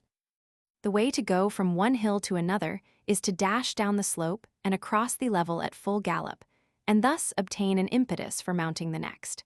Many of the hollows have corduroy bridges over the little streams that flow through them, and when we crossed these bridges at full gallop, the tarantass or teliga received a very lively shaking. Turning to Dr. Bronson, Mr. Hegeman suggested that the former should tell the youths about the search in Siberia for Sir John Franklin and his crew. The doctor smiled as he recalled the story, which he gave with a preliminary explanation. The Russians apply the term equipage to any kind of vehicle, whether on wheels or runners. The same word is used in Russian as in French to denote the crew of a ship. A few years after the disappearance of Sir John Franklin, the English Admiralty requested the Russian government to ascertain if any traces of that officer and his party had been found on the coast of Siberia. A general order was sent to all officials in Siberia to make inquiries about the English Captain John Franklin and his equipage. In due time came reports that nothing could be found, except in a single instance, where a petty official wrote as follows: "I have made the proper inquiries. I can learn nothing about the English captain, John Franklin, but in one of my villages there is an old sleigh that no one claims, and perhaps it is his equipage." "To return to the road," said Mr. Hegeman, when the laugh created by the story had subsided. "We carried one, and sometimes 2 bells on the yoke of our shaft horse, to indicate that we were traveling by post. Every humbler vehicle was required to give us not only half but the whole of the road at any rate. It was expected to do so. Sometimes we had it, and sometimes we did not. If the drivers of the approaching vehicles were awake, they usually turned out, but very often they were asleep, and their horses had their own way. When this happened, our driver brought his whiplash heavily across the sleeper as he passed him. The driver of a post carriage has the right to thrash a common driver who does not get out of his way and rarely lets the opportunity pass. Fred suggested that in this way he probably obtained some revenge for the kicks and cuffs he received from his superiors. The rest of the party assented to the idea of the youth. Dr. Bronson remarked that the most cruel of the slave drivers of the southern states of America in former times were the Negro slaves who were placed in authority over their fellows, and he thought the same rule held good throughout the world in general. It had been raining before we arrived at Stratensk, and consequently we found a great deal of mud on the roads. Several times we were mired and had to send to neighboring farmhouses for additional horses, and twice we removed all our baggage and put our own shoulders to the wheel to get out of trouble. One of these performances was during a shower and did not improve our condition or temper. I was ready to vote Siberian traveling a first-class nuisance, and felt downhearted at the immense distance that lay between me and the railway station at Nizhny Novgorod. To make things worse, our Cossack servant had placed our pillows and blankets on the wet ground and piled heavy baggage on top. For this stupidity my companion, the captain, remonstrated in very strong language, but all that he said could not dry our property. At the next station we stopped for dinner. While we were eating our meal, the dampened articles were somewhat improved by being placed in front of the kitchen fire. Once while descending a hill at full speed, a wheel of the tarantass came off, but no damage was done beyond bringing us to a very sudden stop. The 2 axles of the vehicle were about 12 feet apart, and connected by a pair of stout poles which had a great deal of spring in them. Properly made, a tarantass is by no means an uncomfortable vehicle to ride in, provided, of course, You are traveling over good roads. What did you get for dinner at the station? Frank asked. We had the samovar with some tea and sugar from our own stock, and then we had boiled eggs and bread. They had some cold mutton, of which I ate liberally, as I had an appetite like a tiger, but my friend would hardly touch it. He told me that mutton was rarely eaten by the Russians, and during my journey through Siberia, I do not remember seeing it on the table, except in a few of the wayside stations. This was all the more singular when there were great flocks of sheep in the country where we were traveling. The sheep belong principally to the Buryats, a Mongol people who were the occupants of the country before the Russians went there. Eggs and bread are the only articles of food you can rely upon getting at the stations, and sometimes even the eggs are wanting. Bread is made from rye flour rather than from wheat, and its complexion is darker than that of the Boston brown bread of America. It is the bread of the peasant from one end of the empire to the other, and a good many of the nobility prefer it to white bread. For my own part, one never liked the black bread of Russia, but often ate it for lack of anything else. Up hill and down dale we went, and on the second morning of our journey, the broad and beautiful valley of the Nercha River lay before us.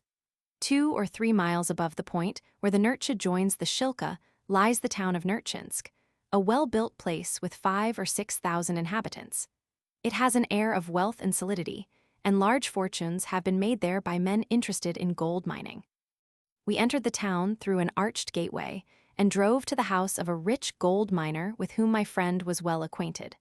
Hardly had we thrown off our wrappings before the samovar was steaming on the table.